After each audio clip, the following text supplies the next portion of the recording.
All right, what's up, everyone? But yeah, it's been quite some time since the last disagreement day, because obviously I haven't been able to stream for a bit. Um, but we've been planning quite a few of these, so we might as well just have this one be decently long lasting, give people an opportunity to respond to whatever topics. Um, And yeah, I'll be joined here with KinoFlex here. I think many of you probably have seen his response to Colin on Joker 2. So, Yep, and feel free to call in if you disagree with my video on Colin for Joker 2. but yeah, as we've talked about with Thunderbolts, not publicly yet because we haven't gotten there. Thunderbolts, I think, is pretty bad overall. I was kind of surprised to see that it was received more positively because although it's not like the worst of the worst, it's just I notice a lot of the same issues um compared to like the other MCU entries. So I don't know. This one just isn't really special to me. And as far as Daredevil Born Again, I think we all know Daredevil's dead to me. um, and yeah, Andor, like we talked about before the stream, I don't expect much pushback for Andor, but I'm gonna keep it open anyway, just in case. But yeah, so far I think very positively of Andor, and I'm looking forward to finishing it. Yeah, I have not. For me, I have not seen Andor. I've seen a couple episodes of Daredevil Born Again. I have not finished it, but what I am confident on is Thunderbolts. I saw that. I was not a fan of it. I actually told SK, who hadn't seen it yet, that this is, despite the praise it's getting, it's not very great. I think we both agree that's like a 3 out of 10. I give it a I made a video on three. it. I might give it a two depending on some other references because I talked about it with my friend Stir, who said apparently like there's even more issues in terms of like forgetting other characters in the other movies, and like Yeah, even more continuity gaps. And I'm sure like I could see what he's talking about if I were to dig into it more. So all I'll say is it could go down to a two if I like dig yeah. further. Yeah, and this is I expect us to elaborate on our issues with Thunderbolts the more callers we get. Yeah. But yeah, I made a video on it over on my channel. Uh, and afterwards, like I probably amended a bit because you pointed out an issue with Bucky that I didn't really consider because Mhm. I originally I thought that he had the least damage done to his character, but after we talked it through, specifically the way he decided to get the Thunderbolts or retrieve them. Yeah. Yeah, I can't defend that. Like to me, that's character assassination, especially considering how he couldn't call the rest of the Avengers on Sentry For or sure. Bob. Honestly, I think it's really funny too because like I've seen people defend him like blowing up their vehicle by saying, well, he had to because he had no other choice." And I'm just thinking back to, oh yeah, wasn't he tied with the Wakandans who have like these cars stopping devices? It's like, oh yeah. I think there's too much wrong with Bucky in this movie. I especially don't like the fact that he just has no plan whatsoever. Because obviously we know he's well trained. He was the Winter Soldier, and he still remembers that. I think he would have had like some kind of smart plan to stealthily get into Avengers Tower, but instead he just brazenly crashes the car into the building, and then like starts a shootout where people Yeah, could be possibly outside. getting possibly getting civilians killed who aren't even involved with Yeah. Val's plan. And that's another thing. Like my probably my biggest issue besides Bob just joining Val for no reason is probably Val as a character because she was built up in the prior films as being this sort of dark or more nefarious Nick Fury, and Yeah. then when we finally get a film with her, she's one of the dumbest MCU villains I've seen. She's on par with the leader in Brave New World, which also Damn. came out this year, and I know you haven't seen that yet, but if you when you do, you're gonna be appalled by how stupid I the leader is, despite him. being said to be one of the smartest characters in the in the MCU. I probably will. I'm just it's gonna be unsurprising that he's stupid, but I'll probably still lose my mind anyway. Cause like we've had so many like MCU villains that are just like, wow, they're just like they've got like a whole package of stupid, like Namor, for example. I think you remember him from Wakanda Forever. Yeah, yeah. Like Namor's just nonsense, like start to finish. As alongside like what else am I thinking? Wanda's plan in Multiverse of Madness, just stupid. Mysterio's plan, Far From Home, just stupid. So many stupid villains. Yeah. Kino Flex from Yeah. went from oh shit, I misread that. Kino Flex for real went from the Disagreement Day lol count to co-host. Character development. Yeah, Character there we go. But yeah, were you thinking something? No, no, I was just agreeing with you. Like, the biggest issue with MCU films, I don't see a lot of people talking about are dumb villain motivations because they are what drives the plot forward in these MCU films, and True. it will always make them suffer if their motivations are bad or dumb. Yeah. Um, but yeah, we've got one caller waiting right now, so we'll let him in. He calls himself the King of Thumbcast. Interesting. What's up, Captain Comma? Oh no, I'm unprepared. Let's go. This is gonna be the best disagreement day ever. What is your Yeah. disagreement, and tell me why? My disagreement is your feelings towards Thunderbolts. This has been a long time coming, you fat ass. Awesome. Okay. Well, Movie's, what do the you think of movie's a 6 Thunderbolts? out of 10. 6 out I of 10. think I'm nearing a 6.5. It needed 20 more minutes towards towards the third act, I think. But I think it's an okay movie. I think that your criticisms are valid, but I think that you're a little too harsh on it. I think that there's some gaps in logic that are fair, but also like it's a movie. Okay. Okay. What do you think is good about the movie? I guess like what brings it up to a 6? I think it's depiction of Yelena's relationship with her father, with him not exactly being there. As a fatherless child myself, go figure. I use Twitter, of course. I think it's a fairly realistic example of like a father reconnecting with his daughter. I think its depiction of mental health, although a little bit bizarre with it being this cape shit. I think it's a fair. I think it does a decent depiction of dissociative identity disorder in a different way than say Moon Knight, with the different personalities of Bob and Sentry in the Void. But also, like, I think that, like I said, 20 minutes can make a difference in this movie, and I think this is one of those examples. But my general disagreement has to do with your just general dislike about it. I'm not entirely sure on your stance. In all fairness, so perhaps maybe you can change my output here. So Okay. I'm gonna let you have the stand for a second, and then we'll debate from there. For sure. Right. One thing I want to mention, I imagine Jack will have plenty to say, but one thing real quick I'm gonna mention, is that I understand what they're going for with the whole like family, the family conflict thing, but the thing that's kind of weird to me is the fact that so the mom in Black Widow, right?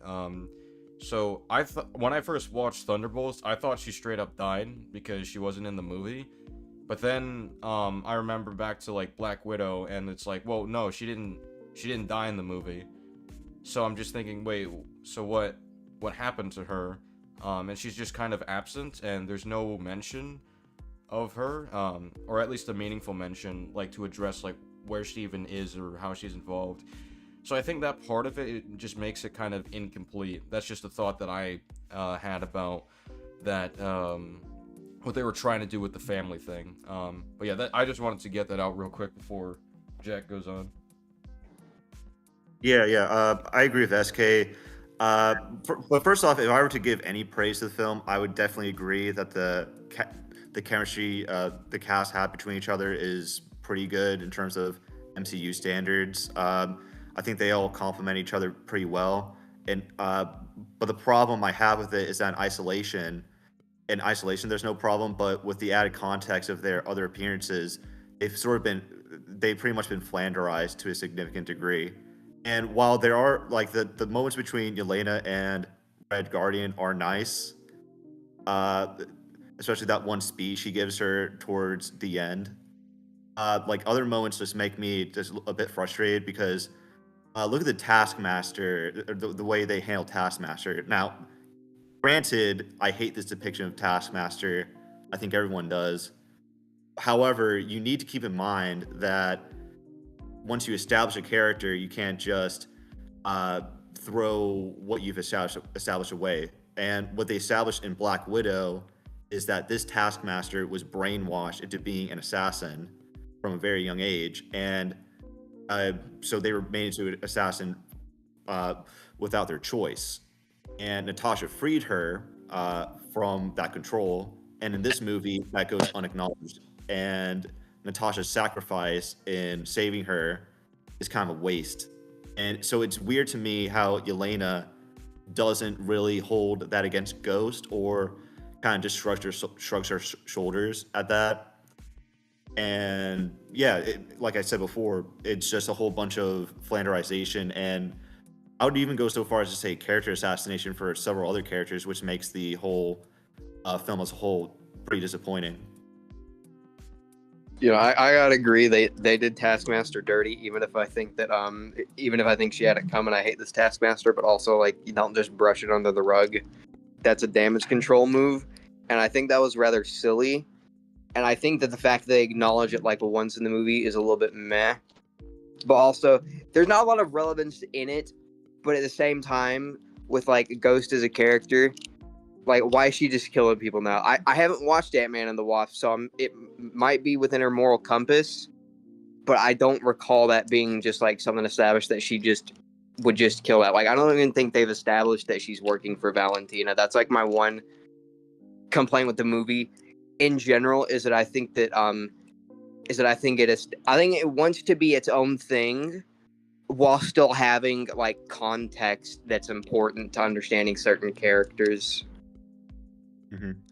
Yeah, I don't know what your general thoughts are on Valentina, but as I said before you arrived, like I absolutely hate her character. I think her whole plan just ruins the movie, because that opening fight, or that fight between the four of them, Taskmaster, Ghost, Yelena, and John Walker, that should never have happened. They should have all just seen each other and been like, "Wait, this is a setup." Like they're all experienced mercenaries slash soldiers. They would know. They should be smart enough to realize that Val set them up. And even when they do, they shouldn't have survived. But for some reason, Val set it up in a way that they could get out of their situation. Like, why is there even a timer? That boggles my mind. Yeah, that was a very. Now that you mention it, come to think of it, yeah, that is a little bizarre. Mm-hmm. But and obviously, yeah, movie's got to have a plot. It's got to have a plot somewhere in there. So they have to, you can't just end the movie with them all burning horrifically. But surely tell me you could do something other than a James Bond ass fucking trap that they have to get out of. Well, yeah, Right. I think she gives them like 2 minutes ahead of time, like just to like. I don't know why they're given 2 minutes, and I don't know why the whole, like, the thing that deactivates Ghost powers, why that's in the same room. That's really weird too. Yeah, I think that if they wanted to make it make more sense, they could have just said that, oh, she was testing them, and if they got out, then Sentry would be the ultimate test for. Because at the end of the movie, in case you somehow haven't seen this movie, people, even though like half of you didn't watch it, the whole twist is that they're the new Avengers. I think that should have been like an established thing instead of just like, oh, yeah, they're the new Avengers now. That should have been like a thing that she was trying to get together. And I think a lot of problems with the movie can be fixed. Like, it's simple stuff, you see, that can make this movie go from like a 6.5 in my eyes to something closer to an 8. Mm-hmm. Yeah, no. I will say my mom didn't like it, so you know, Face mom. yeah, my mom eats the slop up, so let that sit for a moment, I guess. That even the slop eaters don't like it. Dang. Yeah, it's just if we're talking more about Thunderbolts criticism, I think another problem I'd say is with the film is kind of the basis of Yelena's involvement, because I don't even think that makes sense, and Yelena's one of the more praised elements of the movie. I think it's really weird that, Valentina was in the Hawkeye show, who falsely, or sorry, in the post-credit scene of Black Widow, she falsely blamed Clint Barton for the death of Natasha Romanoff, and I think that's like, obviously it's kind of ridiculous that what's her name, Yelena, that Yelena believes that. I don't know why she believes that when that's someone who was known to be like very close to Natasha. So I found that really weird in the Hawkeye show that she's trying so hard to kill him. But she eventually gives up, and she would have known that what Valentina relayed simply wasn't true. So I guess the question is, why would she continue to work for Valentina when she was behind that, when she almost got a family member of Natasha's killed? Yeah, it's a good question. I have no counterpoint. Yeah, I think It might just be purely for money. That's the best steel man I could come up with. But other than that, she could just work for someone else. Yeah, I'd imagine she would be able to do that. So, it just seems really out of character that, I mean, it doesn't even come up. It's like a form of spite. It's just not thought of whatsoever. And it is funny, right? Because she could bring that up when they're talking about how they're being tricked, how this is a setup. She could have tried to bring that up as like, oh yeah, she has a history of this beforehand. And what's funny about that actually is that John Walker, they kind of portray him as like a meathead and like a dummy. It's kind of like what they did with the Punisher in Daredevil Born Again. But in Thunderbolts, John Walker's just an idiot. Like, he's like, oh no, we weren't set up. He's like, oh, how maybe she did set us up after all. It's like, yeah, what do you think? None of the people are doing what she said was allegedly going to go down. So obviously, yes, this was a setup. Well, no, I'm the number one John Walker defender, and I know a little bit about John Walker, and he copes a whole lot, so that could have something to do with that. But obviously, that's not the point you're trying to make. Yeah. But I think that's a cool thing to add on there is that he's commonly portrayed as just like he loves his government, and he'll cope himself to think that he's the good guy. But also, I haven't done a full read through of John Walker's stuff. So if anyone in the chat wants to correct me on that, go right ahead. I know I'm a fake fan. Yeah, the best if you're looking for comics, the best read up or the best reading list I would recommend are the classic Captain America issues written by John Byrne, I think, where he takes up the mantle of Captain America.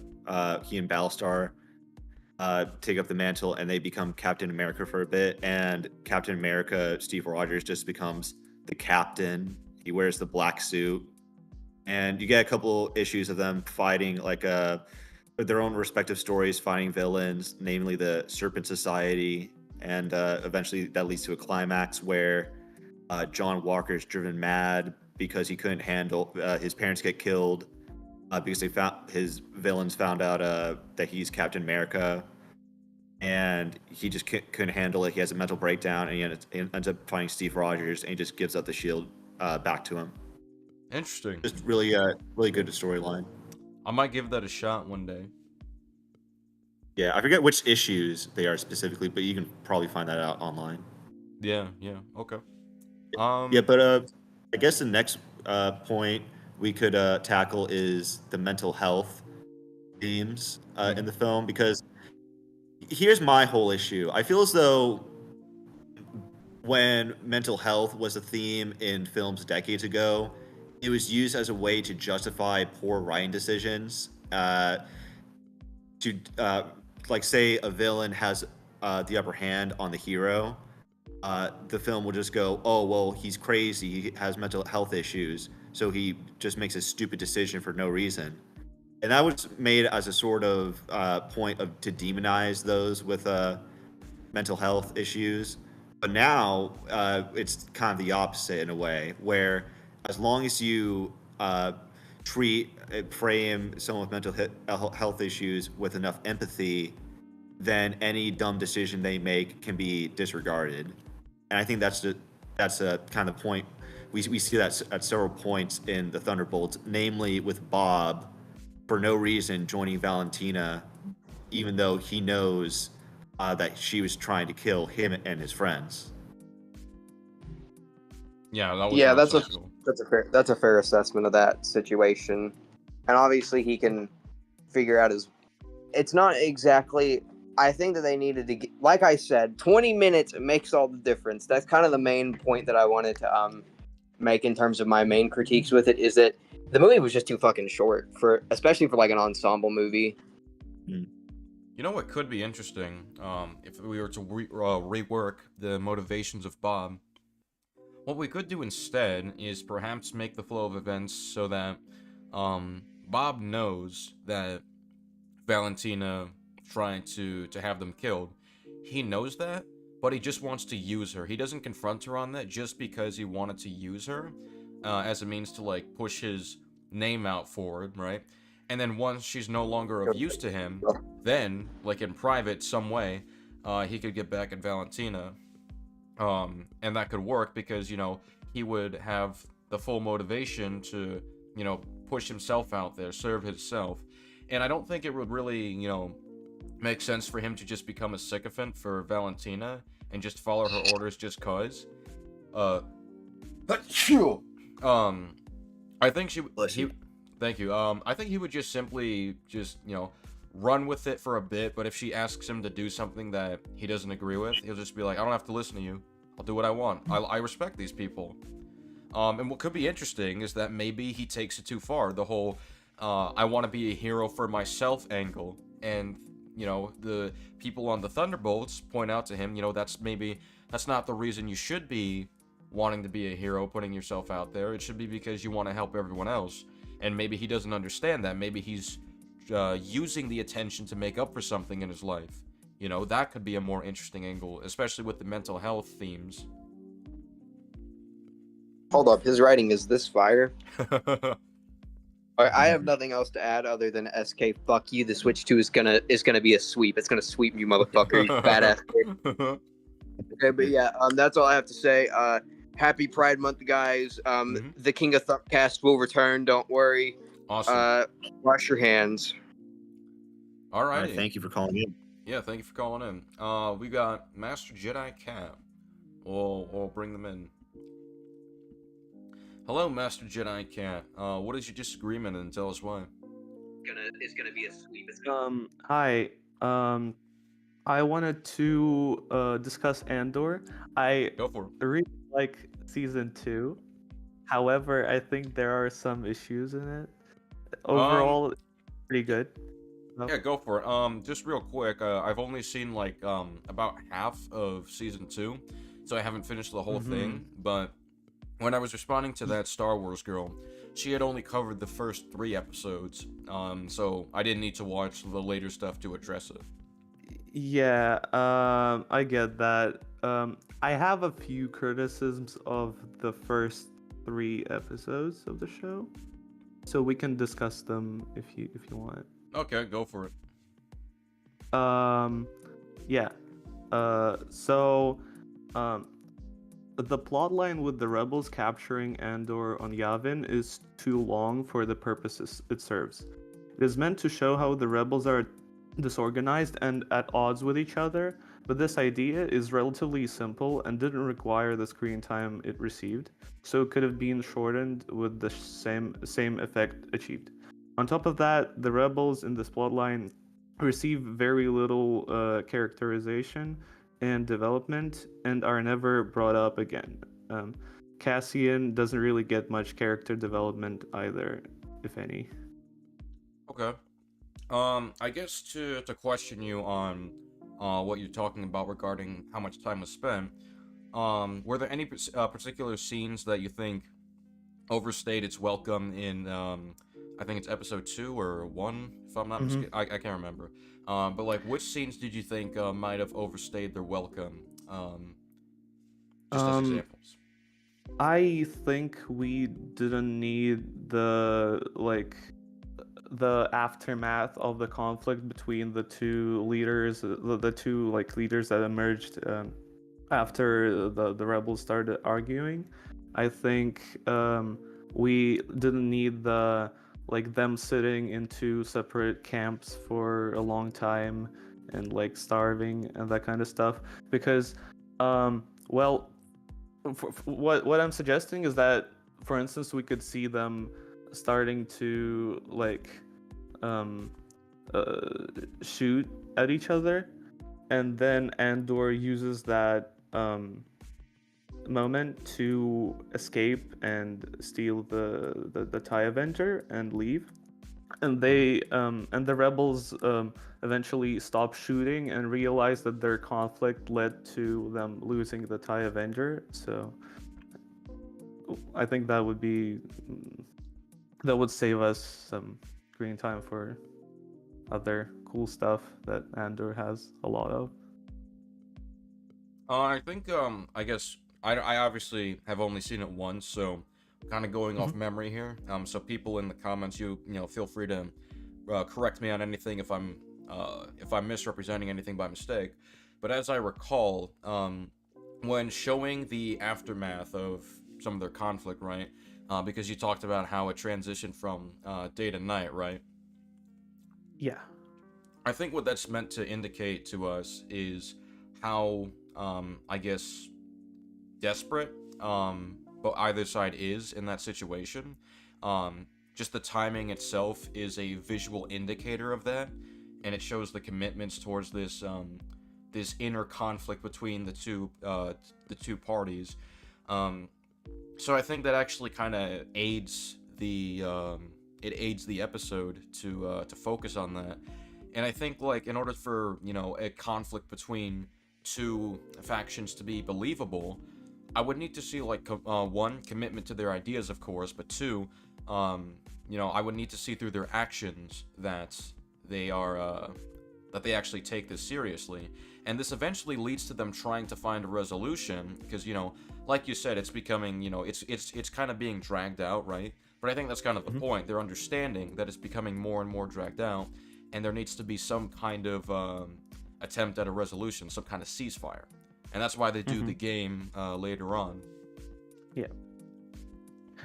Well, I just want to understand what you think the purpose of this whole like plot line where like Andor gets captured and then escapes. What the purpose of this part of the story is? I think it's just further development of the rebellion, and like how they're, I guess, further showcasing the origins of it, how they become more united. It's kind of a progression of events, basically. And that seems to be what the purpose of the show Andor is as a whole. Obviously, it's to focus on Andor's involvement in the rebellion, of course, but also to show how the rebellion develops over the years. Oh, absolutely. Well, I just so like for example, in season 1, we see So as one of the like leaders of the rebel factions, and we hear of other factions, and I just feel like we didn't need this particular one because like sorry if it's a spoiler, but they never come up again, those particular people that were on the planet at the time. No, I'm not worried about those spoilers. rebels. You can talk about whatever. Yeah. And so basically what I'm suggesting is that if we wanted to provide another example of how the rebellion is growing and developing, we could have shown well, a faction that has a more prominent role in the overarching like story with with the Empire, like see them see the Empire care about those particular rebels, and maybe make some of them important characters, because the characters we see in episodes 1 through 3, they don't really do anything besides like arguing and fighting with each other, and capturing Andor and then letting him escape. Okay. I mean, I do think those elements are worthy enough for the conflict to progress. Like, there needs to be like some infighting in between, and I do think that is fairly significant in terms of contributing to the story. Though in fairness, I probably should rewatch a little bit more just to see more of like where you're coming from, and maybe I'll get more of a grasp on what could be changed, what could have stayed the same, that sort of thing. So yeah, I guess I'll have to look more into the show to really have a full conclusion on this. But I do think at this point they've done quite a bit to justify the stay of these characters. Okay. And Master Jedi Cast, someone who hasn't seen the show, would you say that it does a good job of fitting in nicely with the original trilogy, or would you say that it sort of retcons certain things or introduces some plot holes going into the original trilogy? Because I have come across some people who argue that. I think the only real issue that's related to the original trilogy is the Death Star, because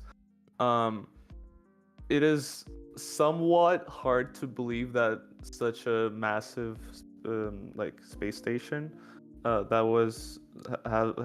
been built like for many years, and by like probably millions of people, has never been really discovered before this show. Yeah. Okay. And also, I'm pretty sure there was this this small inconsistency with Rogue One, where Cassian is surprised by the messenger. Jeez, I'm spoiling some stuff. I'm sorry. You're good. You're good. That's You're alright. good. Basically, Cassian knew about the Death Star before he gets told about it in Rogue One, but yet he acts surprised as if he's never heard about it before. Interesting. I do have some people who do like, know more about Andor because, well, one, they finished it, but two, I think they've absorbed more of the content than I have. They're referring to Skids and TK9851. I think I don't know if they're available right now, but if they happen to be interested, they could definitely hop in at any point, or maybe you could talk to them at some unrelated time. I don't know. Okay. I also know some other people that have finished the show and think pretty highly of it. I know someone named Pat Wrapped on Twitter. I don't know if you have Twitter, but he's one of my friends that has finished it as well. Southpaw, I can't remember if he finished it or not, but I know he's definitely into the show. I've seen him talk about it quite a bit. Okay. But yeah. Yeah.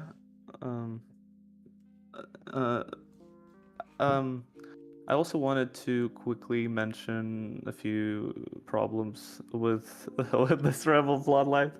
I'm sorry, I'm obsessed with it. That's right. Which episodes are you referring to?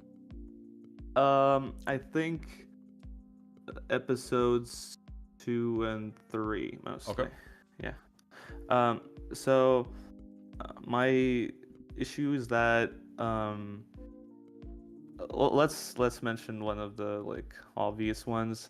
The beasts from the forest attack the rebels at the time when they are doing the ceasefire thing and like put their weapons down, which is kind of convenient in that Andor escapes at this exact time, and they are like fighting the monster, and like he, because he escaped before the beast appeared. So like he didn't escape because the beast appeared and like they were distracted. He escaped before that, so it was just a contrivance that facilitated his escape. I would say that his escape seems to be intrinsically tied to the fact that the animals caused a distraction, and I suppose like maybe you could say it's a bit convenient, although Yep. given the nature of the environment, right? I would kind of expect that at night you're bound to run into this stuff. I mean, this happens all the time where, when you're out at night, you kind of run into weird stuff. It happens Yeah. to people. But I suppose like if it happening at that specific time, I guess it could be a little jarring. Yeah, I guess especially because he was like he didn't have any weapons, and the beast specifically attacked the rebels, not him, because it would be like much worse for him if that happened to. I suppose what him. you could criticize is the fact that they decided to do their ceasefire like At night, later yeah, in the when day. Yeah, at night. yes, because it's really dangerous. They mentioned the danger of the beast in the forest multiple times, and yet they decide to do the the rock paper scissors game right when the beast might appear. Yeah, that's not wise of them. And well, what else? Oh, I want to mention in the TIE Avenger sequence at the start of episode 1, the guy with the what's it, like the rocket launcher, or whatever this is, something of that nature. Yeah, he just stands in front of the TIE fighter for some reason. I don't know why. Why couldn't he shoot from the back? Well, my question is, like, in the context of the scene, wasn't he, like, just coming from the area, and because of that, he decided to shoot from there? No, because, he was standing right in front of the hangar, like, the door, the massive door that was locked.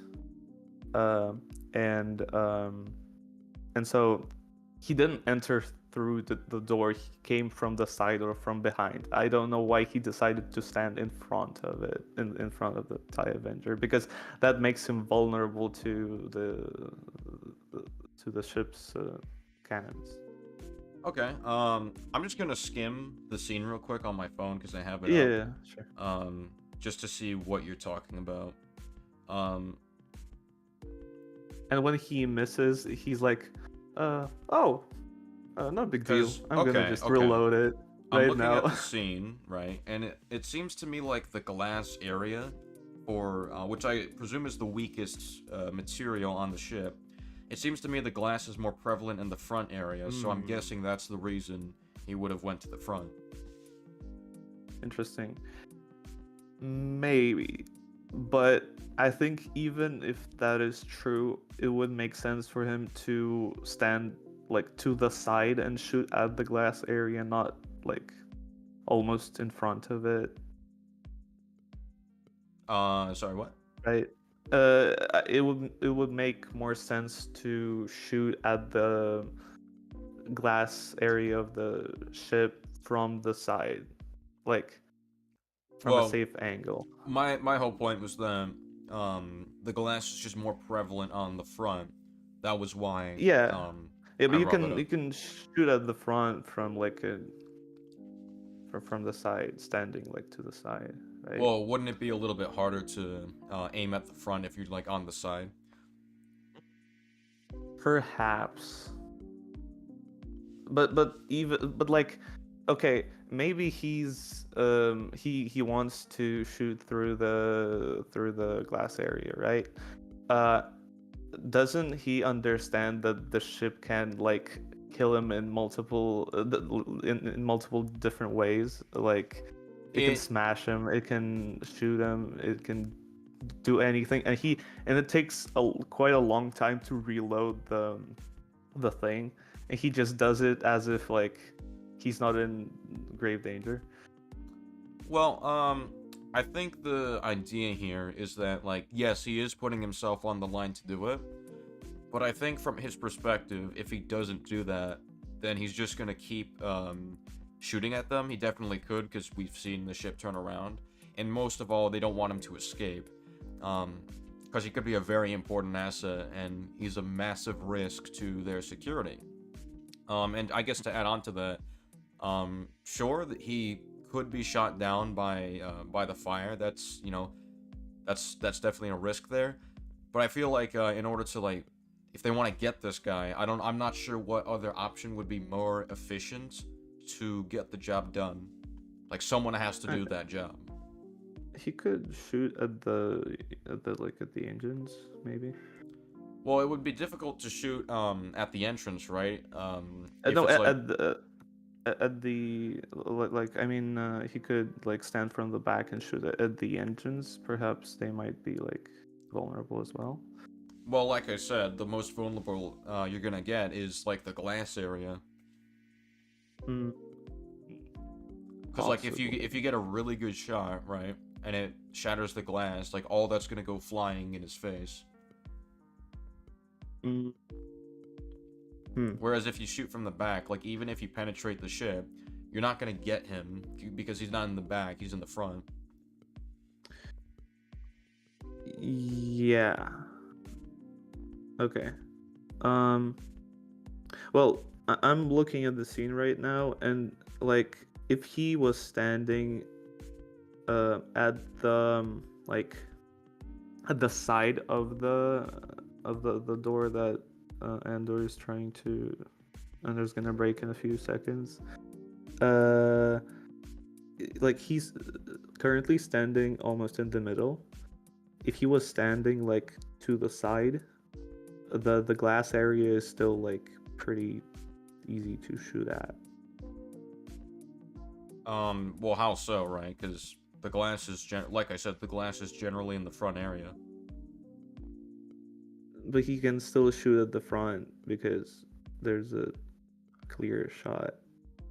Like, Well, also, I'm looking at the ship right now, right? The ship has the nature of like the TIE fighters is that they have these kind of wall, like these barrier-like things on the side, so that kind of makes it difficult to even shoot at the main pod itself. If he were to shoot at the side, then like he has a higher chance of like just shooting the sides of the TIE fighter yeah. as opposed to like Okay. the front. So basically, that's just a heroic stormtrooper that's trying to do his job. I suppose, And- yeah. I mean, that's the thing about the Empire. They kind of see Yeah. themselves as like the heroes of the galaxy, or like the people keeping it in control. Yeah, and Yeah. if I can say something, something about the show, or I've seen from the showrunners, is that they were inspired to write in the habits or what actual authoritarian regimes are known for. So with that in mind, it kind of makes sense that like the Empire would show traits of like Imperial Japan, where its soldiers like are selfless for the wrong cause, right? So they would kamikaze themselves, just like convince themselves that they're giving their lives for something glorious or great, when really they're just dying for a regime that couldn't care about them. I think that's like represented pretty well in Andor. Yeah. Yeah. I can agree with that. Perhaps I just it's hard for me to think of stormtroopers as like selfless heroes because I was like brainwashed by all of the shows like The Mandalorian and like Star Wars Rebels where they are like just Yeah, just video game NPCs essentially. Yes, exactly. Um, Um. Yeah. Also, I feel like it was somewhat convenient that when Andor arrives at the forest at Yavin, he his contact got killed. Like the contact didn't just get like injured and couldn't explain why uh, Andor would arrive there. Um, so I feel like the circumstances are kind of convenient in a way for the rebels to capture to think of Andor as potential as a potential spy or like an imperial guy, and keep him on Yavin for long enough for the Mina Rao plotline to unfold, the field planet, because it relies it requires Andor's absence to happen. Okay, so you think it's like a little convenient, Yes. that the development happens? Yes.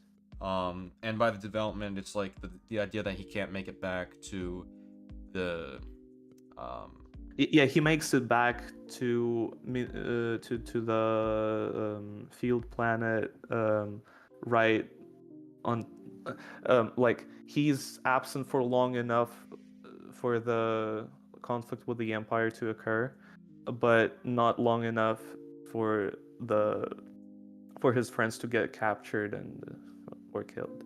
But I mean, one of them dies, sure, but like he arrives right at the moment where they are being chased by the Empire, and they would be all dead or captured if he didn't arrive right at the time. got it. I'm seeing a comment from Skid saying it does make sense for the general populace to not know about the Death Star, since the Empire kills those who work in it, like the Genesonians. When Cassian was at the prison, he and the other prisoners didn't know that they were building for the Death Star. Yeah, but the Death Star itself, it was still assembled by some people, right? And I mean, it is possible that the word didn't spread out, it didn't get out, but it is. I feel like it's perhaps not very probable. Not very probable that like no one would tell anyone about it, and like the word never got to any of the rebels. Maybe I'll give this a thought. Because I think I might need to rewatch a bit to fully understand this. Yeah. Yeah. I have some criticisms of episodes 7 through 10, but I really don't want to spoil it for you. Yeah, because there's no use to that. it's I haven't seen them. yeah, and So that I wouldn't as have well. anything to say. But maybe for another episode, because I'm gonna try to finish Andor for the next one. Okay. So I don't know if I'm taking too much time, but I was just curious because you have an interesting relationship with EFAB, and I like I mean, I don't I'm curious have much as in one to with them, but go ahead. yeah, I mean in the sense that you have appeared on the podcast once, I believe. Yeah, I appeared once like 4 years ago to just have a discussion with them on and Far From Home and Winter Soldier. And then there was this conflict with Southpaw, and then you criticized a few of their videos. Yeah, I mean, if you just some elaboration. Yeah, I definitely like criticize a lot of their takes. It's not about like any personal hatred or anything. I don't even really hate them particularly, but I don't like them either. I think there's a lot of things you can criticize and condemn about them. Um, I don't really know how receptive they would really be if there was like a full-on conversation about it, but I don't imagine, at least for some of them, I don't imagine it'd be productive. Yeah, some of them, yeah. Yeah, I don't dislike them for like their media takes. I know a lot of people like get mad at EFAP over that, but I don't think they're like, that makes them really bad. It's like, okay, they have opinions, they have opinions. I just more so find their like, I guess, some of their actions just, very criticizable, condemnable. I guess as an example of it, like obviously I don't like how they handled their situation with Southpaw, and I think I could have handled some of that better. I think Southpaw could have handled some of that better, but I do think EFAP was clearly more in the wrong in that situation. Yeah, I agree. I have a question. Do you think, like, because from what I see on your from your videos, the impression is that you it's clearly not like you never say it, and like it's never quite implied, right? But it's like it kind of seems like you think most of their criticisms are wrong. Most Incorrect. of what I've seen has been bad. Like, for example, the Batman. I thought just almost everything they had to say about that was wrong. With Terriers, I think literally everything they say is wrong. Deadpool and Wolverine, I think most of what they have to say is wrong. Guardians of the Galaxy 3. By the way, do you think Deadpool and Wolverine is a good movie? I think it's a 7 out of 10. It's not a masterpiece, but it's not. I don't think it's bad either. Interesting, because I think this movie is like really bad, but it's okay. It's a topic for another time, I believe. Yeah, if you want to come back and talk more about that movie, I'm down. I should probably rewatch it as well. Yeah, me too. And then so your impression is that most of what they criticize is wrong. I should specify most of what I've seen from them. Okay, yeah, that's fair. Because maybe there's a lot that they do criticize effectively that I haven't seen.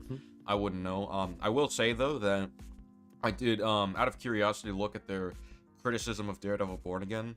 I do think there were some things they got deeply wrong, but like for the most part, I think what they had to say was sound. It made sense.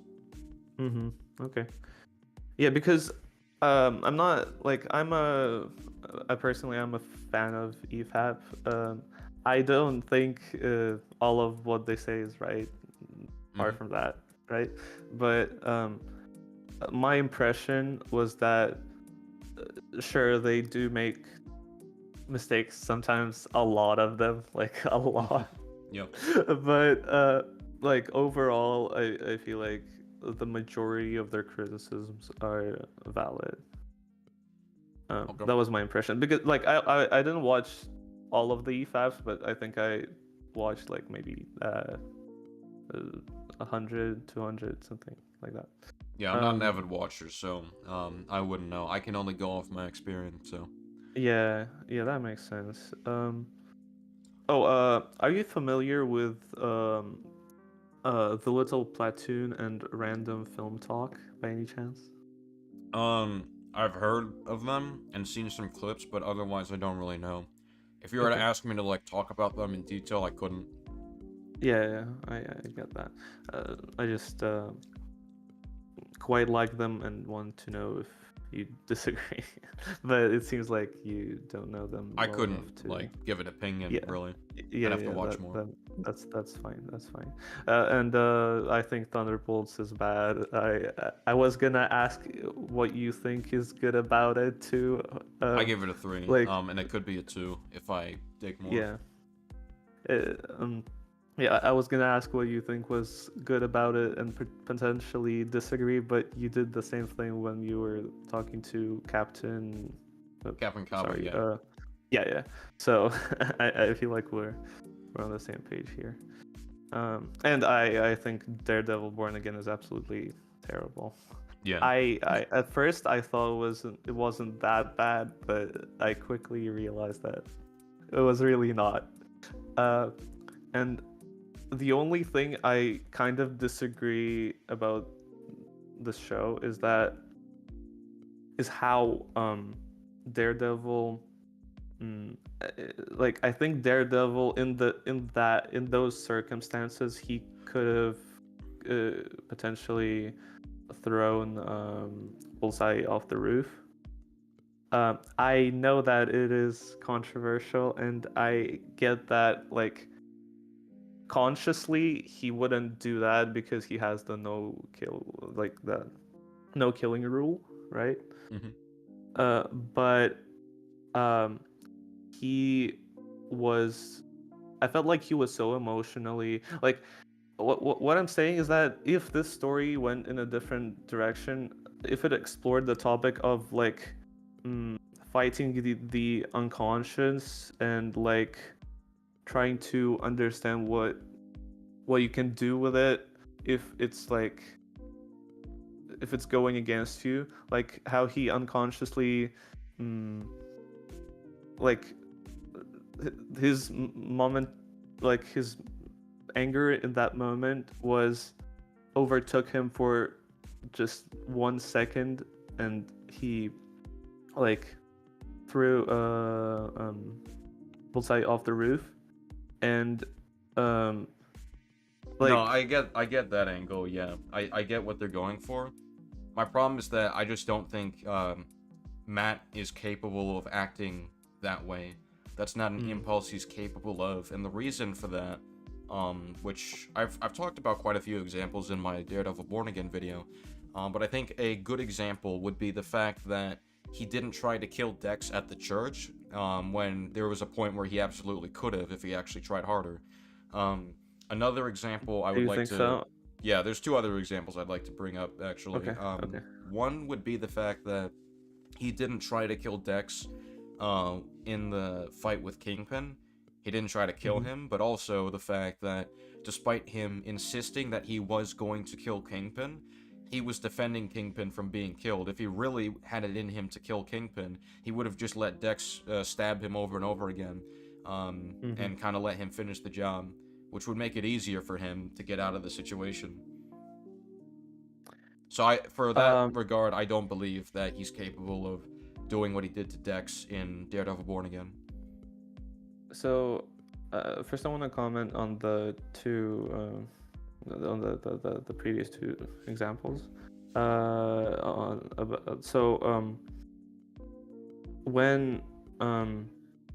When Matt isn't trying to like so Matt saw Father Lantom being like murdered, right? Yes. And after that moment he had some time like so my the way I view that scene is that he continued fighting Dex and couldn't, even if he was fighting hard enough to like if he could knock Dex out he would have done that, right? But I feel like they were like almost on the same, not on the same level, but like they were strong in their own ways. But like I don't think Daredevil could kill Dex at that moment. I don't think he was like, I think if he was able to kill if he could kill Dex at that moment, he would have he could have definitely knocked him out, right? Are we talking about Born Again? No, sorry. The church scene. Oh, well, my reference in the church scene wasn't like them having equal footing. He specifically had Dex pinned down in the fight. Mm. Because why didn't he knock Dex out then? Why didn't he like hit him on the head really hard if he could murder Dex? He actually believed that that Dex was going to be down for a moment, so he didn't see much harm in listening to what Father Lantom had to say. And my overall point in that scene is that if he really had it like in his heart to kill him, he would have just done it. Even if Father Lantom tried to tell him something, he would hear it, right? But he would just still like, okay, I'm still gonna kill him. He's still going down. Because he knows what's about to happen. Wait, so basically the way when I watched the scene and when I like thought about it, I came to the conclusion, maybe I'm not sure it's right, but I thought Daredevil could have like he was fighting Dex and he would have killed Dex if he could, but Dex was like He never stated intentions to do it. If he wanted to kill him, they would have drawn attention to it. That's fair. Alright.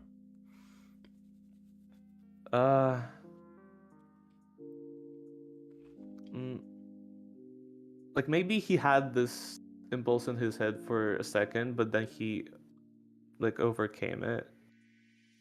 But that's just not in the show. Yeah, that's true.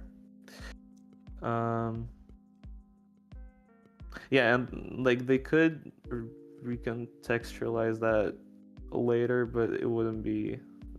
It's not really fair, I guess, to do so, because it like takes away from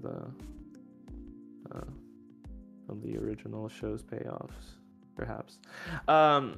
Anyway, yeah. Like, what I'm saying is that if they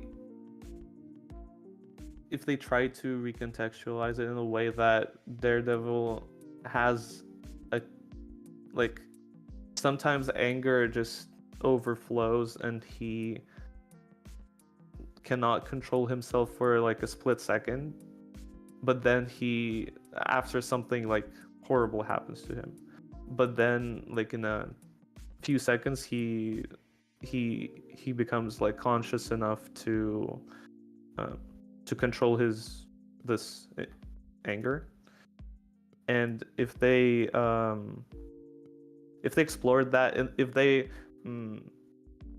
they said like that Matt killed threw Bullseye off the roof and Born Again because of that, and maybe he would like go on a spiritual journey to explore himself and maybe and see what he can do about it. Maybe that would be good. That could be good. I'm just saying that Depends on the execution theoretically. for sure. Yeah. Like, I'm just saying that this scene in a vacuum could be half functional if they did something like completely different with it, not what they did later, right? Yeah. I do want to keep the focus on to like disagreements versus like things that they could have done, because we do have like some other people waiting, so make sure they got a shot as well. About that. No, okay. I think I'm done, but I would like to come again next time, perhaps, to discuss the rest of Andor. If you sounds good. All right. If you don't Yeah, mind. sounds good. Okay.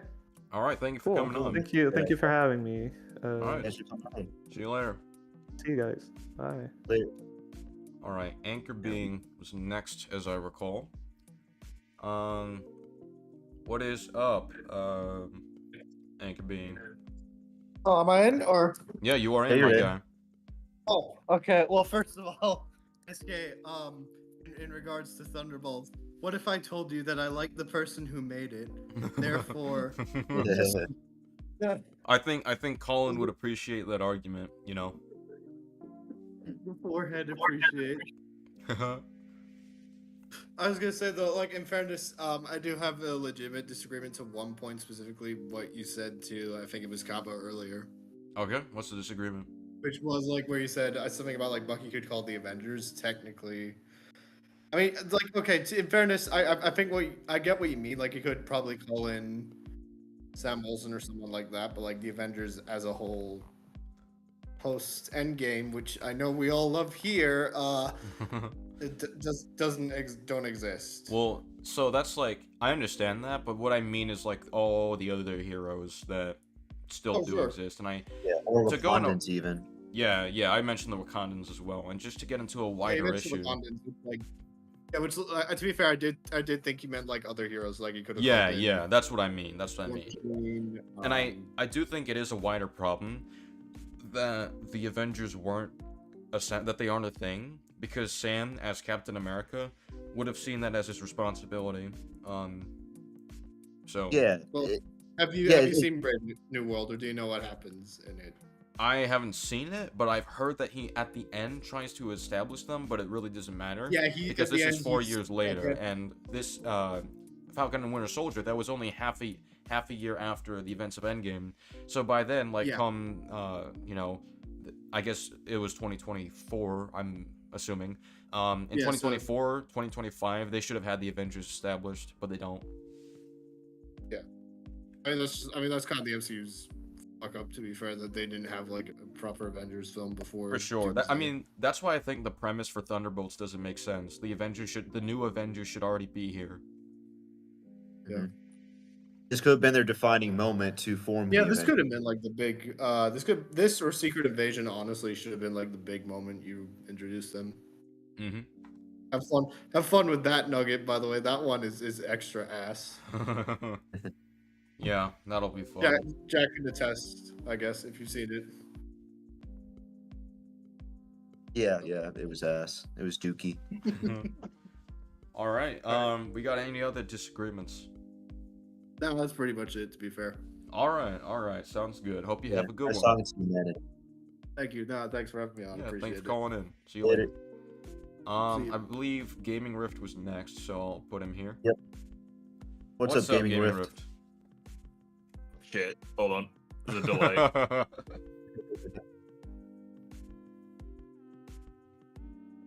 Hi. What's up? Oh, hold on. One moment. It's just the audio is very quiet. Just one moment. Okay. Yeah? Yeah, we're good. Yeah, that works now. Hello, how's everyone? Doing well. Pretty How good. are you? Hell of a lot better than I was the other day. Not been very well the last few days. Oh, I'm sorry to hear that. No, it's fine. When I was in bed sick, the Spider-Man 2 thing was very good to watch. Very long. Which helped. Yeah, it's mostly a disagreement regarding a few things in that. The first thing was, this could have been because of just stream delay. But one of the disagreements I had was regarding MJ, regarding the scene, like the scene where Peter just tears into Harry and Yeah. MJ doesn't really do much. I think it was like a disagreement regarding the way you framed MJ was as if she was like deliberately trying to sabotage Peter, which I don't necessarily agree with. I wanted to ask like why you framed it that way. Well, it's less so about like I'm not of the opinion that the game is going for her trying to make him look bad. I don't think that's what the game is trying to do, but it's because of her actions and like the implications that come with it. It makes us walk away with that interpretation that they basically unintentionally made her withhold very relevant information behind why Peter was acting the way that he was. And it does so in a way that places false blame onto him. And it's, it's bad because she knows that he puts blame onto him when he's not exactly at fault. Was this with the article when she published Yeah, the article? when she published the article. Yeah, so the reason I don't necessarily agree with that is, I mean, I do agree she definitely could have done a hell of a lot more to, convince Peter that something's changing with him. She doesn't. I think it's the main reason I don't really dislike or disagree with the article specifically is because I think at the time that happens, she wasn't the only person in New York to notice a change with Peter. You can hear on the Danica podcast, she's openly, it's almost like a stuck record. She's mentioned it that many times. And you also have like Miles and Yankee, literally because Spider-Man 2 just doesn't give these characters enough time. Literally the first scene that Miles shares with symbiote Peter, he's like, okay, Peter isn't acting in the way he should be acting. So it's like the way I don't necessarily view it as she's like trying to how do you frame it? It's like I feel as though her article wouldn't do much damage to Peter's reputation because it's like I feel like enough people were already noticing that like something wasn't right with him. If that makes sense. I understand that angle, but I think the problem is that one, she is a reporter with a good amount of credibility, because she's done a lot in her history, such as the Devil's Breath thing, where she broke the story on that. She did an Oscorp expose as well. So she is like fairly renowned, and they're not going to think of this as some like unreliable information, especially since she has been defensive of Spider-Man in the past.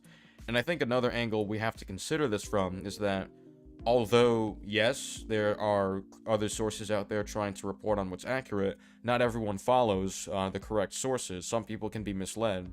And I think, like, that is something MJ would definitely know, someone of her position. And on top of this, I think that would just escalate it. The fact that she wrote it, and she's the one that said it, and Peter is obviously being changed, I think that would just escalate things, and I feel like she should know that.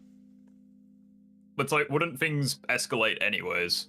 If like more and more people, because I feel like initially it would be like you'd have people like Jameson or other infamous people like the synthetic mans of the Spider-Man 2 universe, where they'd probably just like say negative things about Peter anyways because they probably just didn't like Spider-Man, so they'd find any reason to jump on the bandwagon, if you like, to discredit him. Well, but if you have like more and more people just like noticing this shit, I don't, would it really come across as she's like publishing a dishonest, because obviously from Peter's perspective it's dishonest because the game kind of implies it is corrupting him, but the next minute it isn't, and but even if we go with the narrative that Peter just he's oblivious to the fact that he is being corrupted, I don't really think the rest of the city would respond that way if there's like enough people like noticing it. Well, and you mentioned, as sorry to interrupt, you mentioned another good point when watching the Colin video, where the scene just before Peter and Miles chase Connors at the pier. Yeah.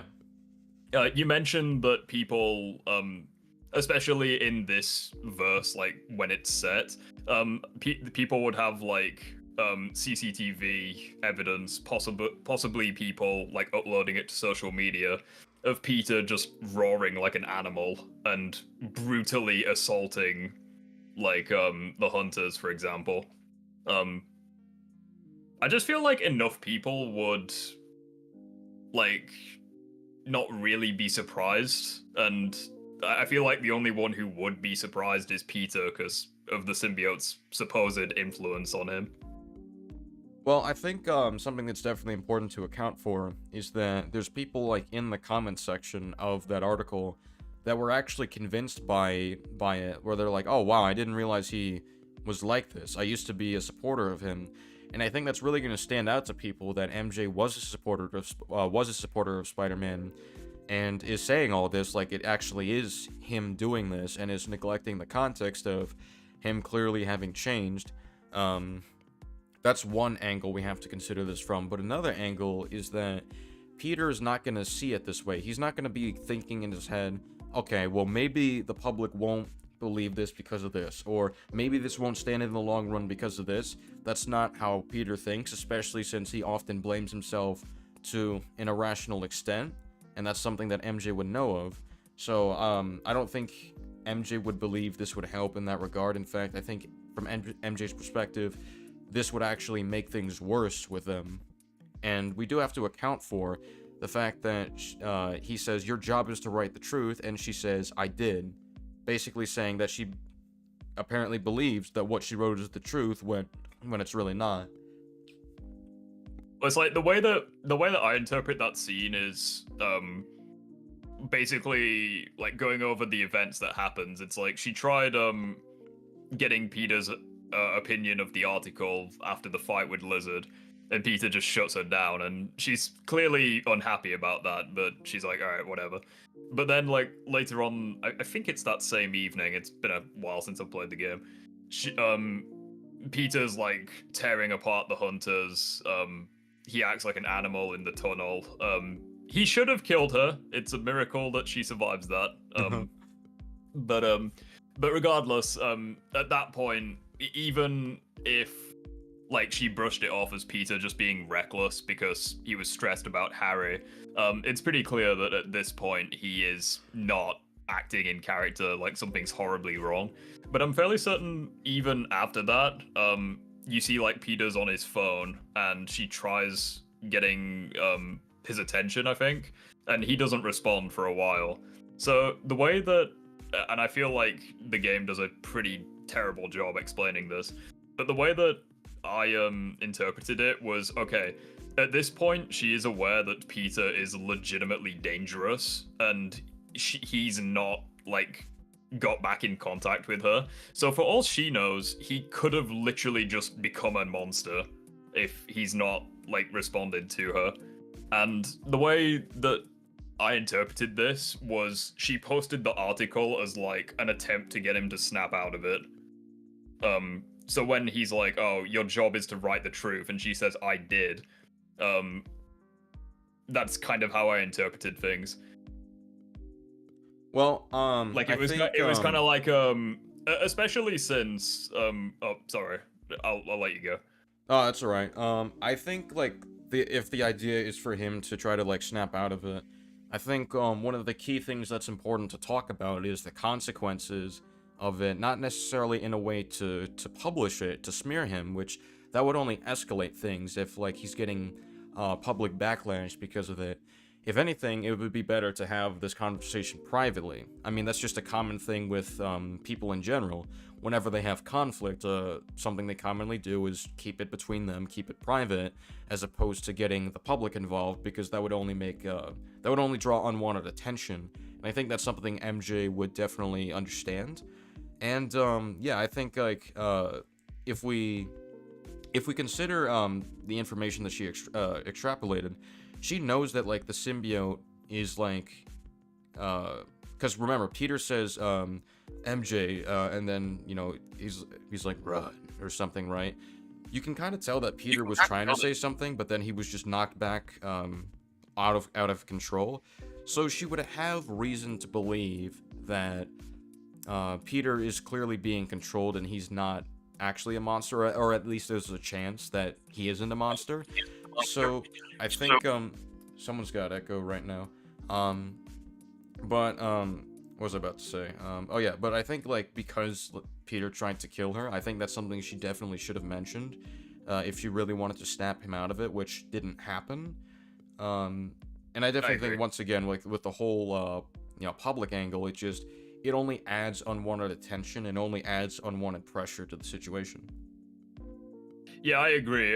That was one of the things that I commented in the stream as well. It's like if she really wanted to get him to snap, because like initially in the game, like when I was playing it, I thought, okay, Peter potentially has become a monster from her perspective. He's tried killing her, somehow she survived that. Again, it's stupid, and I'll never get over that. They should have replaced her with Miles, and it would have made a bit more sense. At the very least, he has spider powers. But then, from her perspective, like, he might never have recovered from that. It's like she's texting him, he's not replying. Sorry.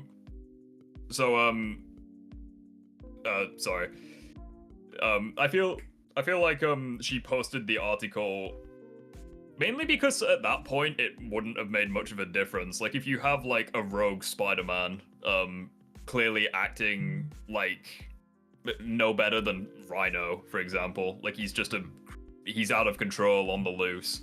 I feel like posting the article at that point from her perspective wouldn't make much of a difference anyways. It's like he's clearly acting reckless, he's a danger to people. But I do agree with you in that sense, where when she actually sees him with Harry, and she has the opportunity to, snap him out of it in person, she doesn't say anything, and it's stupid. Like, she should be like screaming at him and being like, "You nearly killed me and you don't remember. Something's clearly fucking wrong with you." And she just doesn't do anything. I don't know about point, screaming, but I like, definitely okay. agree overall. I think, like, I guess the core of the issue is more so the manner in which she went about it, rather than like the individual like article itself, right? Yeah, I agree. It's like, I think the article, like, what she posted in the article, like, there wasn't anything incorrect with it. It's like, yeah, he potentially is causing more harm because It's just he's not acting like he is. it's just but, a bit of an omission of information. Well, Mhm. I don't think the omission is that bad, because doesn't MJ know, like, fuck all about the symbiote, other than... Well, the Because, like, idea, obviously she knows what Harry and Peter knows, and Peter and Harry don't know very much about it at well, that the point. idea in question is that, like, because Miles has mentioned this specifically, that he's not acting like himself at all. The idea is that there's some kind of connection where, obviously, they need each other to survive, but at the same time, it's altering him. That's the ultimate compromise. And I feel like at that point, if he's acting completely out of character, then that's something you have to attribute to that versus, she knows it's an alien. He said it earlier. Wait, when did he say that? So Peter says, it's an alien. Dr. Connors told me that this thing is an alien, so she would have to know that. Oh, fair enough then. Yep. Yeah, if that's the case, I must have missed that. I was under the impression that, because when he first bonds to the symbiote, he tells MJ that it's like an he basically tells her what Harry told him, where it's like a self-learning, suit, if you like. Yeah. But, yeah, I feel as though, yeah, again, it just comes across as, like, it's really annoying, because it's like, I disagree with you, but also I agree that how it was handled in the game was stupid. It's like, like, her posting the article wasn't, like, the worst thing in the world. I just think that when she actually had an opportunity to talk to Peter about it, she basically just did nothing, which, it's yeah, I don't really know what to say other than that. It just made the story very difficult to take seriously at that point. It's like,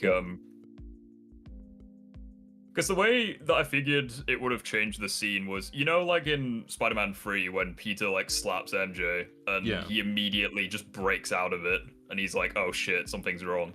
It's like, if Insomniac like had moments like that, it could have been something similar, but we just don't get it. It's like she has the opportunity to say, oh, Peter, you're literally a monster. You tried killing us and you don't remember. And she just doesn't. And it's silly.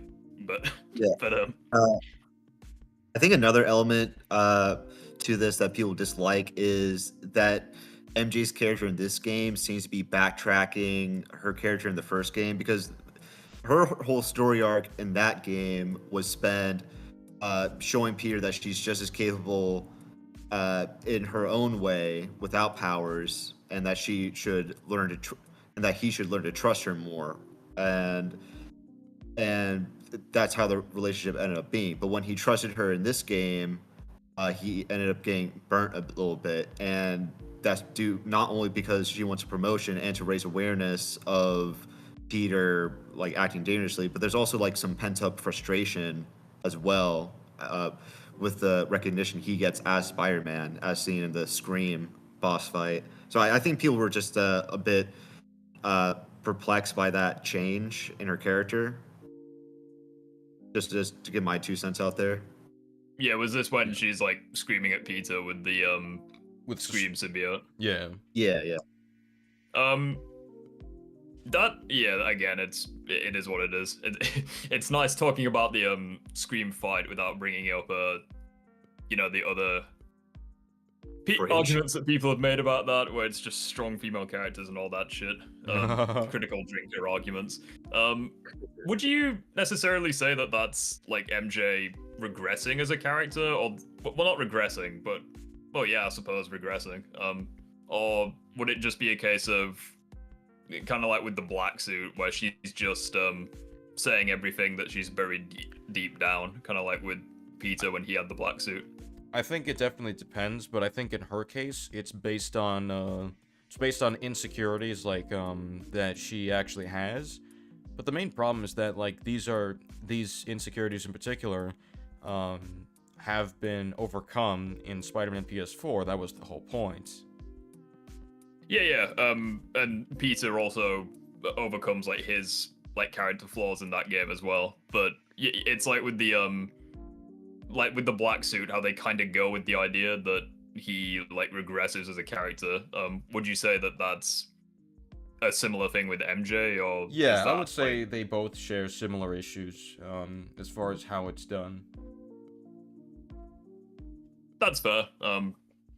Yeah, not much to say about that. Gotcha. I will say it was very fascinating looking at your points with regarding Venom himself, as well as the black symbiote. It's actually crazy, yeah, when you look at everything. To give credit to Colin's bit of a mess of a video, but to give his video credit, when he showed like all of the damn cutscenes multiple times, it was an eye-opener, where you think, yeah, shit, the symbiote truly does go back and forth. Yeah, it really has no idea what it's doing, like half the time. For sure, yeah. Yeah, it's. I mean, I like the gameplay of the game, but wow, the story definitely took a bit of a dive after looking at Venom himself. Yeah, that's pretty much it. Just to elaborate on that. Okay. Yeah, that's pretty much it. Sounds good. Have a good evening, all, and yeah, I'll just be chilling in the chat. Yeah, you too, man. Right, hope you have a good one. Thank you for coming on. Take care. Later. See you later. Also, yeah, go on. Okay, you're Colin's strongest soldiers in the chat right now. I just noticed. Oh, he's back. He's back. I don't think he's in the weight room though. Oh yeah. One more thing, if I can. I just wanted to ask, what was the deal with that? Because like I heard you mention it in the other. I mean, if it's like a private thing, obviously, but it's like, not really a you private mentioned it thing at the start of the 'cause- Spider-Man thing as well. No, yeah. He publicly apologized in the chat. So I'll just I let it go. I might have made like a few jokes, but like it's overall done pretty much. It seems like this is a young person we're dealing with. So I think he was just being like overly edgy, and it caught up to him, and he had to learn a lesson from that. So that's all I can really that's say. fair. Yeah, that's fair. Yeah, that's all right. Take care, everyone. all right, take care. All right, later. All right, the next one is real Nick SpongeBob personal. What is up? Hello? Didn't he also say in chat to skip him because he's gonna be somewhere? Or I don't No, know. that Oh, was Sean. That was Sean. Oh, sorry. okay. Sorry, I had no idea what was up. No worries. Hello. Okay. Okay, hi. Hello. Hello. What's the disagreement, and tell us why? Okay, so I disagree that you think Born Again is bad. Okay. What's the disagreement? Now, okay, well, that's just it. That's it. I barely seen your review, and you like, and that's it. That's my disagreement. Okay. Do you think it is in character for Daredevil to I'll start with this. Do you think it's a character for Daredevil to try to kill Dex at the beginning?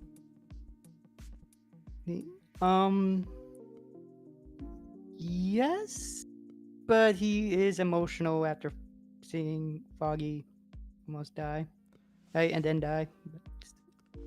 True, but he was also emotional from the death of Father Lantom, but he didn't try to kill Dex at all in Daredevil Season 3. And Daredevil Season 3 had a very dedicated arc for him about whether he has the right to take a life or not. And what he really discovered in him is that he just doesn't have the capacity, no matter how hard he tries to justify it to himself. And that was a whole season of development. Okay, I'm sorry. I'm kind of have to be like Star Wars girl. Sorry, but I haven't seen season 3 in like about. Hang on, let me see where we are. About like 3 to 4 years. Okay. Because I was watching it for the first time there and doing it for something.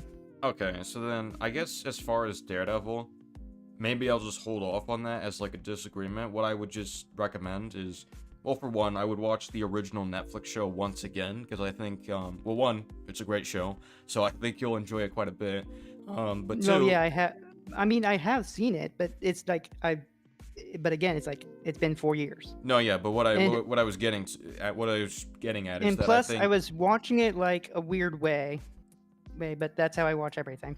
okay, I mean, I just think it would definitely benefit you to rewatch it, just so you understand, like, you remember how the character arcs were, you remember the basic plot lines and stuff like that, the world building done for the Hell's Kitchen area of the MCU, and yeah, I just think that'll help contextualize a lot of what I have to say about Daredevil Born Again. I just feel like it's so important to understanding why people think the show is bad. And yeah, I would also try to watch my video on Born Again if possible. But if we want to go to another disagreement, I think I saw you in the comments on my latest video talking about Endgame and Far From Home, and there's like a disagreement on those two. I mean, again, it's just I disagree that you agree that those are bad, and that's it. Again, Okay. now here's all the thing. I'm okay if you don't like it. I'm not here to change your mind. I'm not here to make you like him. If you don't like him, that's fine. Fine, be you. I mean, yeah, it's less so about, like, when I say they're bad, it's less so about whether I like them. It's more so about, like, do they meet, I guess, a standard of quality, and I just think both of them are ultimately weak. If you're down to discuss why, I mean, that's the whole purpose of this, to discuss these things, why an opinion is held or not. I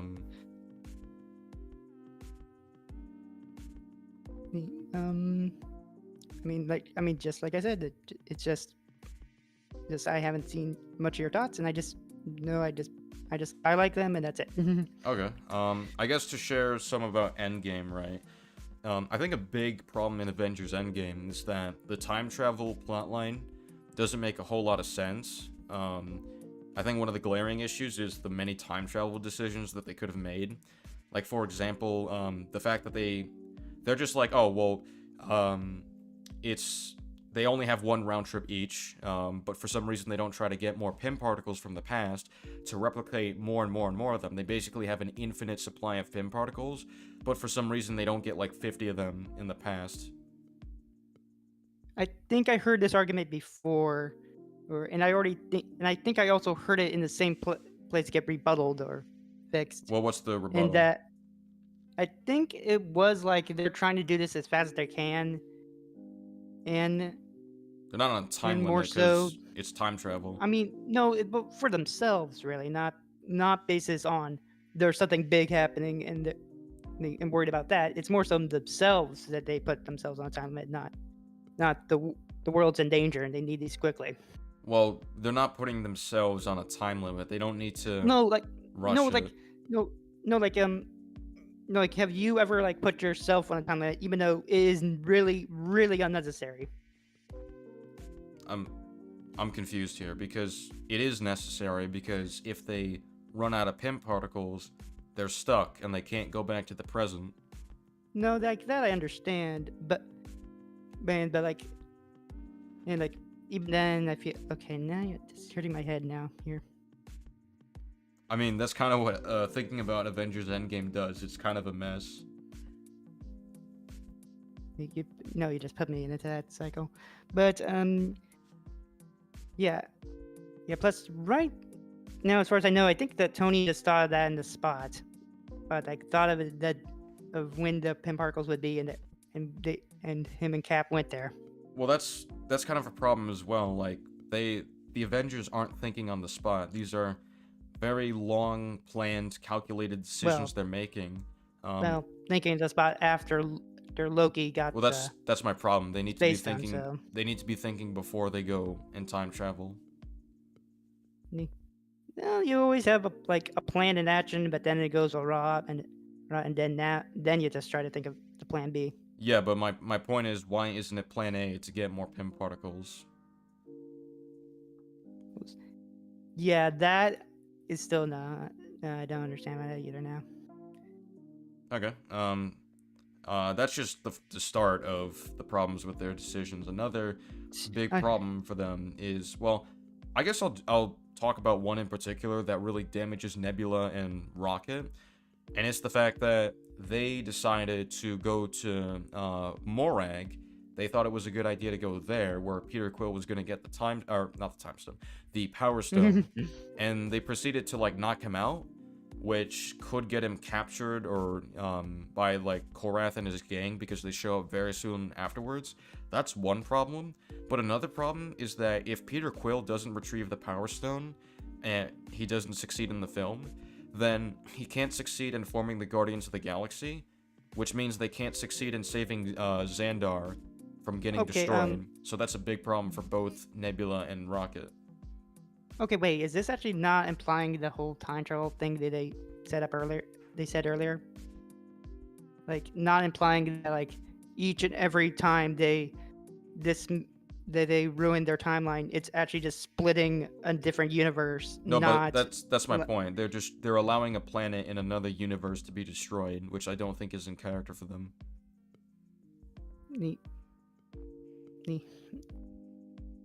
That's just now. This is just basically on the basis if like they're okay with everything they do to get the Infinity Stones, to like dismiss their timeline for other timelines.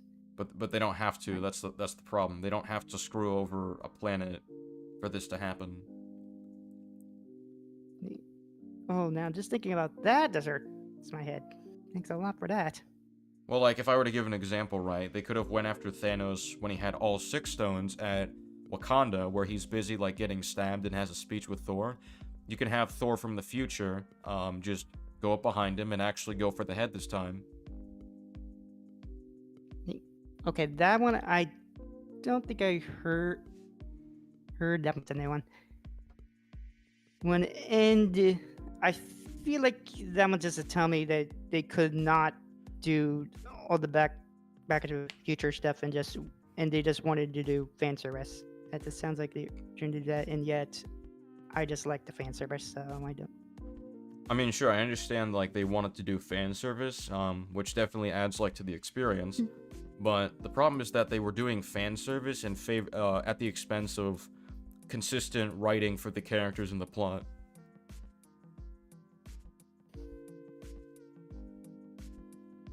I'm not sure how to speak about this one. Okay. And it's not because of the movie. It's not. Well, actually, it's kind of, but it's because how I experience movies. Like I just watch them. And enjoy some of them. Most of them. Some of them I do like not really like them, like Joker 2 or Madam Web or stuff like that.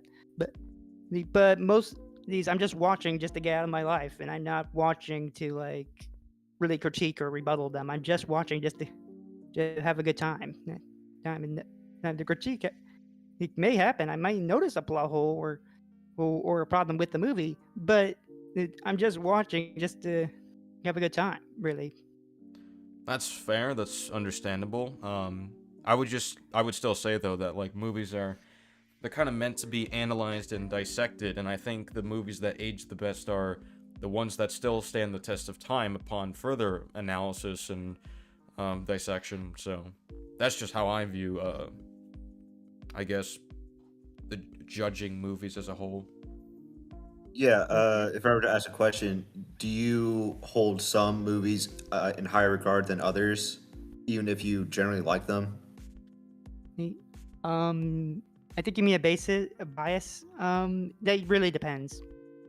And What would make you, besides personal feelings, like hold certain films above other films, if not for quality? like, honestly, I don't know that really. I haven't really thought about that. Okay. I mean that's definitely something you might want to think about on your own if you're interested. Only if you're interested, of course. Um, Skid says, don't you mean War Machine because Rocket wasn't with Nebula when they went to Morag? No, yeah, I know War Machine went with Nebula to Morag, but the problem is that Rocket would have had to agree to the plan, which is the thing that I think is the hindrance to their characters. But I think he did bring his ship. he brought the what I can't remember what the ship was called. I'm blanking here, but yeah. But if that's the case, it's fine if you don't really I guess have a full opinion on the criticisms because it's not really a thing you're interested in.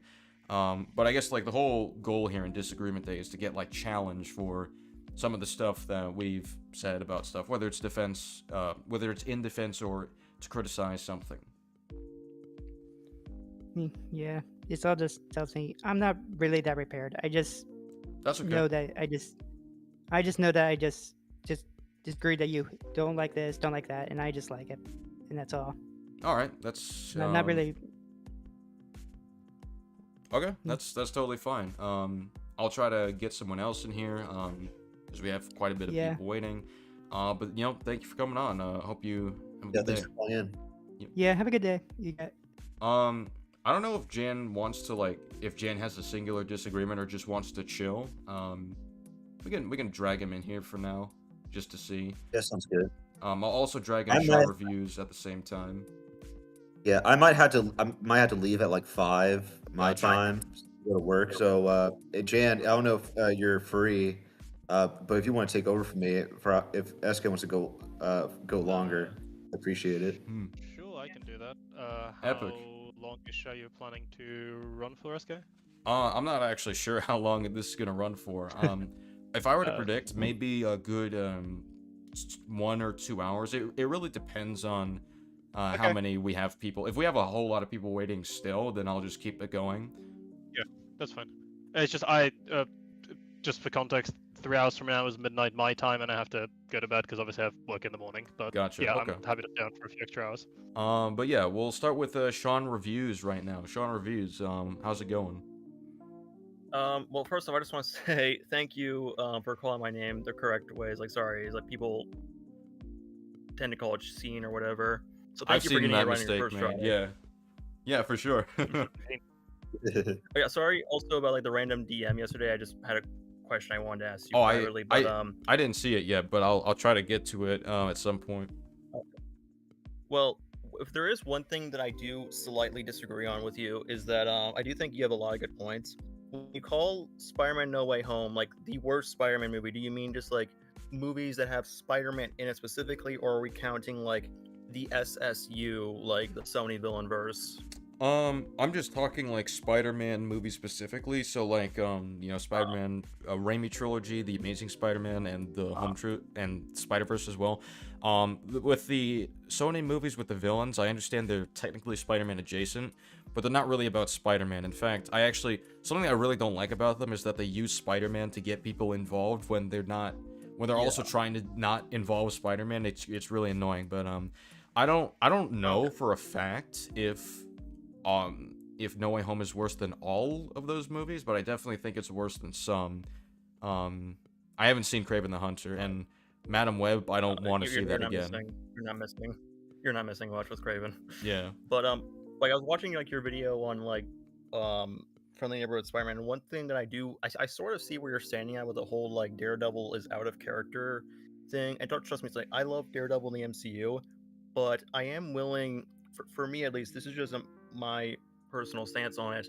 But when it comes to Matt in this continuity, this is supposed to be like a branching timeline, like an alternate universe version of him.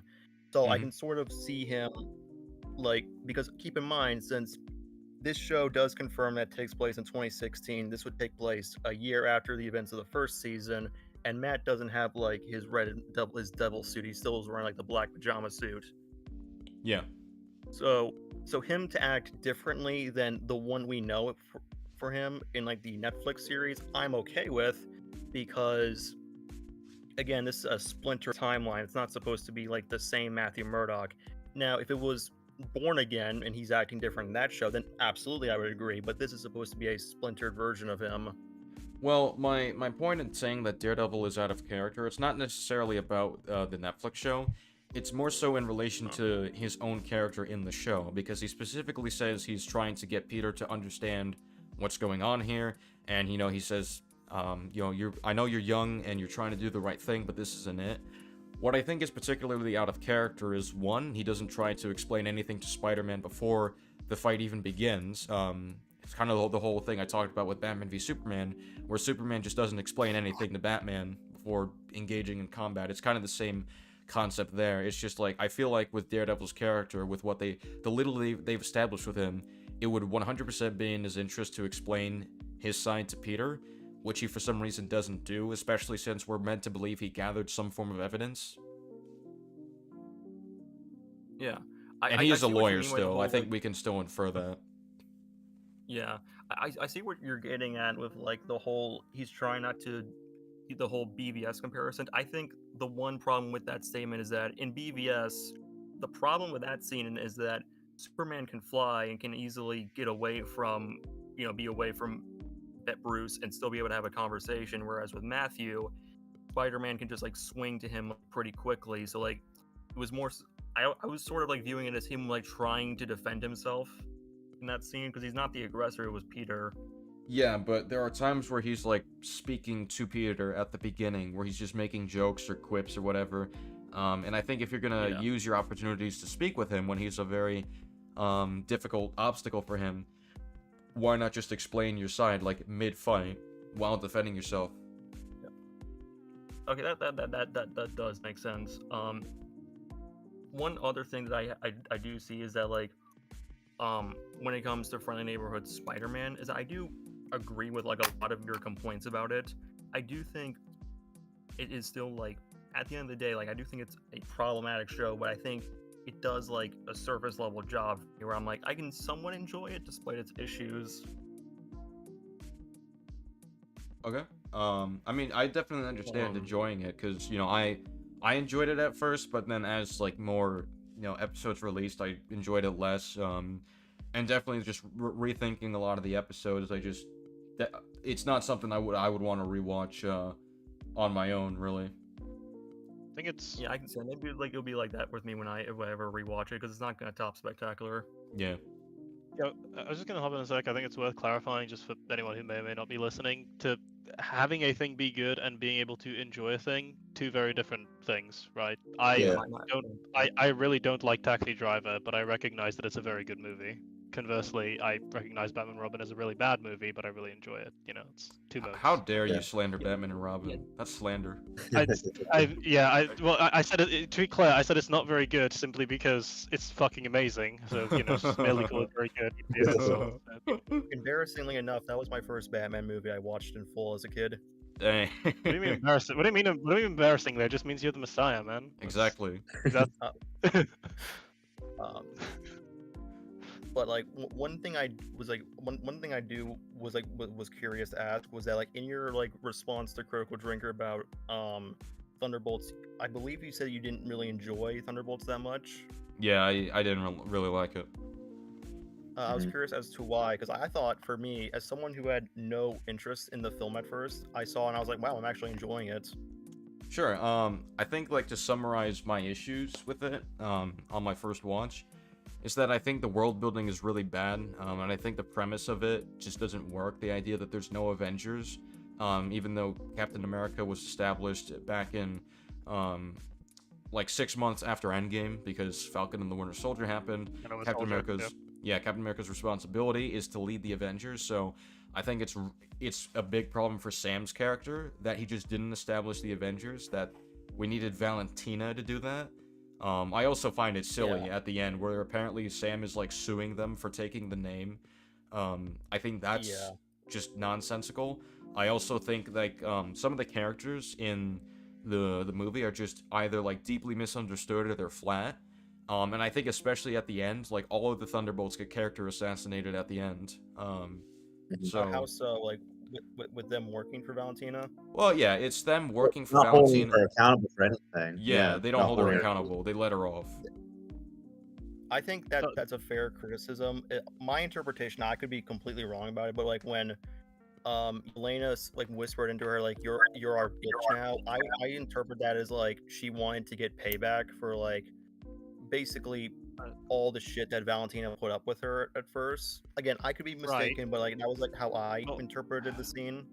I was gonna say the point there being though, so like in terms of after that, right? The Thunderbolts have a choice, each of them do. We could expose Valentina for what she's done. That's option A, and I think that's what SK, Jack, and I would say that's what they ought to do, right?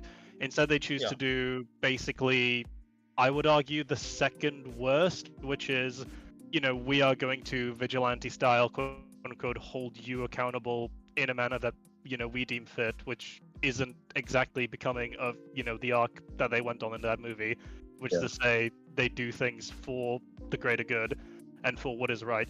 Incidentally, like, what they really should, like, the point is what they should do with Valentina is they should just be like, oh, by the way, this person is a complete fraud and she should, lose everything and probably go to jail for incredibly horrific crimes. And to be honest, I think that's the best way to get revenge on her, to be honest.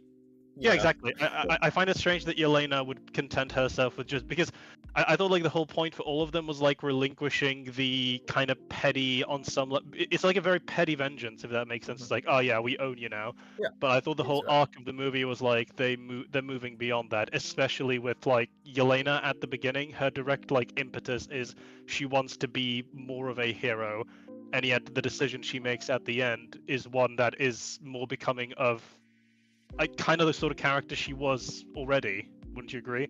Yeah. When it comes to the whole characters being flat thing, I would mostly like I do agree to like some extent that like Ghost, like I do wish the movie was actually longer because I would have liked to have seen like what their rooms were like, and I can see to a certain extent like some of them are pretty flat, like Ghost and John Walker are pretty flat in the movie, but I do still think that like I didn't mind Taskmaster being flat because they realized she's in we it already for screwed 2 up with this. seconds. So, Yeah, they just want to get rid of her. But I do think there are like interesting qualities to them to where I like with Bucky, he's already gone through like his entire like arc of growing past a better person, so I can excuse why he doesn't have a room in the film. Would you? Because he's already moved. Would you say that the thing, because this is like, sorry, Thunderbolts is like my white whale at the moment. Would you say that the thing that you find compelling about the movie and the characters is more so the archetypical, like, so to say, like the platonic, I'm sorry to be pretentious, but like the platonic form of like the idea of what the character is, as opposed to what they actually have? Like, for example, with John Walker in this movie, a lot of people will say they find him super compelling because he goes on like this meaningful, deep journey moving on from what he was as opposed to where he is now. When like, that's not in the movie. But like that's the idea that the movie is trying to put in your mind, so to say. Like it acts in many scenes as though like this is what has happened with Walker here in terms of presentation and like narrative styling. But in terms of like actual content, be that like dialogue, plot, character, specific actions and moments that isn't in the movie. That's actually, that's kind of what I would say. Before you go on, I'm just gonna use the bathroom real quick. But feel free to take over the Thunderbolts thing. I'm sure Jan is quite prepared for this one. The Thunderbolts. Yeah. This goes. Well, I do agree that when it comes to like not counting Taskmaster for just kind of like the main six of the group, I believe. I Yeah. would say that yes, I will agree. John Walker and Ghost are the characters that I wish we got to see a bit more development from. I'll agree, like those two are definitely the weakest characters in the movie when it comes to like the group, and I do wish more was done with them. And to a certain extent, yes, I do agree that I do like the idea that is presented. However, I do think this movie actually made me keep in mind I did not really care for Yelena during Black Widow or even Hawkeye. Same with Red Guardian. But this movie, like, it actually had stuff in it that I'm more like, oh, I was able to turn around and actually starting to like these characters. So not to put you on the spot, but what do you? Not to put you on the spot, if the answer is you don't exactly, that's fine. But like, what is like an example of a scene in this movie that you feel made you have that impression? I would say that like for me at least, it was definitely the scene towards the end of the film when Red Guardian was willing, like when Yelena was sucked into the void and everyone was like thinking, hey, we go in there, we're gonna die. But Red Guardian was like, I still have to go in there. That is my daughter. I will do anything for her to make sure she's okay. That was like a scene that made me like start to appreciate his character, like made me start to enjoy him a little bit more. Okay. So that's fair. I suppose my response to that would be what, like, in terms of that, what is that doing for Alexei? Like, it, because I don't disagree that it's like a, it's like a good thing that he did. It's like a check mark, right? Yeah, I would expect Alexei to do that, but that's not, like, what is the alternative? Oh yeah, I'm gonna ditch Yelena. You wouldn't expect Alexei to do that, right? So like, I agree that is that is an element of it that works, but I don't think like it's especially profound. That's like a very simplistic choice, right? Yeah. I think one of the reasons why I do like this scene a lot is that like in Black Widow, one of the things I hated was how that scene where he was like crying on the floor, wondering if Nat was okay, only for it to be like, she's alive, you dumbass. In that movie, they were treating it as like it was a big joke, but here, like, they're treating it with the seriousness and intenseness that it deserves. On top of the fact that one thing I also liked about Alexei in the film was, like, I will agree to some, like, I will agree it is a plot convenience that, oh, this limo that goes so slow was able to drive the entire night across country to like this out of nowhere base. I will agree that it is kind of weird. Well, that's not even the worst part of the limo. The worst part is that Valentina, who knows that Red Guardian is Elena's dad, doesn't identify that he's the cab driver despite having Red Guardian as the name of his limo. To me, I like that. To me, that was just like baffling, especially considering she divulges her entire plan, which wouldn't even be really, which would be stupid even in just a complete stranger's cab. Yeah, I do agree that was kind of dumb of her, but I more so think that's like her entire thing is that she's overconfident in herself, and like I will agree, yeah, that is dumb, but like she has made so many dumb mistakes to where I'm just like, oh, yeah, she's an overconfident idiot. Yeah, but that's so then I like that. I like that very much because that's a completely valid, impression to have of Valentina. However, I feel that I would necessarily then have to argue, as someone on the contrary to the film being good, is Valentina is in an extremely prominent position of power, and she has been in that position of power for. I mean, even in Falcon and the Winter Soldier, she was already kind of high up the rung, and now she was in Wakanda Forever. She was already basically up the totem pole, right? How the fuck did someone who's that in that movie? Yeah, like how she's that briefly, but like how the fuck did someone who's that profoundly moronic manage to retain this amount of power for this long? Mhm. And then the answer to that would have to be, oh, I suppose she just got lucky, right? But then I would of course say, well, she's been getting lucky for a very long time now, and this feels very contrived, which is a problem, right? I feel like if there is like a plot hole with like the MCU nowadays, it's more so like with how the hell like I think like a plot hole is like how like the government runs in the MCU, where I think it's because of the issue. Yeah. Like all they had to do was that like, oh, the president got like turned to dust during the snap, and he had to fill out his term during like when he was brought back. If they just said that, I'd be like, okay, I would be willing to accept why the election at the beginning of Brave New World is in 2020. 2026 rather than 2024, like it's normally supposed to be.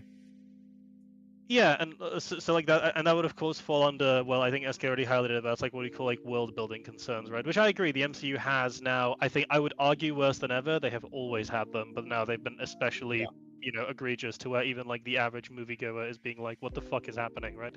But like in terms of when it comes to the matter of Thunderbolts, so like what you said with the scene with Alexei, right? That's kind of a pretty good microcosm of what I think why people like this movie is. People like the ideas in it, and they like some of the scenes in like how definitively the movie presents, like ascertains its ideas, or like reaffirms its ideas rather, right? It's like that scene with Alexei. It's like, oh yeah, he's willing to die, risk death, right, or uncertainty for his daughter, which that's again, sure, that's good for Alexei's characterization, but it everything around it, right? Like from then where it goes, we end up going to the Mind Palace. We don't learn really anything about Alexei in the Mind Palace. Like Alexei's character is. I will agree with that. I think that's a missed opportunity. Yeah, like Alexei's character in this movie isn't awful. He's just extremely shallow, and I think a lot of people that can be said for basically all of them. And you can say, oh, that isn't a problem in and of itself, right? Because like there's shallow characters who work in certain situations. The problem is that's not the sort of narrative they're trying to convince you that they've told here. This movie really reminds me a lot of Falcon and the Winter Soldier, a lot of ways the more I think about it, where I hesitate to call it manipulative, right? But it tries to convince you through music, through acting, like through the actors emoting, which is, obviously it has very good acting. I don't think anybody's going to disagree with that, as do most projects nowadays that have good actors in them. But it doesn't. The writing doesn't support what's being presented. Like Alexei has that big heroic moment, right? What else has he done throughout this? He has one conversation with Yelena in this movie, and that's it.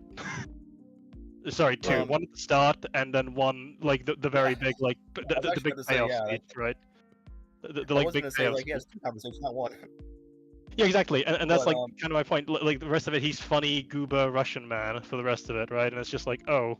I guess we ran out of time. I don't know. If anything, I will say like one thing I do dislike about Alexei is that I think they were like, I can see what they were going with his character, where it's like he starts off as a goofy man who lost what it meant to be a hero, but then when he saves the little girl at the end, he's like, oh, this is what being a hero is actually being about, not the fame or the glory, until the post-credits scene where it's just completely ruined for me a little bit with his character.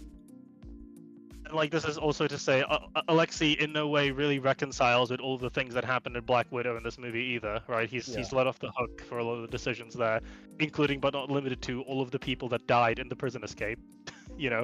So like the movie very lazy. Sorry, go ahead. Go on. Sorry to interrupt, but like for me, the reason why I like Thunderbolts is, for one, I do appreciate how it does feel like we are still I do think the world building could be better, but I do like how it's trying to take back elements and trying to make things more connected again. Like it's like, oh, these things weren't forgotten about, we're talking about it again. As well as like I do think it's interesting for once for me. One thing I do appreciate about the movie is that instead of having like a big CGI climax like every Marvel movie has had nowadays, it decides to take a more grounded approach with its climax, where it's like, yeah, it is a bit CGI heavy with them going into the mind or whatever and trying to save Bob, sorry. But I do appreciate how like they are trying to do something different than what we're used to. And I know it does seem like a bit unfair to give it credit for trying novelty. To do, like, I know. Wait, what was that? For novelty. You would have. Yeah, go on. Sorry. No, go ahead. Like the reason why I'm giving it credit is that I do appreciate how it is trying to do something different rather than just giving us the same climax over and over again, because it does get repetitive. And it's like, oh, we're actually getting a unique final battle that's not just like, oh, we gotta beat them up or something and everything's good. Yeah, so and kind of now back in the territory of talking in terms of like enjoyment, right? So like your impression accurately of like the MCU is, oh, they're very formulaic now, right? They always do kind of the same thing, and this movie tried to do something a little bit different, which that's fair. I suppose my argument at that point would have to be the Last Jedi tried to do something different, right? So oh come on, don't compare it to the Last Jedi. well, so, like I'm not comparing the movies directly, right? But like, you understand, you understand. I get that. Like, you understand the point, right? It's like a case of it did something different, and doing something different can be good. But like on the other hand, if if my store is known for selling strawberry ice cream, right, and then I decide, man, people are getting really tired of the strawberry ice cream. How about I start selling shit flavored lollipops, right? It's not gonna. I wouldn't expect that to improve my business margins, right? Like. Yeah. I do. Go on. I will say this is like a nice conversation about like our disagreements. I do like. I see your issues with the film. Like I do agree to an extent on your points. Like one of the things I do appreciate, I like about Thunderbolts is the fact that when it came to the character of Bob, I really got like invested in his character about how he's basically a mentally ill person who is the most unqualified person to be, basically the Marvel equivalent of Superman, and that power is given to him. And I know it could be mostly thanks to like the actor's performance, because I think we can all agree Lewis Pullman did a great job as Bob. But his second greatest performance as Bob, I would say. And, in Top Gun Maverick. and yeah, maybe it is just because of his performance that got me sucked in. But I also found like how one of the saddest scenes for me, at least, was how like he was just used to being in that room where he would just see his like abusive father, and I was like, damn. I'm gonna do something maybe a little bit mean, but I like to do this just as a litmus test. So like my impression is, would you say you really enjoyed or like quite enjoyed Thunderbolts? Would you say you're a fan of the movie?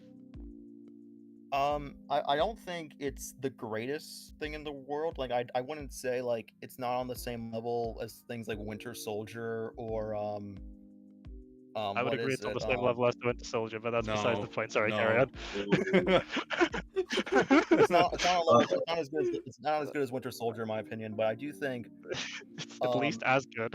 No, just kidding. Okay, sorry, go on. No, it's not as good as Winter Soldier. It's not as good as that movie. Sorry, it's like an inside joke. Yeah, but like where I was going with it ultimately. To be fair. Yeah, ultimately where I was going with it, sorry, like Sean, is what is like. Do you remember like and again, if the answer is no, this is not me trying to like spit roast you in front of however many people are watching, right? But like, do you remember like a quote from the movie? Like a singular line of dialogue.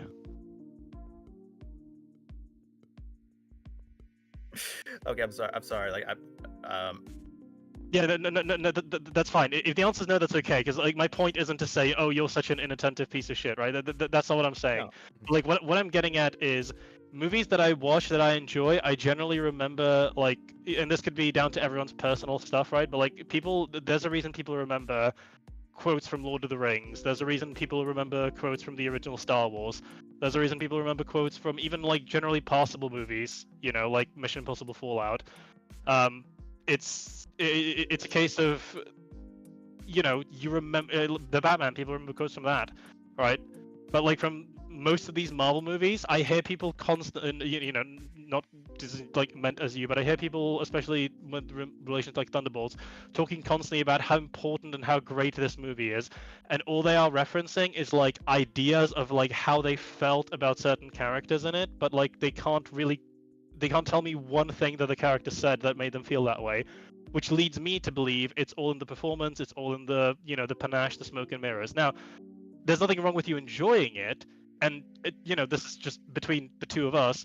If Bob in that movie spoke to you and it made you feel like it made you learn a little bit something about yourself, and you might be now look at the world a different way, hey, that's great. That's great that you had the experience.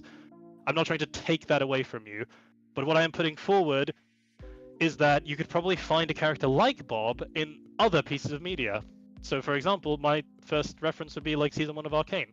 There's a lot of I would say Jinx is not entirely dissimilar to Bob in many ways. I have actually watched Arcane actually, but I was gonna say it's an anime character called Mob from Mob Psycho 100. Yeah, sure. That's another one I'm familiar. Yeah, and that's kind of my point, right? There's a lot of other pieces of media that do this and that do it better. And I think the reason Thunderbolts is getting this, had that relative wave of positive reception upon coming out is precisely what you're saying, because people are like, oh, this is like trying to do something, right? Which is better than something like, the generic MCU slop. Like, it's better than, for example, I would say Captain America 4, right? It's probably better than that in terms of having like an actual narrative through line, like a conceptual focus, I would say. But it's not well executed, and that doesn't, having an idea and not being able to execute it doesn't get you points in my book, unfortunately.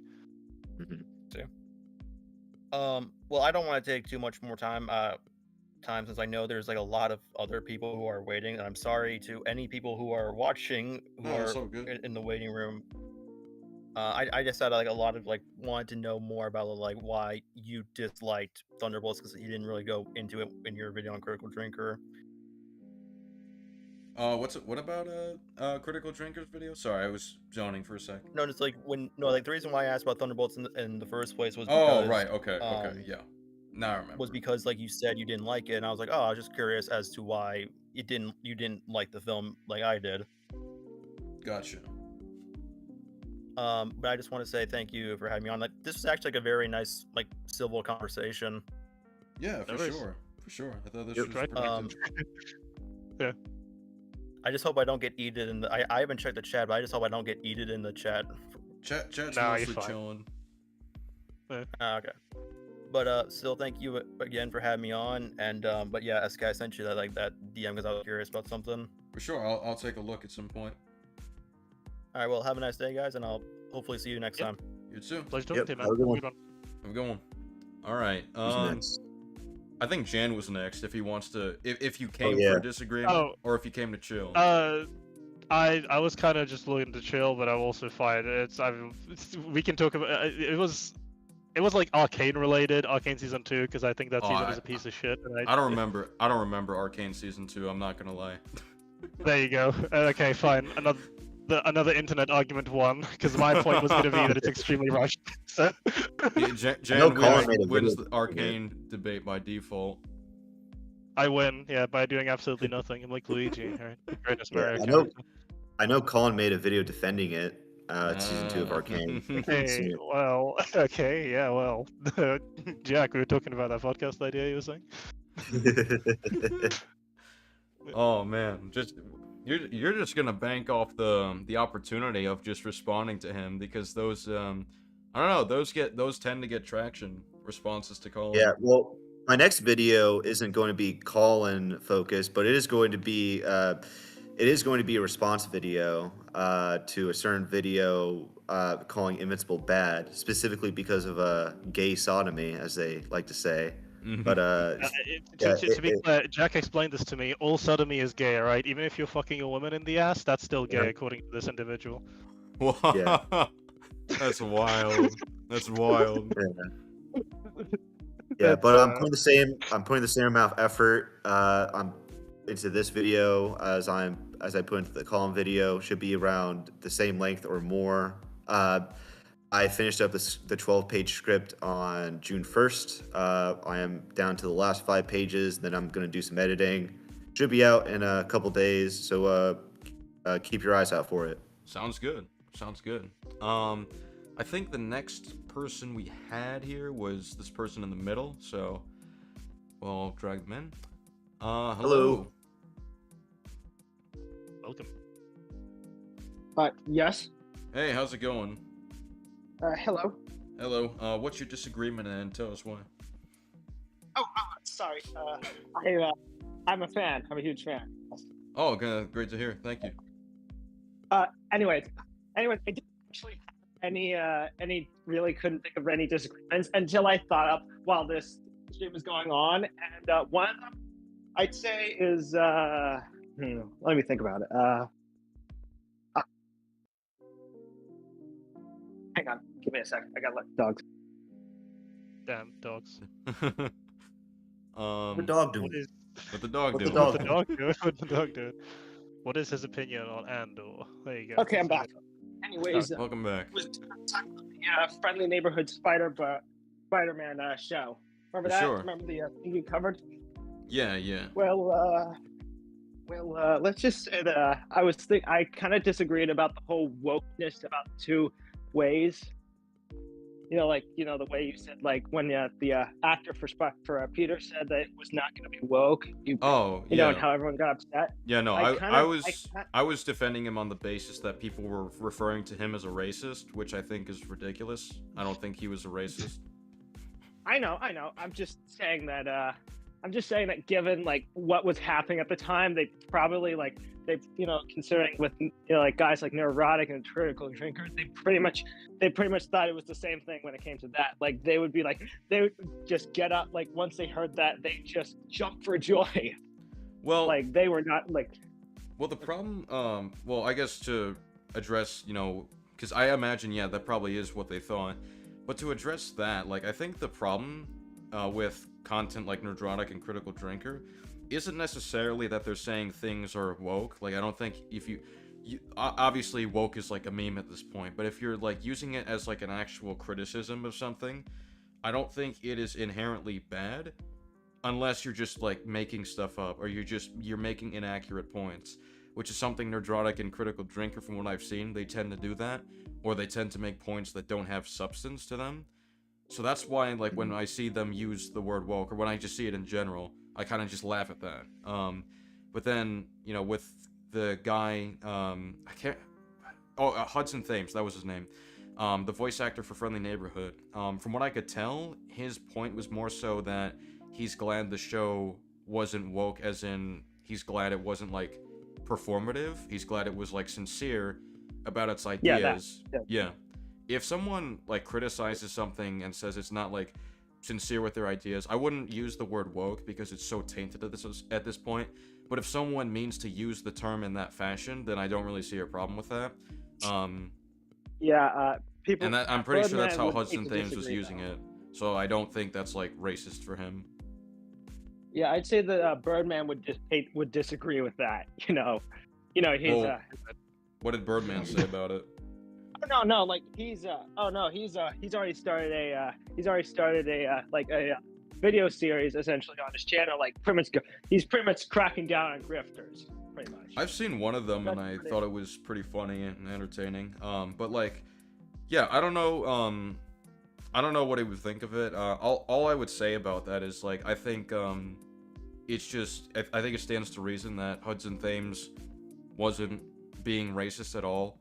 If he really did have the perspective that it's woke to have like minorities in media or whatever, he would have said it, because they do have that in the show. So I don't get where people are coming from when they're like, oh, I hate this actor now. It's like, okay, sure, maybe he didn't word himself well, fine, but to say that he's a racist or something, it's stupid.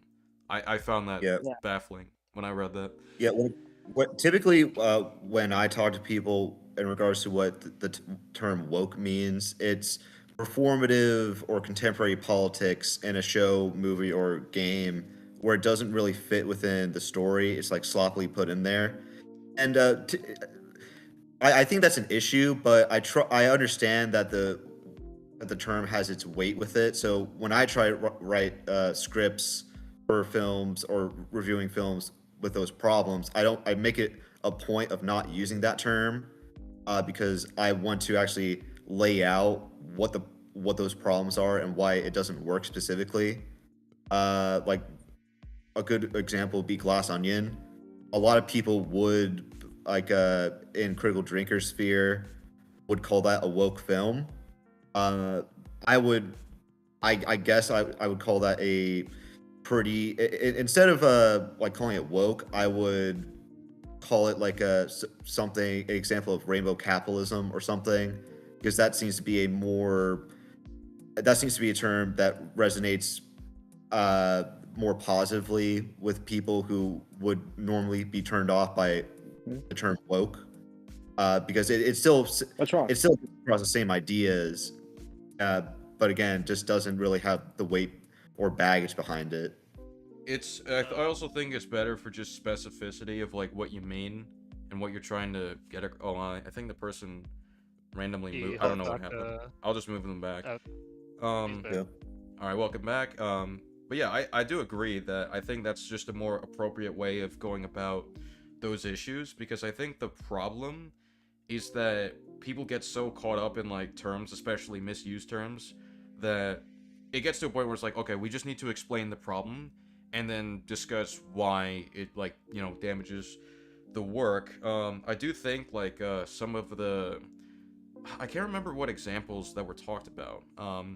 But I talked about The Boys with my friends Borgie and Comic Legend, and you know how they try some of their satire or commentary or whatever. And I think we did point out like some weaknesses in it and how it's kind of not really like strongly done. I can't remember what examples we used because it's been a while since I've even touched The Boys. So. Huey getting assaulted. Huey's getting assaulted is an example of that for sure, though I think less of that being the politics in itself, but more so a contradiction of their politics, if that makes sense, or their messaging. Mm-hmm. Yeah. Hey, I just wanted to point out. I'm sorry for blinking out for a sec. That wasn't. I just blinked out for a sec. I don't know what happened.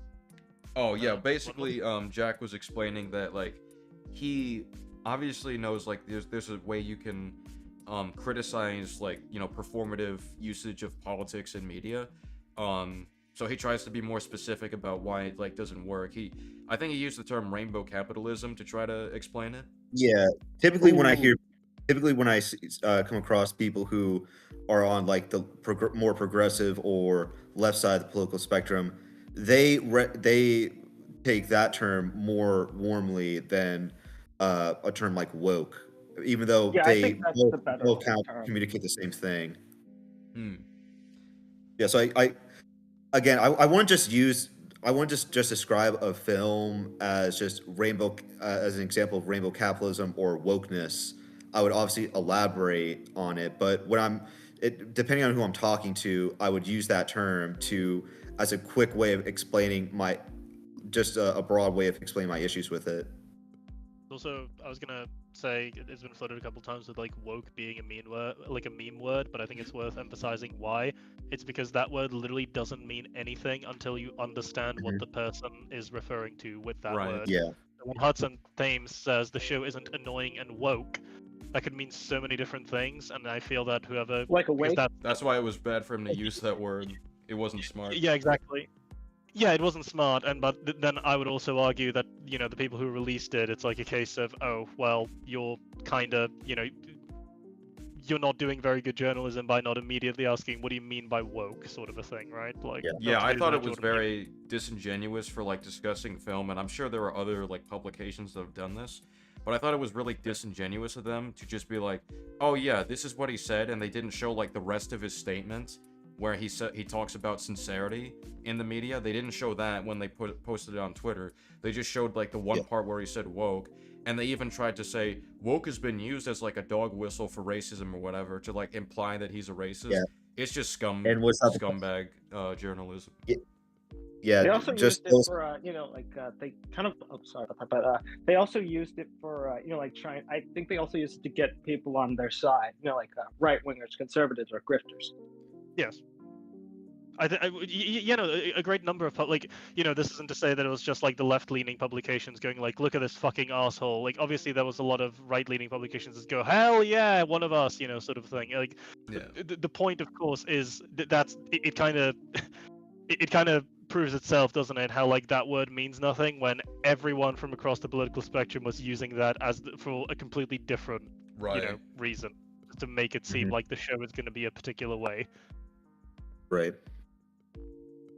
Hey, also another thing I'd like to mention is I don't know what you guys think of the early suit, but I actually quite like it. Like, I kind of like the fact that it's like a contrast. Like, instead of being mostly red and a little bit of blue, it's just blue, and then there's a bit of red on the mask and the gloves, and it also has it's a lot more impractical. Let's just say it's less it's more bulky, I can say. Let's just say. It looks fine. I'm kind of whatever about the suit. It's just like, it is what it is. They give us like a better one at the end, which is cool, I suppose, but I don't know. It's hard to appreciate when I don't like the show. It makes it harder to appreciate. Wait, I I thought you hate- liked it. Oh no, I thought I heard somewhere No. that you liked it. Or- Did I like the show? Yeah, you know, the Spider-Man show. Oh, I liked it at first, but then like more episodes came out, and then I disliked it, and then I looked at the older ones, and it's like most of them I don't like either. So yeah, but I think Jack was about to say something. Yeah, I'm just disappointed that people are referring to the Future Foundation suit as the Osborn suit now. I'm just like, as a comic fan, Yep. I'm just like, Yeah. cringe, cringe. Well, I just call it the white suit. well, Jack, did you like how Harry stole MJ's catchphrase in the show? Yeah, don't even get me started on that. Anyway, Uh, I say, okay, I was actually initially here for the because I wanted to ask you guys about Thunderbolts and what you thought, but I saw the earlier debate with you guys, and I really don't have anything to say aside from saying that I really didn't know a lot of these characters, so I was just going in from what I saw from earlier, like on YouTube and stuff of these characters. So I essentially was just going in blind, but I will say I did quite like it. One thing I'm surprised is that they didn't turn Bob into like this sort of incel or something like that. It could have been worse. I agree. yeah, I suppose. Hello? Yeah. Yeah, no, yeah. I was just saying, yeah, I suppose it could have been worse. It's with regards to Thunderbolts, you know what? If you've really not known the characters before and this is your first experience with them, I suppose, yeah, I can see how the movie would be appreciably not as bad. But yeah, that's the rest of Yeah. us are cursed with knowledge, so you know. Damn. Also, one line I remember from the film was him like said like the villain of it, not Bob, but the female. Val. I mean, yeah. Wait, what? Valentina. Oh yeah, Valentina. Yeah. Aside from her looking like Rogue, I will admit that the part that kind of got me a little bit was the part where she actually began talking about his past and his abusive father. He's like, no, wait, no, you don't get to remember. You're not supposed to remember that. You don't get to remember that, or something like that. Okay. I barely remember that in the movie. Well, I think it was like she specifically goes like, he's not supposed to be remembering that because he's now supposed to assume this new identity as like the flawless superhero, right? So they can't be having that. I mean, I agree. It makes Valentina look very super duper evil. But she gets forgiven. She gets redeemed. One would say arguably cartoonishly so in the way that it's delivered, but Wait, They showed who? a flashback of her as a Valentina. kid, so she's sympathetic now. Valentina, I think she's like very cartoonishly evil in this, in terms of like what I specifically mean by. I guess I should clarify. What I mean by that is she makes a lot of decisions that aren't really grounded in reality. She just makes them because they are the most evil thing she could do at the time. There's like no pragmatic, like from her perspective, there is no pragmatic benefit from being super like giving that information to Bob that he's not I supposed guess to be to her, remembering it, right? it'd all be worth it in the end. Yeah, but like, no, that's fine. Yeah, I appreciate that's gonna be worth it to her in the end. But like, there's no what does she gain in that moment other than she gets to be mean to Bob? Which why the fuck would she want to do that when her goal, like her whole plan hinges on him being agreeable towards working with her? Oh yeah, that's something I noticed. I kind of got a little bit of Homelander vibes from him when he was in his suit at first, but then that went away quickly. Also, I kind of appreciate how there is like, aside from like the beginning, there is literally no one dies. Aside from a few characters, almost no one dies in this film. And Just the ending. Just pretty wild considering it's about. Some people would say it's about anti-heroes, but then that happens. It's almost like the movie's very confused. I don't know. I don't want to be putting any ideas in anyone's heads or poisoning any wells. I would never do that.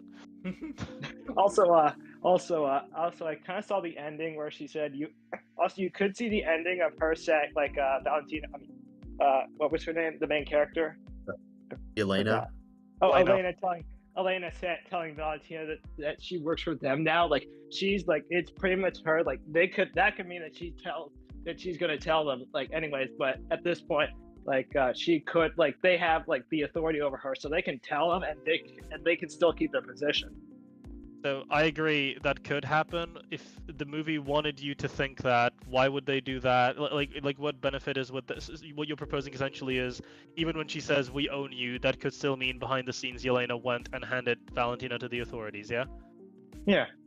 Yeah. So so why would kind of the point of art is to, or movies, to communicate ideas without explicitly saying them in some ways? Why would the movie tell you? They should have showed it in the newspaper articles. Yeah, exactly. Like at that point, I would still be like, "Huh, that's a weird line," but I guess it's okay because they did do it. As it exists, it gives me no reason to believe that Valentina suffered any such consequences whatsoever. All right. Also, I would I'm say. wondering how Sam's gonna react to this whole thing. Well, Like, we if saw it's it. We like- saw it. He's They suing sent them. him a desist. Yeah. What do you guys say? I thought that's he's suing them. That's the post-credit scene. Sam filed a lawsuit and has apparently had a falling out with Bucky off screen because of him Yeah. calling them Avengers, And they said which that. would never happen. So And they said that he has. And they said that, They should have just called themselves the Thunderbolts. Can you And they can said you that imagine it? Wait, SK, can you imagine that conversation? Hey, Bucky, I appreciate that you fought side by side with me many times to save the fucking universe, but this is a bridge too far. Our friendship is done, mate. That is that is just cartoonish right there. That's just cartoonish. yeah. And I can't get over the line they say, which is, "Oh, he has the shield, so he's more legitimate," implying that if he didn't have the shield, he wouldn't be a legitimate voice. It's not that he earned the shield; it's just that he has the shield. It's just like, Man. dude, No Joke reminds me of like a skit the other day, like like a random TikTok skit where like the premise was Batman trademarking the word Justice League, so they can't boot him. And I'm like, holy shit, that's like actually what happened in this movie. That's fucking wild. Someone wrote this. Also, I will say that Captain wait, what was his name again? I forgot. I call him Rank? Russian Sam. What?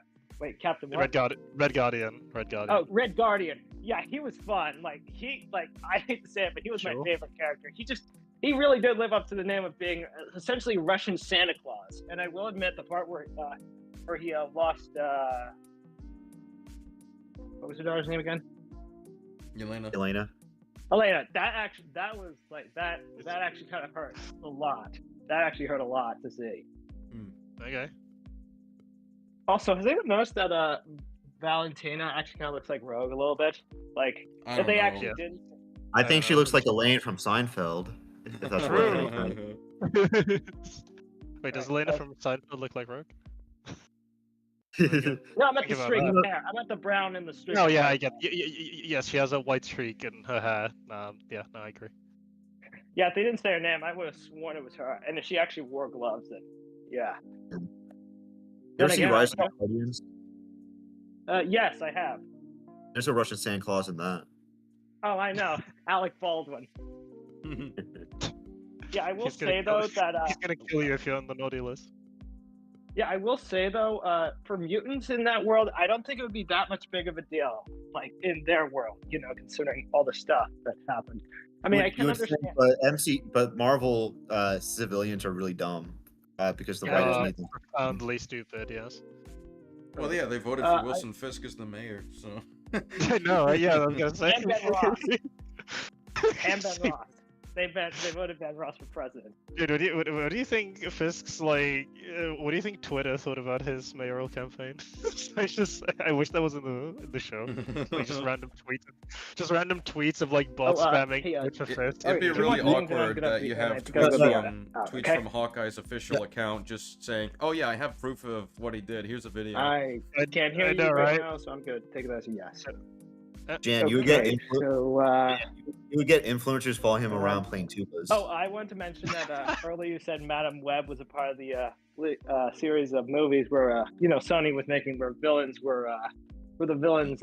Yeah. It's essentially about Spider-Man's villains, but technically speaking, Madam Web isn't a Spider-Man villain, like at all. Technically speaking, Madam Web isn't a movie, just so we're clear. Yeah, so. I mean, you get what I mean. Just the idea of them doing like all these spin-offs that are just not even related to Spider-Man. If we really think about it. I've heard that they take place in the Andrew Garfield universe, but I No, could they be don't. wrong. They don't. Yeah, I know. Yeah, I just remembered Rhino. I remember the They Rhino. can't. Yeah. But yeah. All right, I well, will I say, gotta though, Venom is the best. I will admit, though, Venom series, Venom was actually quite fun. All right. And All right, well, I gotta get finally, getting to work. It's nice being a guest on Disagreement Day. Epic. Definitely open to coming back again. Jan, thank you for taking one for the team and taking my That's spot. Sorry for putting you on the spot. No, that's all right. Mary. I got nothing to do until I get up and look at rocks in the morning. So yeah. Yep. All right, but yeah, I gotta head to work. Later, guys. All right. Have fun. See Alright, you see ya. later. He's got a job, unlike. Like, some people we know. Yeah. So yeah, all right, I think okay. if I think that seems to cover like any disagreement. So we're gonna try to get the next person in. So, but yeah, thank you for one more thing. Yeah, go on. Oh, I was about to say, I will say though, I wanted to suggest a guy you could look at. His name is Anomaly Inc., and he made a few videos about like the MCU and stuff, like I've Deadpool, heard of him, Wolverine. Yeah, you should check. Yeah, you should do stuff about him. Like I'd pay to see that. Yeah, it's like you're calling a crime lord here, saying you should do something about it. You should whack the I guy. didn't realize. You knows what I'm saying. All right. Well, anyways, man. also Yeah. I will say one more thing. I didn't like the Thing in like the Fantastic Four first trailer, not because of the design, but because he wasn't orange enough. Dang. Understandable. Yeah. Okay. All right. That's, yeah. All right. All right. See you All right. later. Thank you for All right. coming We'll see you then. Bye. Bye bye. See ya. I think next was Blagus, so I'll bring him in. What is up, Blagus?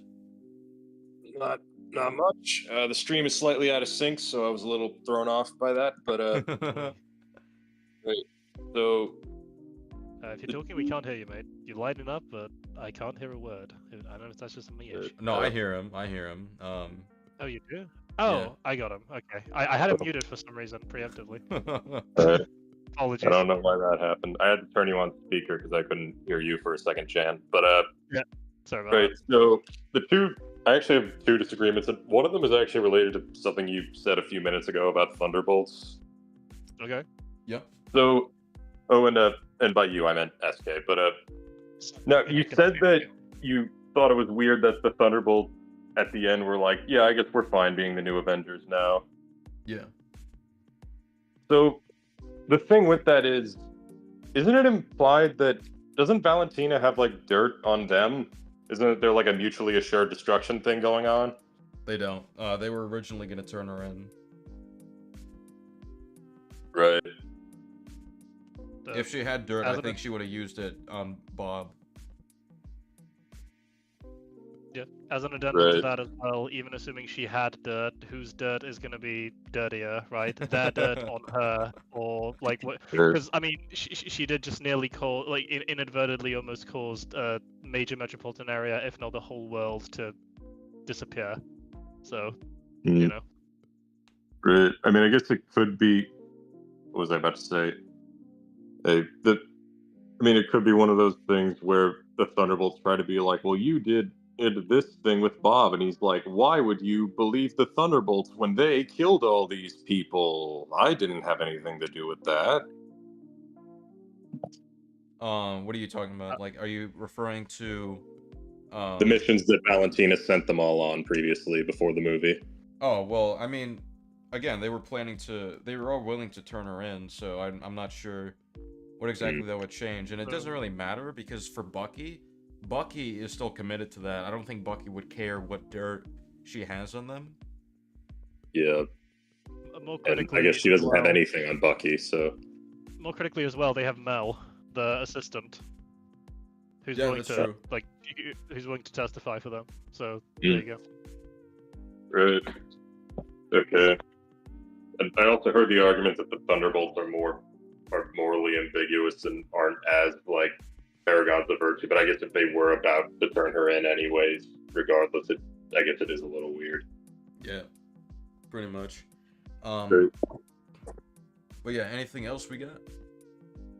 Yes, this is related to No Way Home, and this is kind of a response to, I say, an old criticism. It's more one that you bring up a lot. Mhm. It's the Ned portal ring thing. Yeah. Remember that? Mm-hmm. So now I'm not going to defend him being able to transport them to the school and to the Statue of Liberty. Like, yeah, I get that criticism, but I thought of a potential answer for how he was able to get the Peter Parkers into the room so easily. Okay. So now you guys say that like him being that it wasn't said earlier that the rings could bring in people, and because if they could do it in Infinity War, they would have just went like find Vision, and then they would have found Vision. But I think something I noticed just upon rewatching the scene is that the two Peter Parkers that Ned brings in are the wrong ones. They're not the ones he was looking for. That's why they don't try the method again after bringing in Toby. So I think if Strange did try going find Vision, he would have found some other guy named Vision who's unrelated.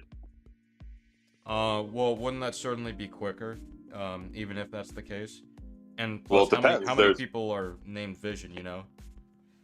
I mean, we can Google that. It'd be surprising. Like, I remember finding out that there's like 5 million people named Hunt or something. Well, I mean, like, I think it ultimately doesn't matter because the point is that if you can just say someone's name and you imagine the person, and obviously Strange knows what Vision looks like, then he just needs to do that. Because the whole idea is like you imagine the place you want to go, and in fairness to Doctor Strange, they didn't establish that that extended to human beings, like specific identities. They didn't say that. But No Way Home is like, no, actually, that is the case. Right. As a more retroactive thing as well, if that was indeed a rule and it was a premise, wouldn't that assuredly have been floated in any of the Doctor Strange films, specifically the one prior where they were establishing the rules for the rings? Exactly. Alongside, obviously Infinity War. Right. Yep. And Endgame. Yeah. Yeah, I don't even remember like what they would have found with the. Oh wait, they used it to find the. In the final battle, they brought all the other Avengers in. But like, if it could do that, even like the concern, like, here's a reason why the MCU really shouldn't want that to be a thing writing-wise. It completely, like, it makes it, part of the problem they're trying to resolve is they can't have every superhero realistically jumping on every massive conflict in every movie. If that was the case, done, right? You just need to phone up a fucking Doctor Strange and be like, hey, could you get him, and her? And he's like, yeah, I can do that. Takes me 2 seconds. Exactly. Right. It's idiotic. Yeah. I guess like a last thing is something I just thought of that's related to what you said. Like, this doesn't really apply to a specific movie, but it's just kind of something I thought of. So you mentioned just now about how obviously every MCU movie can't have every single character show up because, well, one, that's expensive. You have to pay a lot of people, but also, could this person solve the conflict immediately? Now, there's an episode of Justice League, the cartoon, where the Justice League are on a mission and it's only 3 of them this time, and Hawkgirl is like, where's the others? And John goes, oh, Superman's fighting a volcano, Wonder Woman's doing this thing, Plastic Man's down there, and Batman just said he's busy. So, is it possible to like watch the movie and just kind of assume that if the hero who could solve the conflict isn't here, that they're just busy doing something else? Like, do we need somebody to go, they're helping a volcano or whatever? It depends on it depends on what situation we're talking about. Obviously in No Way Home we can't really, argue that. Obviously in Infinity War we can't really argue that. But if I were to, I guess, give an example of where it wouldn't apply, maybe, just maybe in WandaVision, right? With Doctor Strange, because obviously he should be involved in something as serious as Wanda going crazy with magic. There's definitely ways that you could justify his absence, but I don't think subsequent entries have really done that. And because like Strange apparently knew what was going on, and sure, like he wasn't there straight away, but they don't establish anything significant that he was up to that would have distracted him from something that important. And I guess that's more so a product of the weaker world building in Multiverse of Madness. Good. And there's also the aspect of like Strange isn't the only sorcerer there. So right. like That's a whole. if they nother didn't thing. want to pay Benedict Cumberbatch, they could have just got somebody else and been like, "Hi, I'm Doctor Strange's substitute for the day. What's going on?" But Yeah. Really, what it is a matter of information, right? Like you asked, is it possible to rationalize that way? Of course, yeah. You know, you as like, this is in fact how the movies get away with it, right? Because most people are like, yeah, they're probably busy and they hand wave it, right? But like in terms of structurally, right? Like it's objectively a problem, because and like you know, there's ways you can address this. This can you know by conveying that information, it's like oh, it could be a piece of dialogue saying oh. Character X says, why isn't Z here? And Y goes, oh, they're doing, you know, 1, 2, 3 things, right? Or it could be visual information. It could be like a dossier where they have like mission assignments that like someone looks at, right? And they're like, oh, that's why we can't be getting these people, right? Like it's about letting the audience know that this is the case. Otherwise, it's a hole, or not a hole. It's a contrivance that they don't do it because they could be doing other things, right? So it's not explicitly a hole. right, and like it, and also there are examples that I know don't. So I haven't watched the show, but I watched the pitch meeting, and you can correct me if I'm wrong about this. But in Secret Invasion, there's a bit near the end where somebody tells Nick Fury, "Why don't you call the Avengers?" And he just goes, "This is too personal," and that's all we get. That sounds. Yeah, that's being an idiot. I haven't seen the show, so maybe I need context. But out of context, that sounds stupid for him to ever say. The context is that he like legitimately. The context is this is the context. He's been dealing with like Gravik and you know I forget what the main fucking Skrull's name is, but like he's been dealing with the Skrulls and he's asked why don't you do this, and it's oh they've like slighted me personally, so this is a pride thing. No. So they want you to now believe that Nick Fury now is too prideful to get other people to help him / you know work for him, which is fucking ridiculous. That's bullshit. Like. That's bullshit. When his entire plan was to assemble us. Dude, can you imagine the Avengers if Nick just went like, oh yeah, I'm gonna do it alone, and he has to be convinced into making the Avengers? It's like. Also, like he literally has a whole scene with Loki where he's like, you know, you kill you know my agents because it's fun. You've made me very desperate. You might not be glad that you did. Like, yeah. That's how he acts. So I think if that is the case in Secret Invasion, that's just a complete misread of his character. Yeah. Good. Good. And that's. Go on. Sorry. Go on. Go ahead. Right. Yeah, that's kind of it. I guess the last thing I'd say is everybody in the waiting room. I had a very funny idea where everybody changes their profile picture to the green aliens from Toy Story. You should do that. Good. Anyway, see ya. All right, see you later. See ya. Man. Goodbye. Have a good one, man. Cheers. All right, we had next Simon the Digger, I believe. Hello. You are muted if you're talking. Hello. How's it going? Hey, yep. I'm good. How are you? Pretty well. Sorry if I sound like crap. I had stomach problems and I threw up last night. Oh, I'm sorry to hear that. Yeah. Anyway, first I have a joke disagreement. All right. Yeah. All right, my joke disagreement is that SK, you're a fat gorilla bitch who needs to eat a salad. God damn. It's not a disagreement, it's a statement, damn. By the way, my friend Manon McMody told me to say that, so if you want to blame anyone, blame him. Okay. Yeah, I know who that is. Get the scene of Tywin Lannister going, that's not an opinion, it's a fact. Yes. Oh, man. Also, he told me to call you Diabito from Family Guy. Damn. Why is Henry going so hard? Damn. Alrighty. That is what he do. What? Yeah, I just kind of wanted to be in here to chill, if that's all right with you guys. I mean, yeah, if you want to chill for a bit, I mean, sure, that's fine. This is generally for disagreements, so. I don't really have anything on my mind. That's kind of the whole thing I wanted to say, because that's been on my mind since I started watching. Alrighty.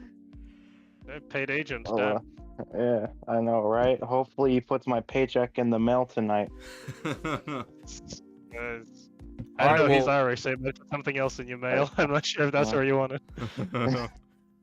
All right, well, we'll try to add someone else then in that case. All right. I think. Remember, eat a fucking salad, you bitch. All right. I'll talk to you later. Talk to you later. Have a good one. Bye bye. Have a good one. Anonymous, you're on the line. What's your disagreement and tell us why? All right. So my disagreement is about Sonic. We'll try to. Sonic 3? Okay. Right. Remember, eat a fucking salad. You might want to mute the stream. So all right. Wait.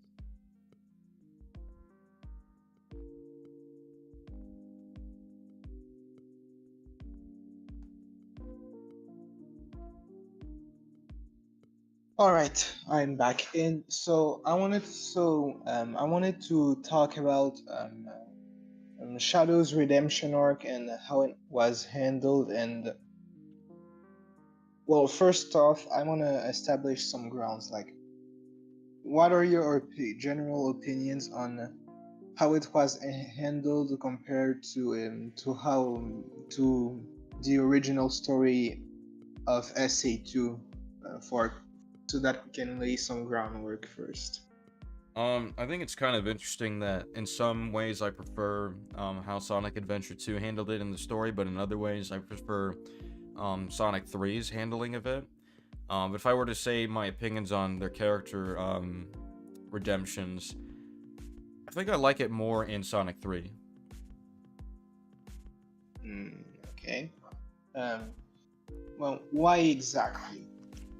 I think it is built around more of a rivalry with Sonic, which I think definitely adds more, I guess, it adds a compelling element in the story because these two are like rival figures, and I think this movie did a better job playing into it, where they're just trying to take from each other as things are escalating between the two, and I think it definitely helps show that, revenge is just not going to serve Shadow, seeing what it does to Sonic and seeing how he comes to that realization, how, he ends up losing himself in doing so. I don't know. I think it's just generally done better in Sonic 3 because there's a little bit more to the story, I guess. I'd have to look back at Sonic Adventure 2 to fully remember how the redemption was done, to be fair. If I remember correctly, yeah, go on. In SA2, from what I remember, the way he ultimately redeemed himself was that he had a conversation with Amy about how, and Amy, I'm paraphrasing, she basically said some stuff like, humanity deserves a second chance or something similar to that nature. And then it's led to him having a flashback to what Maria actually said, and which cleared up a misunderstanding he had. And then he becomes a good guy.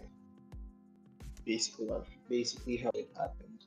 Yeah, it's kind of the whole idea of like recontextualizing the advice you're given by a lost person, or how someone can twist and manipulate it for you to listen to their for you to follow their goals and stuff. Yeah.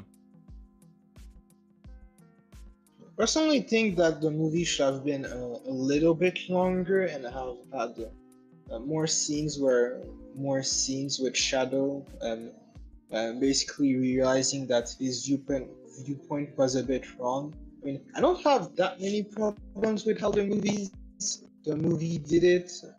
I think it was okay, but I feel like a few more scenes could have helped a little bit, and maybe more scenes with Sonic and Shadow because because they don't. I don't think they had that many interactions if I remember correctly, I mean, they had good interactions, but I feel like we could have had a little bit more, if you know what I mean. I suppose. I do think what we have is enough to understand his redemption, so didn't really think we needed any more scenes. I guess maybe you could be a little more specific on what scenes were needed, what information we needed, that sort of thing. Yeah, that's fair. What um, okay.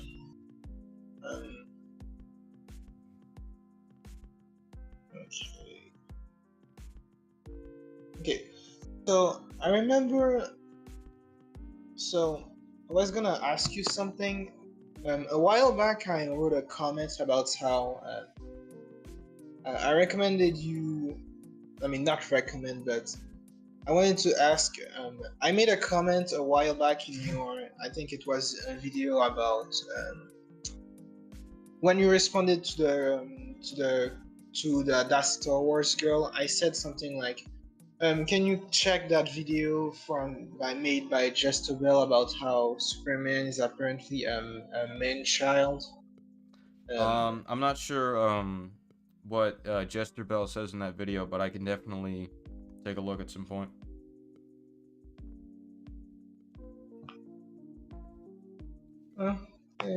Yeah, that's all right.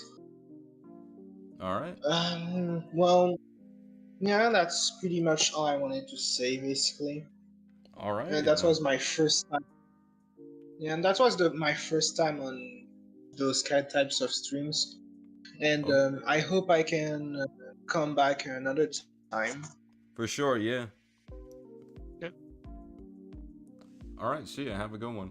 Yeah, have a good one. Bye. Bye. All right. I know fucking guy... nothing about Sonic. So.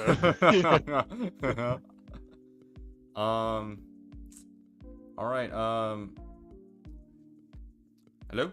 You are still muted. Tactical swing. Tactual. Sorry, I'm getting my speaker working. All right, tactual. I skimmed that. Nah, you're fine. You're fine. Okay, speaker's not gonna work, so I'm just gonna put it up to my ear. All right. All right. Yeah. So first off, I did just want to talk about the previous discussion you guys were having about Shadow. One big thing is that it was retconned. He did not misremember Maria's words. He had false memories implanted by Gerald that overwrote her final word. Yeah, it was something like that. Well, I put that in the stream chat. I just wanted to clarify because the movie arc, I can still see myself for it, but I do still think it's a lot stronger of an arc for Shadow if he's breaking through mental conditioning versus, oh my god, I've made the worst mistake of my life not listening properly. But I had a couple of disagreements with the most recent Thumpcast episode. First off, I did just want to say, not about the fact that you talked about the video. I know there was that one asshole who was going like, no, you can't talk about Colin, got mad at him. It's like, fuck that. That's stupid. If he says stupid shit, anyone can comment on it. Yeah. But one of your friends did say something during the video. There were a couple things I disagreed with, but this is the thing I wanted to go most in depth on. He said that he believed Anti-Venom shouldn't have contained the same abilities as the symbiote. And while I do understand the sentiment, I do kind of want to point out that at that point, you're better off just removing Anti-Venom, which I have come to the conclusion that's just kind of the best thing for the story as a whole, because they went with the addiction angle with symbiote. Because originally all Anti-Venom was pretty much just Martin Lee, before he was exposed as Mr. Negative, touched Eddie Brock on the shoulder when he was working at the Feast Center, and he negatively charged the remnants of the symbiote, which bonded with Eddie's white blood cells, creating a non-sentient symbiote that could also destroy its fellows and had none of their shenanigans with a former junkie, shenanigans with the Punisher, lethal protector shit, and it actually, I feel like the game would have been better off having the same ending here, where the anti-venom suit dies at the end of a major story arc where New York City has been taken over by an invasion. Instead of symbiotes, it was the Spider Island event. And that's kind of why I think they shouldn't have had both the addiction angle and anti-venom's continued existence in the universe. Yeah, I suppose. I mean, as we talked about in that stream, it's kind of even hard to find references for the addiction angle. So I don't know if we can even say that that's what they intended. But well, that was the at the time the point was made, that was pretty much the point your friend was making, that he felt like that was the angle. I probably should have clarified properly. That was my bad. Yeah, the more you think about it, I just think less and less like it was meant to be an addiction angle. So I do find it weird that people are praising it off that basis. I mean, as someone who in my teenage years did struggle with shit like that, it doesn't really feel so much like addiction, more like an allegory for, I don't know, like almost overconfident, where someone who's had a lot of shit go on just gains a new source of confidence and then just starts acting out because maybe previously held down anger issues. They don't need to worry about that anymore. Who can stop them in the end? You know, it feels more like he's not really drunk on the power, more like drunk on the confidence. He feels like a better person even though he can still do that without the costume.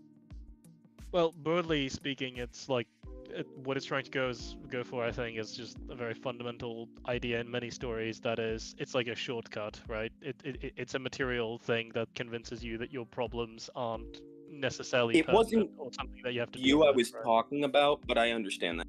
That's fair. Yeah, no, I was just kind of throwing that in there. Like, it's because it's like a case of this. It's addressed in a lot. It's like addressed in a lot of things. Not, this is just one example, but it's a case of many stories present the idea that the way you deal with your issues is you have to confront them and overcome them and come at some kind of point of resolution or discovery where this is like, oh, this is like a patch, right? This is gonna make you feel like you've overcome them without having to actually have done any of the meaningful part of resolving issues. Yeah, that's probably more what it's going for. Yeah, so like addiction could be one of them, right? But it could really be like, and you could say that it's an addicting sentiment. It's like an addicting feeling because it's corrupting would be, I think, the term that I would use in favor of addiction. Yeah. No, that makes sense. That's understandable. That's also kind of why I have the opinion Anti-Venom should have died by the end of it if they did want to use that suit, because that was the ending to its original run before it was recreated and Flash Thompson became Agent Anti-Venom, was that Eddie sacrificed himself in a religious fervor trying to save everyone thinking he would die, and it turned out not only were his white blood cells restored by the anti-venom symbiote, so he wasn't essentially left with AIDS and no immune system afterwards, but everyone was healed. Well, except for Peter, who kept his radiation powers, which anti-venom can also completely destroy, which kind of fucks with everything, because that means Peter no longer has superpowers. True.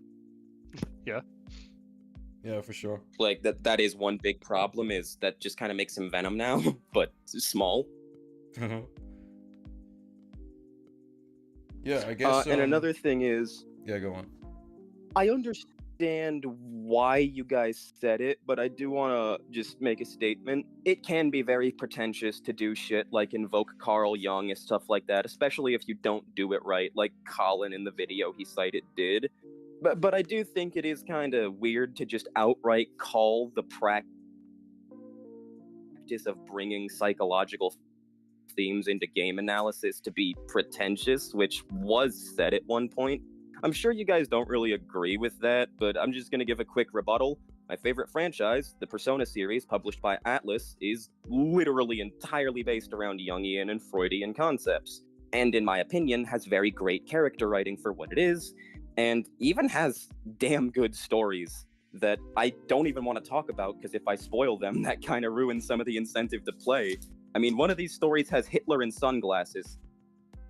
Well, isn't the idea behind something being pretentious that you're kind of overinflating the importance or value or significance of what you're presenting, and that's kind of the point That's of... why I'm saying I understand why it was said in context to what you were actively reacting to, but I felt like the generalization in and of itself was odd. it's not necessarily you guys are stupid or anything, just well, it's it talking was weird about to like me. if it's used in this manner, right? Because in this manner, it was clearly Yeah. used in a way where Colin nor the creator like knew what they were talking about, but they're treating it as like Especially such a because- significant point. Especially because of how they were doing stuff like, I don't know, I felt like it was really stupid with a lot of the shit they talked about, especially because they didn't even reference the biggest work of Carl Jung's that would have applied to Miles's story, the very aptly named The Purpose of the Father and the Destiny of the Individual. Like, Yeah, that's a seminal work. Yeah, no, I was gonna say, this is, by the way, I wasn't on that panel, so it's just like, again, my perspective is completely apart. I think so like the way there's a difference between like the way Persona does it and like you know, as you've recognized, the way that Colin does it. I think what SK and someone like me even So would you're appeal to. familiar to some degree? Yeah, I've played 4 and 3. I've not played 5 yet. Okay. Yeah. I But recommend playing 2 first, but it's a duology. Yeah, But, fair. yeah, no, that's fair. That's understandable. Yeah. I had another criticism. I screenshotted my comments so I Are can you like revisit my glitching arguments. right now? So, I think you're like if I sound a little weird, it's because I had to pull my head away from the phone. you're like talking okay. really fast right now because like, it's almost like you're skipping sentences. I don't know if there's like a lag thing happening for you. I don't know. Seems a It little might wacky. be lag. I'm sorry. No, that's Another alright. thing I wanted it to sounds point fine out now. is You jinxed it. one thing I did want to point out is you guys were discussing the Joker and Two-Face, and I will say you were actually applying Jungian psychology to it fairly well for the most part. You know, no critiques on a lot of it, but you did reference the Joker as a figure that represents the shadow, and I do feel that you did actually miss something, being that Carl Jung and Sigmund Freud worked together to develop their models of the psyche. Two-Face does represent the shadow and the persona, Harvey Dent and Two-Face, but the Joker is the id, the instinctual pleasure-seeking part that does not give a damn for the consequences and would do it again despite them. And that's what makes Batman the representation of altruism in this model, which would be the superego, the figure that doesn't take the moral high ground in the sense that they will never judge someone to death. They can only allow them to go through legal penalty. He is the most, like, humanitarian in that sense. I'm sure there are bigger humanitarians in Gotham, but as far as the movie goes, Batman is the biggest. He is almost the representation of humanity versus Joker's barbarism, in a sense. Got it. Okay. Yeah. Yeah, no, I'd agree with the assessment. Although I also is, you know, what I was going to try to go off earlier with regard to like Colin bringing it up and like, you know, so in terms of obviously bringing up philosophy That's or why I made sure psychology. to point out how I, you know, or sorry, you finished first. That was my bad. Oh, yeah, sorry. What I was going to trying to get in, like, terms of bringing up like psychology or philosophy or you know any like established, understood ideas is the problem with Colin. I think is twofold and like his application of it. Number one, he doesn't seem to fully like you know if you're gonna do that, you kind of need to almost focus the entire video essay on it, just because how much you could extrapolate from it. The other, and I think this is the more pressing issue with it, is he seems to be bringing it up as though like having you know Jungian psychology or you know if you had like Aristotelian philosophy in your work inherently makes it good. I think it's almost impossible because of how many you know recorded ideas and schools of thought there have been on almost every topic throughout human history. It's impossible to write something that doesn't in some way touch on some of those ideas, Lean on right? some sort of topic. Yeah, exactly. Yeah, no, It's like, I understand. Like, if I were to write a story where a character was dealing with trauma, I've experienced many forms of it. So, I mean, maybe I might accidentally put in a response I had to say, just to throw something out, like physical trauma in response to an emotional trauma. That's definite dissonance, and someone could pick it up. But it's just the author inserting what they know and what they've lived. Yep.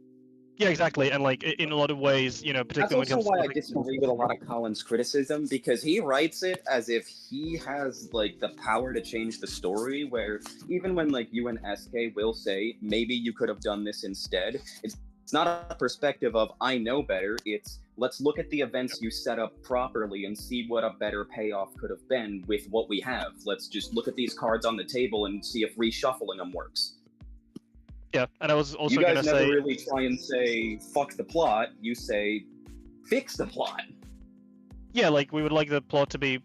It's fine for a movie to have a conceptual focus that aligns with Jungian psychology. That's super good. I would just like the plot to actually, you know, mechanically function in sort of that exploration, which I don't think is the case. And for example, like Colin said that in like his review of Folie Deux, right? Which was he like was presenting as like, yeah, it does this interesting, you know, exploration of like the shadow self. I don't think he invoked the term specifically, but he was touching again on the set of ideas that encompass it, right? And it's like, oh man, Like the yeah, hidden self, things you don't want people to see. All that. yeah, exactly. And it's like so many other things do, right? It's like Dr. Jekyll, Mr. Hyde. There's too many works to reference on shorthand. Yeah, exactly. Which, and the reason that I think validly SK and many people like jump to pretension at that point is just like, yeah, you're just saying this to make it seem more like you're saying that it touches these, because everyone understands, oh my god, Jungian psychology is like very important in the context of human history and the history of psychology, right? If this work touches upon that, it must inherently have merit because definitively it, you know, invoked or, you know, is derivative of something meritorious, which is like, that's not how that works, you know. And if you think that, you know, if you're saying that, it makes you come across pretentious. Yeah, exactly. Yeah. It like artificially adds credibility to the video. That's what it's trying to do. Yeah. All right. Can you hear me better? Yep. Yeah, you better know. Cool. Cool. I put in my headphones. Usually they fuck me up, but I finally got desperate and they finally worked. All right. Yeah. Yeah, but yeah, no, I agree with a lot of the stuff you say. It's just when I have a disagreement, I like to talk about it because it makes me happy to be able to share the things I enjoy, I guess, and discuss them. And ironically, I did have a takedown of Colin's video, a disagreement with that video, and I said, watching the new Thumpcast episode, really surprised nobody brought up how Carl Jung's work actually condemns stories like Spider-Man 2 that just try to have mass appeal. He called the phenomenons of human liking a thing for its generic appeal of mass-mindedness. It applies to everything. Movies, TV, political figures. If everyone just loves them because they're told to, nobody ever develops real critical thinking. However, if you question the authority and come out still understanding and siding with their decisions, it means that either you are easily manipulated or have successfully parsed reasons why people support the thing. That is Which funny. that quote applies pretty much perfectly to my assessment of Thunderbolts. I wasn't gonna, you know, bring it out, but like, yeah, that's kind of how I feel about it. Where people, but yeah, no, he's 100% on the money. What do you mean? know? Well, so I mean, so in terms of what he's describing there, right? Yeah, like so the idea being that Thunderbolts is a thing that is trying to convince the audience, like the authority in this case, literally the author or the writer, I suppose, for Thunderbolts is trying to convince you that it's doing a very deep exploration of mental health. But you know, when you reason through it and you examine the individual components and what they're doing, that ends up definitively not being the case. That's kind of what I mean. Yeah. Which is how it, exactly. Yeah, which is like how that maps onto, you know, that's kind of, it's kind of what I was saying earlier with like the, you know, the concept, having a conceptual focus or like a thesis and, you know, a belief in how you, sorry, like an execution of how you express that thesis, two very different things.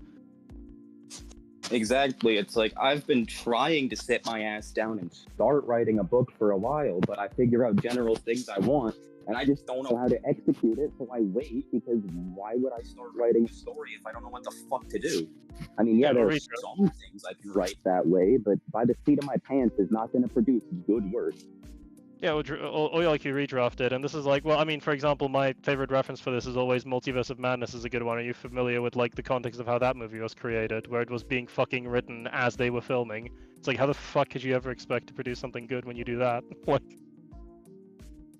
yeah, the only good part of Multiverse of Madness was Sam Raimi's directing was pretty good, and Wanda's actress did pretty good with the horror elements she was given with her character. Yeah, I'd agree. I think Elizabeth Olsen is fucking amazing. So. I think Thank you. that's That's yeah, the name. that's I kind of like always the remember. saving grace for it. It's just like, yeah, it's got, in some regards, it's got like, you know, sauce because of the direction and style, and you know, Sam Raimi. But obviously, You are not allowed to say sauce. Oh, I'm not allowed to say it. Fuck you, comic legend. But unfortunately, it didn't save the movie. Check general. Check general. Check. Exactly. Just like I'm not playing that because I don't want copyright. Oh my god. Oh, that is hilarious. I'm getting copyrighted. This is his stream. Come on. Necromorph is in chat saying, "Hey, look, it's comic legend, my dad." Go outside, Necromorph. All right. Well, I gotta make sure I get the name right because I said it Do you wrong. just want me to tell you my fucking handle in your Discord that's a lot simpler, and I changed it so you wouldn't have this problem? What is it? I called myself Lurking Phantasm because I don't have time to actually text a lot, and the Phantasm is my profile. Okay. Well, yeah, I'll call you the Lurking Phantasm in that case. Exactly. All right. Well, we're gonna get someone else on the stream, but you know, Yeah. thank you for coming on. Yeah. You mind if I just hang for an extra 5-10? What's going on? I said, do you mind if I hang around for an extra 5 or 10? Oh If yeah, not, you I could understand. do I'm that. good. Yeah, you could just chill. That's fine. Oh, so we're giving some people special treatment, SK? Is that how this works now? Listen, comic legend. I understand this offends No, you, and it's I'm very called sorry that asking offends for a you. yes or no. I understand your your outside list, SK, but we gotta move this along. Listen, I understand you don't like Better Call Saul, but we gotta finish the show. It's been 3 years. The thing is, He doesn't like Better Call Saul. Oh yeah, I'm in the middle of season 2. Well, the beginning of it, but you know. And you don't like it? Oh well, it's not as No, good he as hates it. it's not as good as Iron Man 4, Iron Man 5, and the soon-to-be Iron Man 6. It's not as good as those. Okay. Yeah, I can't wait for Iron Man 6. This is gonna be my favorite Iron Man movie. Whoa. I personally I thought that Iron Man 7 was where it was at, but very well. I mean, Marvel hasn't been good for a while, but I'll wait and see. If it's good, then I'll accept it. Yeah. Stringer, what's up? How you doing? Yo, hey, I'm doing pretty good. How are you guys? Good. How are you? I'm okay. Disingenuous. Okay. I actually do have to run All pretty right. quick here, so I'm gonna keep this as short as possible. But All I right. do. This is less of a disagreement, I guess, but it's something I've been meaning to challenge you guys. I guess challenge is the wrong word. It's like I'm accusing you of something. Challenge But, accepted, my guy. Yeah, no. But here's the. I really do love that you guys are media in the way that you are. I really think it's important that people do that and demand more from what they're watching and you know, absorbing in their life, and I think that's important, especially when you have like people like Mahler and like the EFAP community that I really have had kind of a distaste for a long time. It's cool. It's very cathartic for me to see like these hour-long breakdowns and shit about, you know, the stupid points that they make, whatever. But here's the thing, okay? I would love, okay, and I'm not trying to like, don't think I'm like trying to like boss you around or be your dad or anything here, but I would love to see you guys make content on more, you know, maybe lesser known original films that come out in a year that some people might not have heard of. And I think that would be, I would love to hear how you guys analyze and interpret like your takes on those, right? For sure. I'm down to do that. Yeah. Yeah. I definitely want to like kind of grow a bit of more of a subscriber base or more of an audience for that, because I think the problem is that it's hard to build an audience off lesser known stuff. Exactly. I completely understand. Yeah. Yeah, that's kind of the idea here. It's like I feel like you need a balance between, you know, stuff people are talking about a lot versus stuff you want to talk about personally. That's kind of what I'm actually planning on my end, because I've got a video on Top Gun Maverick that I want to get out at least some point in the summer. Nice. And I've got a script that's I'm in the middle of writing it, but you know, that's something I'm planning to release. So yeah. But yeah, I've been meaning to talk about that one for a while. No, that's good to hear. But yeah, again, like I understand that completely. I empathize with that. You know, trying to at least build a base of, and you already have like nerdy shit that you love. We all love, you know. Yeah. I could listen to you guys talk about Spider-Man for. I've listened to like an hour-long stream of you guys talking about a Spider-Man game I've never played, and I've been still pretty engaged in the conversation. Gotcha. So I think that kind of speaks to what you do. But because of my rage. Exactly. but but here's something I'll say, is that I think one of my biggest issues with like how Mahler and people like him present themselves is that like they think that like they have achieved some objective understanding of how like art should function, right? And I think maybe at a certain way, like at a certain level, you could kind of make that assertion. But here's the thing, right? You can't universally apply that to every film you see. It's just it's impossible, right? So like for example, my favorite film that's come out this year is called Warfare. I don't know if you've heard of it. It's A24. It's very good. Yeah, Modern Alex Warfare? Garland, yeah, Alex Garland, Raymond One of my Dozo, least yeah. favorite Call of Duty series. I prefer fucking the trailer adore shit. that movie, right? But if you go into like if you try and break that down from a plot perspective, it's impossible. You can't do it. Like it's because the whole concept, I guess the whole gimmick, I guess, of the movie is basically that it's based on memory. It's based on a real event that happened, and they're trying to get it down to the exact detail, right? So if you're just basing it exactly on reality, then basically the only way you're left to engage with that is through its presentation, like how well it achieves the effect of what it's going for, right? Like an actual piece of art, like a normal piece of art, or like a painting or something, right? You can't really. I mean, you could, I guess, judge it for if it tells the real life story accurately or not. Exactly. Too, yeah. you know. That's what I'm saying. Yeah. That's fair. But it's less of like you know, you can break it down of how it functions, right?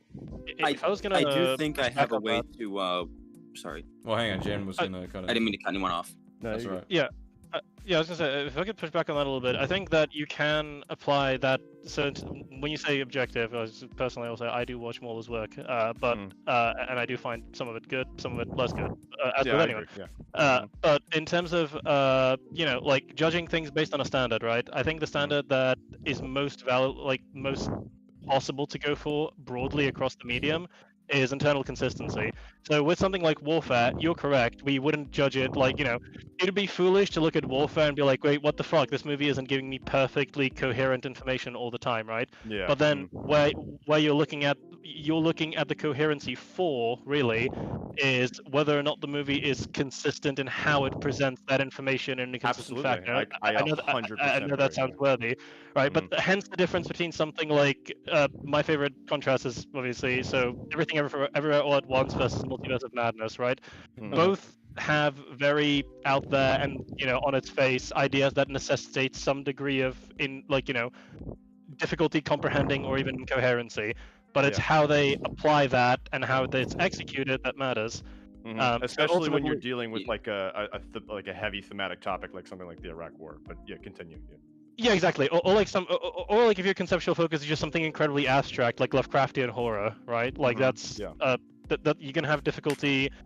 Like in effect, the reason why a lot of 10 out of 10s or like close to 10 out of 10 shows are things like Breaking Bad or Better Call Saul is because they're things that are very like low to the ground in terms of presentation and narrative styling, right? They're not super out there in terms of what they're asking the audience to believe. But obviously, I mean, I would also argue your comment about the tonal consistency being applicable to all films and probably better than the idea of objective film analysis. It should generally have. Yeah, like when it comes to some objective things that have to be consistent for most works of art to each other, but you know, something has to work within itself. What? So I was gonna say when it comes to the objective. Oh shit! I think he doesn't hear us. Is he lagging? I think he's lagging. Yeah. Oh, no. But, no, I lagged that time. Sorry. That's all right. Yeah, it's okay. Jan's gonna finish. I think Jan wanted to finish this point. Yeah, I just wanted to finish the last thing. Well, no, I was kind of actually about something he said, which is like SK, how does it feel that your disagreement show is being taken over by pure, unadulterated British right now? How does it feel, SK? Shut up! Let him finish. Shut up! Let me finish. I'm talking here. I'm talking. You know I'm talking. You know I'm talking. No, but like in terms of the the objectivity and like, you know, where it can be found, it's a case of there are some things about a film that are objectively measurable in terms of by way of analysis, and there are some things that aren't, right? Yeah. So sure. obviously, to Yeah. suggest that you can objectively, and by the way, you could in some way say that even something like suspension of disbelief is obviously a subjective experience that everyone goes through, but it is objective. But on the other hand, contrivances, being there or not, is something that's objective, right? So I think it's kind of.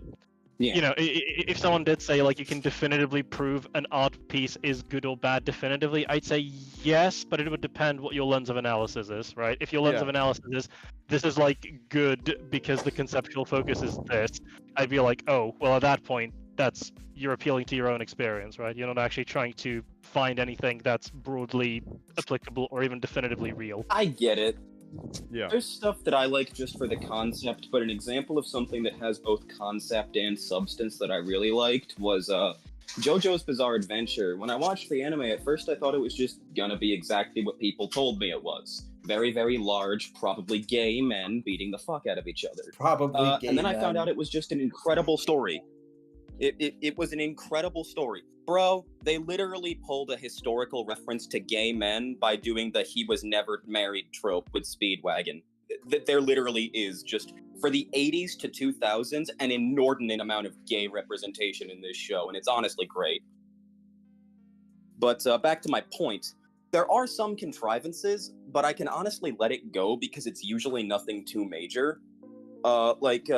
Everyone at this point and their mother have probably heard about the concept of the stand ability that JoJo introduced because it was the basis for the anime power system where everyone has a unique power. But the general concept is some people have them, some people don't. It's kind of like a psychic ability, manifest your soul, usually a ghost that punches. In part 6, the main character, Jolene, gets hers because her father sends her a piece of one of the few devices you can use, an arrow called a stand arrow, to actually get one. Most of the time you die, but she was lucky enough to not die. But she was in Florida and prison, so death might have been better. Long story short, it is contrived, especially because that arrow goes on to influence several other major events early on. But I honestly let it go, because not only have the arrows been of great value, but it is also not an entire fucking arrow. It's a snapped off piece, like a scraped off piece of an arrowhead that was put into a locket. So it's like, I get it. It's small, it's portable, and it can give people superpowers. Of course, the story is going to abuse that a little bit until the main villain shows up. Can I say one last thing? I really gotta run. I'm sorry. Sorry, man. I didn't mean to cut you off that long. No, you're good. You're good. My dad came in the room and tried to talk to me anyway. You had perfect timing there, actually. But I'll say one more thing, Jan. I completely agree with what you're saying, by the way. I just think, right, I think you can obviously measure a film like Warfare objectively, but I think that's the problem, is that a lot of these people that can and have the opportunity to do that, those could be interesting conversations. They just don't go there, right? Like, Mahler can make a 6-hour video about Multiverse of Madness or whatever. I'm like, I don't care. I'm sorry, I really don't. I think that's because there are so many windows of opportunity to make arguments about the film Warfare. There are so many discussions to be had about films like that. There's so many open-ended ideas that you can tackle. And it's not just like slop from a corporation or whatever. It seems like such a more lively conversation, like a much more interesting thing. So I'd love to hear people like SK and Comic Legend, this corner of YouTube. I'd love to hear you guys, branch out and talk more about those things in general. Sure. Hopefully, obviously do what you want to do. Grow the viewer base as you can. I will cheer you on the whole time. Have fun. I gotta go see Bring Her Back with my girlfriend, actually. So you guys have a Sorry for cutting you Awesome. off. You're man. good, man. Don't worry about it. It's okay. All right. Much appreciated. Have a good one. Thank you for coming on. You Have a good one. So yeah. All right. I had to watch fucking Final Reckoning with my girlfriend. I guess to watch that movie. Fucking hell. I've heard stuff about how like the Reckoning movies don't really hold up. I would need to. They're look terrible. At them. Damn. I would have to look at them again, like from the context of the whole series. But like as a viewer, it's just entertaining Tom Cruise action to me. So he does run in it several times. Yeah, that's fair. That is enjoyable. Yeah. League Entertainment of movies. Correct. Yeah. All right. We're gonna pull this person in. Radian, what is up? What's your disagreement and tell us why? Hello. I am shocked. Okay.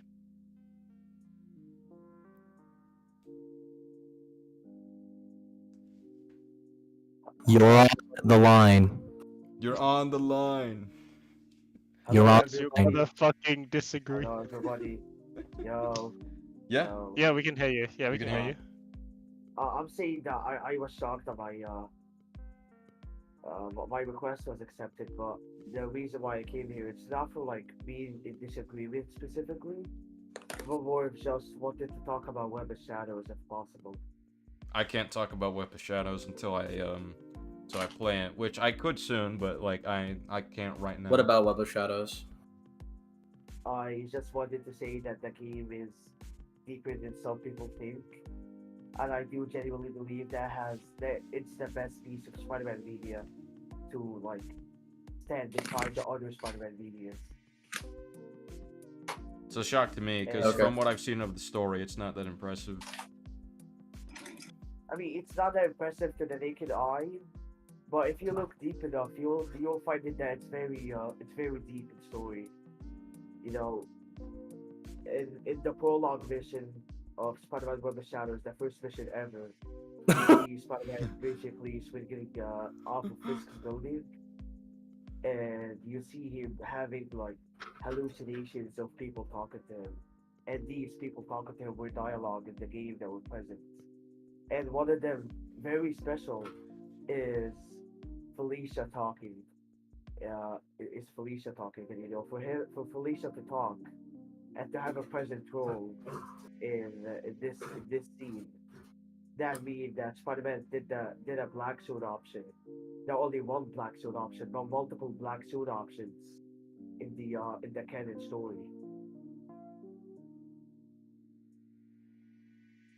Okay. I'm sorry, what? I'm saying that for Spider-Man to have Felicia's dialogue playing in the prologue mission, that means that Spider-Man did black suit options in the canon storyline. Okay. Oh, so it's canon Spider-Man's horny. Yeah. So if you think about it, Spider-Man whipping Wolverine in half and Gale with Black Cat in the two instances of him having to save her after finding out she was infected with the symbiotes, and him whipping Wolverine in half because of their distrust and the fact that Wolverine saw Spider-Man as the bigger threat due to him having the black suit is something I wish people do, because it brings the story's quality to a higher level.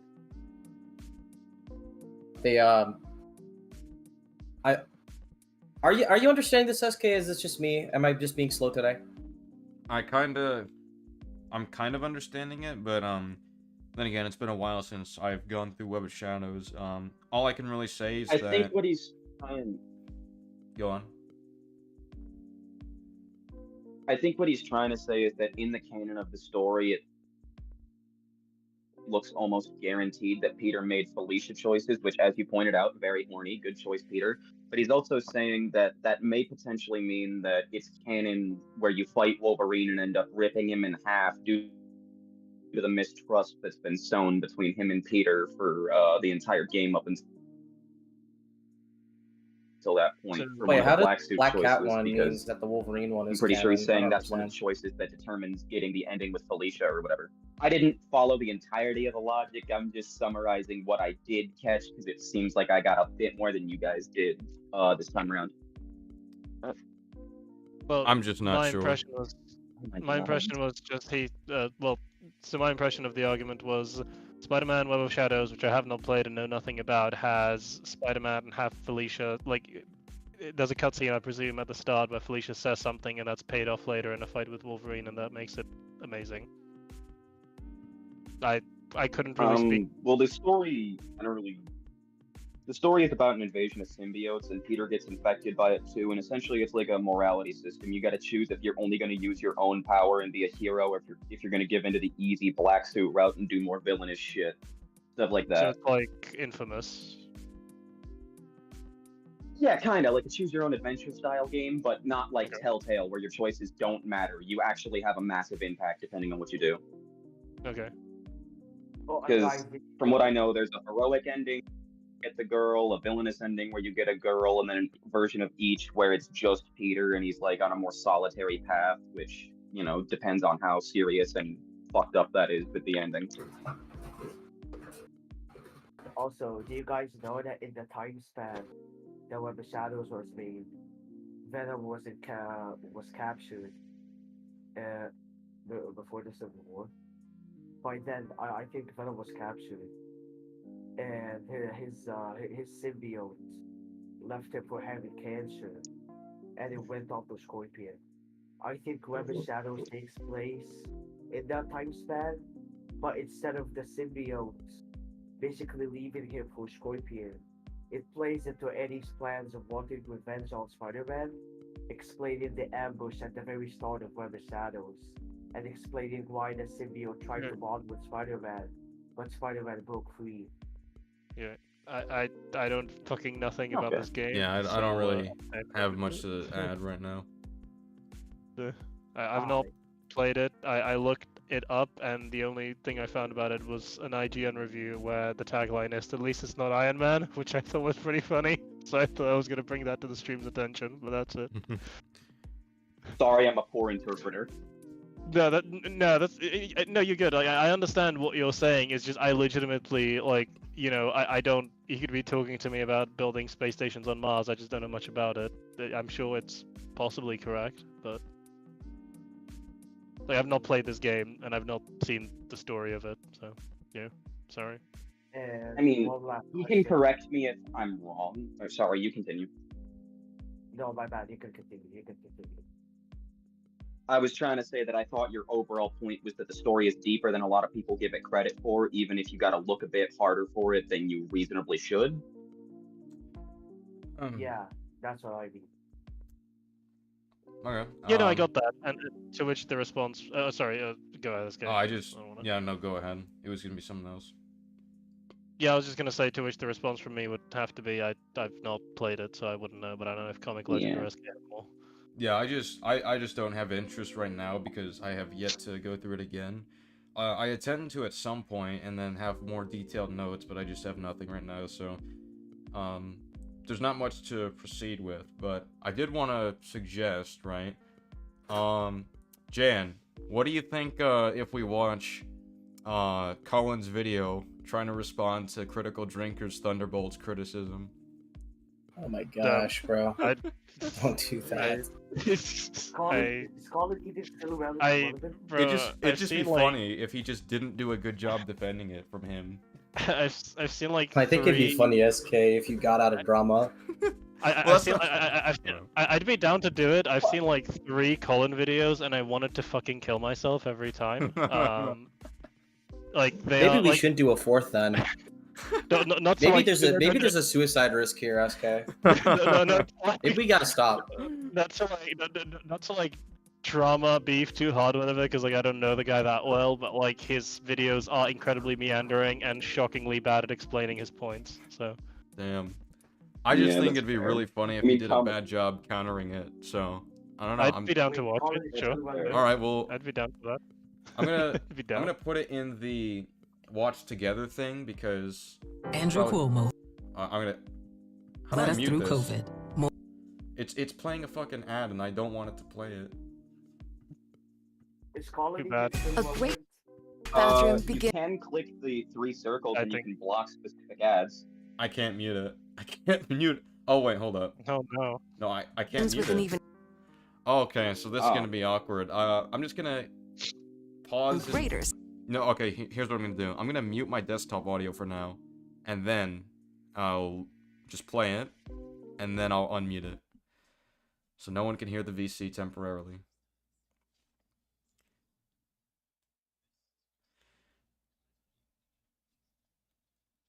Skip.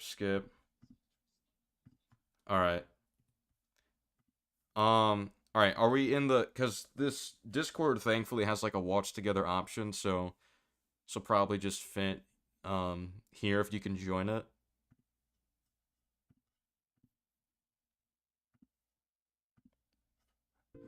Do you not do you not see it in the? It's in the chat right now. Like it'll show like a YouTube thing.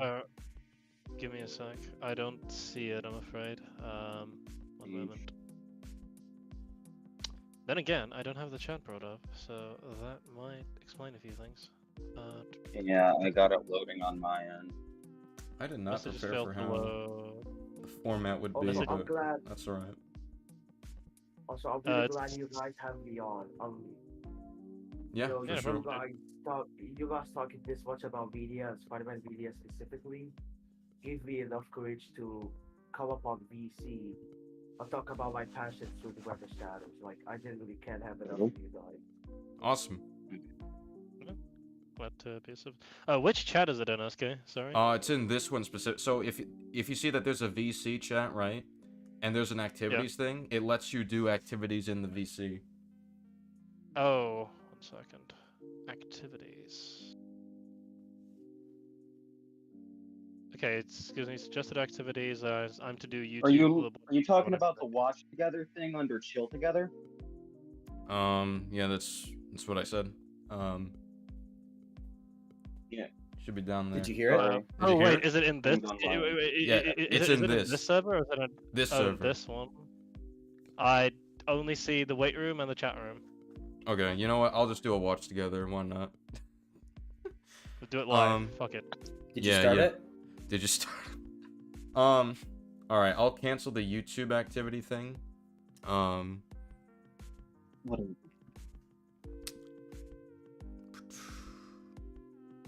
All right. Oh, 1 second. Wait. I think I just figured it out. 1 moment. Oh, you did? I think I might have. Did I? Because it's showing me activity and it's showing you doing the YouTube thing, but I can't view All it. right, we'll try it again. Do you want to guys talk about Will that work? Insomniac Spider-Man 2? No. Yeah, we're gonna be watching a video, I think. No. Question for that guy, who you know, the one that joined recently. Are you a fan of Ultimate Joker? Oh. Okay. No, I'm not. Yeah, no, I can't join it. I just want to I'm speak trying, but about. it won't let me hop in there. All right. Well, there's a way around that. We have the technology. We do. They just won't permit the British in. The reason why I want to speak about Insomniac Spider-Man 2 is because I don't think Spider-Man is weak. It's just that his display of power is not as explained compared to like the first game. Sounds like he's weak. In that case.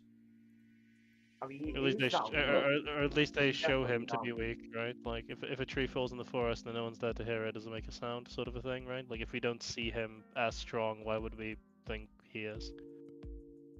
Yeah, that's what people assume, that he got quote unquote nerfed or got weaker in the Spider-Man 2, even though it's the opposite. I don't know. He seems nerfed to me. I mean, yeah, nothing like the train feat in Spider-Man 2. All right. If you look at this VC in the chat room, I've just dropped a link to the watch together that we could use.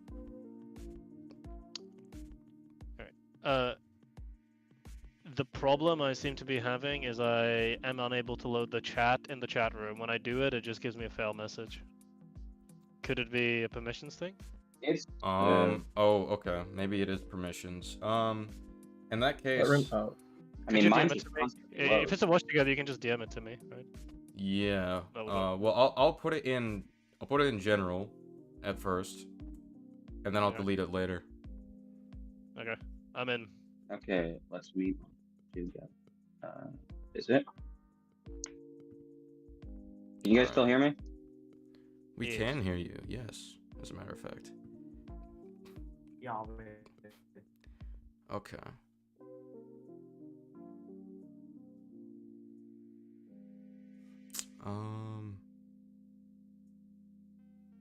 What's up?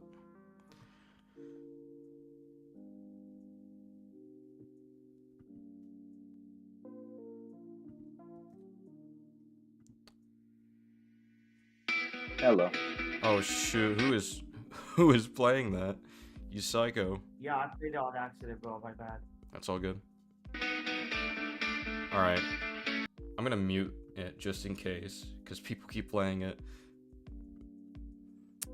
Alright, here's what I'm gonna do.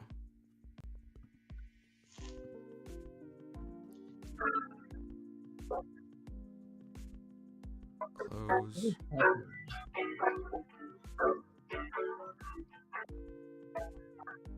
Okay, someone has echo. Whoever has echo, I'm gonna boot you. Oh, what's echoing? I don't know who's echoing. It's just the watch together itself is echoing. Can't be me then. I don't hear anything. I don't know. I mean, do you want me to try taking out my headphone? Okay.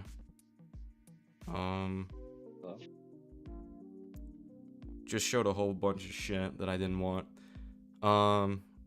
Filters, there we go. Does not let me paste that? Holy shit. Filters, alright, copy, thank you. Paste. Awesome.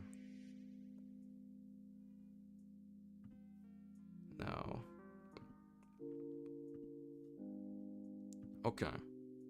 That worked.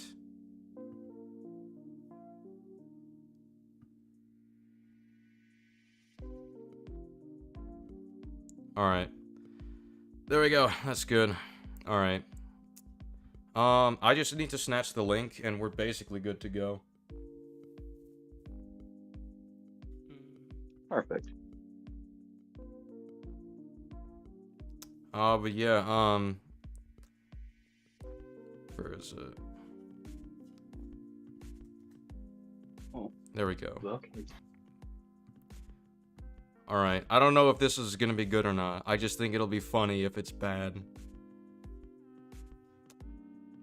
And if Because I know good, Critical rare Drinker at column least brings W. up a few good points. Not saying his video is good as a whole, but do we all see the video? I see the video. Alright, let play. I see This a movie. stupid I don't think it's like a avatar, top 10 MCU I project assume or so. anything, but I do think it's like a strong 7.58 out of 10, basic which is maybe. a blessing for modern. I wanna. Okay. Good Oh, stuff. okay, alright. That we could just stop right there. We could end this right now. An 8 out of 10. Really? 8 out of Okay. 10. I didn't hear it. He said it. Okay, well. I didn't hear it. What did he rate it? He gave it a 7 or 8. 7.5 to 8 out of 10 for that's for Marvel's Thunderbolts, everybody. That's crazy. Alright, we'll keep it going. Modern MCU fans. But I came across this video a couple days ago from one of the worst media reviewers on the platform. Thunderbolts gave I me don't know the that that's Marvel true. cringe, and I decided to see what this idiot had to say this time around. So without further ado, let's get into the video. It's the movie equivalent of an annual dental checkup. You know it's coming, but it's not like you're pumped up to get started on it or anything. And why would you be? It's just another by-the-numbers team-up movie featuring a bunch of B and C-list characters that most people can barely remember from So, films 8 and out of TV 10. shows Fuck most of you. us didn't Wait, where are we watch, watching taking this? on a nebula. Watch together. I put the link in the general chat. Oh, okay. What are we watching? Oh my god. Oh my god, bro. You're watching this. Why? Yeah, I'm curious if it does like a shit job defending I it. get it. You're upset you broke up with your boyfriend. Holy fuck, dude. Content, Comic bro. legend. Yeah, it's Comic content. legend. SK heard your about it being a suicide warning, and he pretty much said that our lives are a sacrifice. SK's he gonna is willing make me want to make, commit and- suicide. You think I give a shit? You think I care? You think I care? I don't give a fuck. It's your father. I don't give a fuck about you. Do you know I threw a church? I mean, yes, we are pretty sure you care.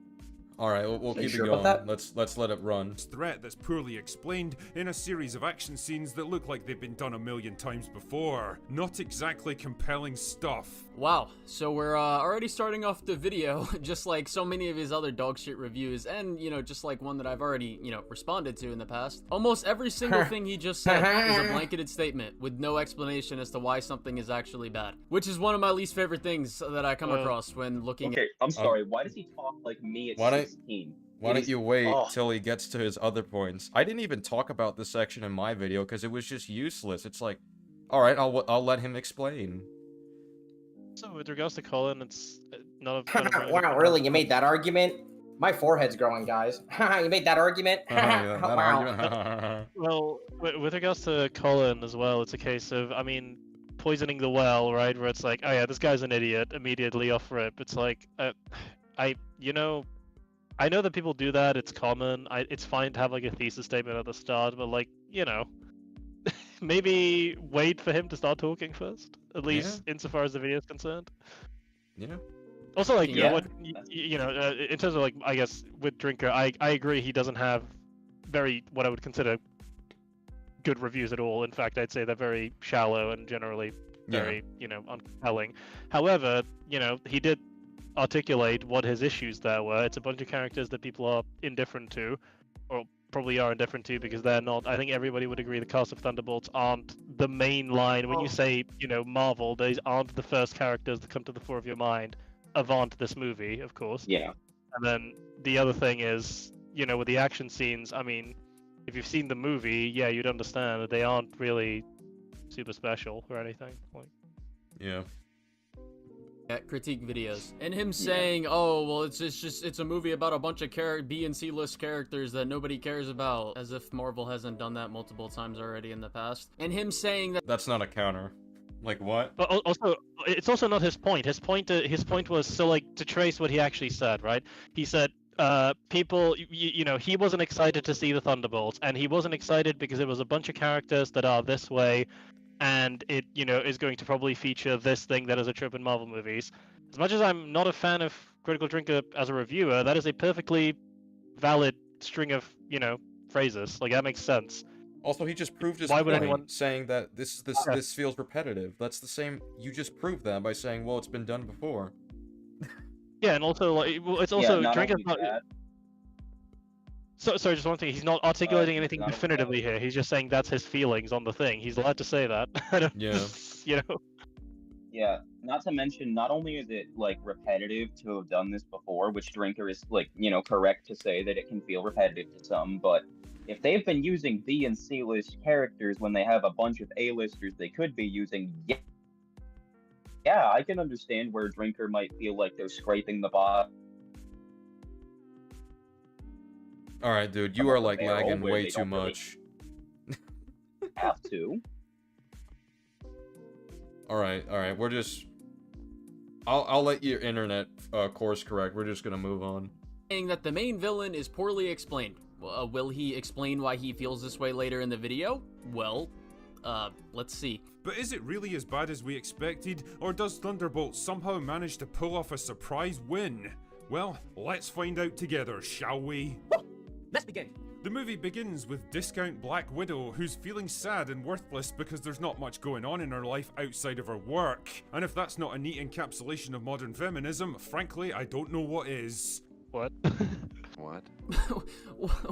What does anything you just said have to do with modern feminism, quote unquote? Like, I'm actually so lost right now. Yeah, this her was conflict isn't that she's sad and worthless because there's not much going on in her life outside of her job or whatever. I'm gonna skip this because we agreed. Dumb point on it. Anyway, after completing her latest mission to I'm blow not up a gonna lab lie, in usually Southeast these Asia, directly answering it. she's sent by Discount Selena Meyer to infiltrate a high-security vault in the middle of nowhere where an enemy agent is about to steal a bunch of classified secrets. Now, a normal person might think it's a bit suspicious that Discount Selena Selena Meyer apparently knows exactly when and where she's gonna get robbed, but well, I guess Discount Black Widow isn't a normal person. I mean, that's certainly one way to frame how the movie plays out, but that's not what happens. Valentina tells Yelena that intel came in from a rogue operative, meaning someone on the inside, is planning to rob her. And with the heat that Valentina is currently under with, you know, trying to hide her experiments so that she isn't impeached, it makes complete sense that Yelena would believe this, just like... What? No. What? No. What is this No, counter? Like, incorrect. that doesn't explain anything as to why it's not suspicious that she knows when and where this will happen. Okay, I see your argument that it's a little bit silly for you, the super spy, to not know that, you know, to suddenly know that, sorry, to not pick up that your boss knows when they're going to be robbed. But have you considered they said they're going to be robbed by a rogue agent? Just I changes know. everything, man. That's not a response. I think doesn't change fucking anything. I think quite simply, it's just, I would just say it's not that suspicious because if their whole thing is like their spy operations or whatever, and it's kind of their job to get intel and stuff, I would have just said that. I think that makes enough sense for why it's not necessarily suspicious. I think there's other things that make it suspicious, but not this in particular. But this is just like a bad counter right here so far. I am inclined to give Drinker this one as a whole because I think it speaks to a broader problem I have with Yelena at the start of this movie, which is why would Yelena suddenly trust Valentina at all? No, yeah, to the point where she buys at all into the idea that she's going to give her basically a free pass, right? Yeah, basically. Like, Yelena wouldn't think that. So I think it's addressing that kind of a thing. I think there are defenses you could run for this. I don't think any of them would stand up to scrutiny, though, in like a protracted discussion. Yeah. Like any normal person, quote unquote. I need you guys to understand how stupid this criticism is. This man just said that it's unbelievable that an intelligence operative wouldn't find it suspicious that an intelligence agency gathered intelligence. I mean, that's an oversimplification of what he said. I don't know. Yeah, it's also the type of intelligence, right? Like, you know, it's okay. It depends on what they've actually found. The context should be Valentina doesn't seem it because Valentina is aware. Sorry, Yelena rather is presumably aware of Valentina's current position, right? Like because it's pretty public that she's under a lot of pressure. Wouldn't Yelena put two and two? Like what a drink is actually saying, Yelena should put two and two together here. That this is very convenient timing for Valentina to suddenly, you know, that's a find better this information. criticism for sure. That the timing's convenient. Like, it's very, very, very fucking chancy that, oh, suddenly you need me to go here where this rogue operative is going to threaten all of your assets when you have every incentive to want to, like, get rid of your assets in the first place. Like, honestly, Yelena, if she was actually genuinely a super spy, she should naturally have an intuition of, like, in a better movie that, like, wait, Valentina is under a shit ton of pressure right now. She is going to have this incentive to get rid of her assets. I'm probably going to get rid of loose ends.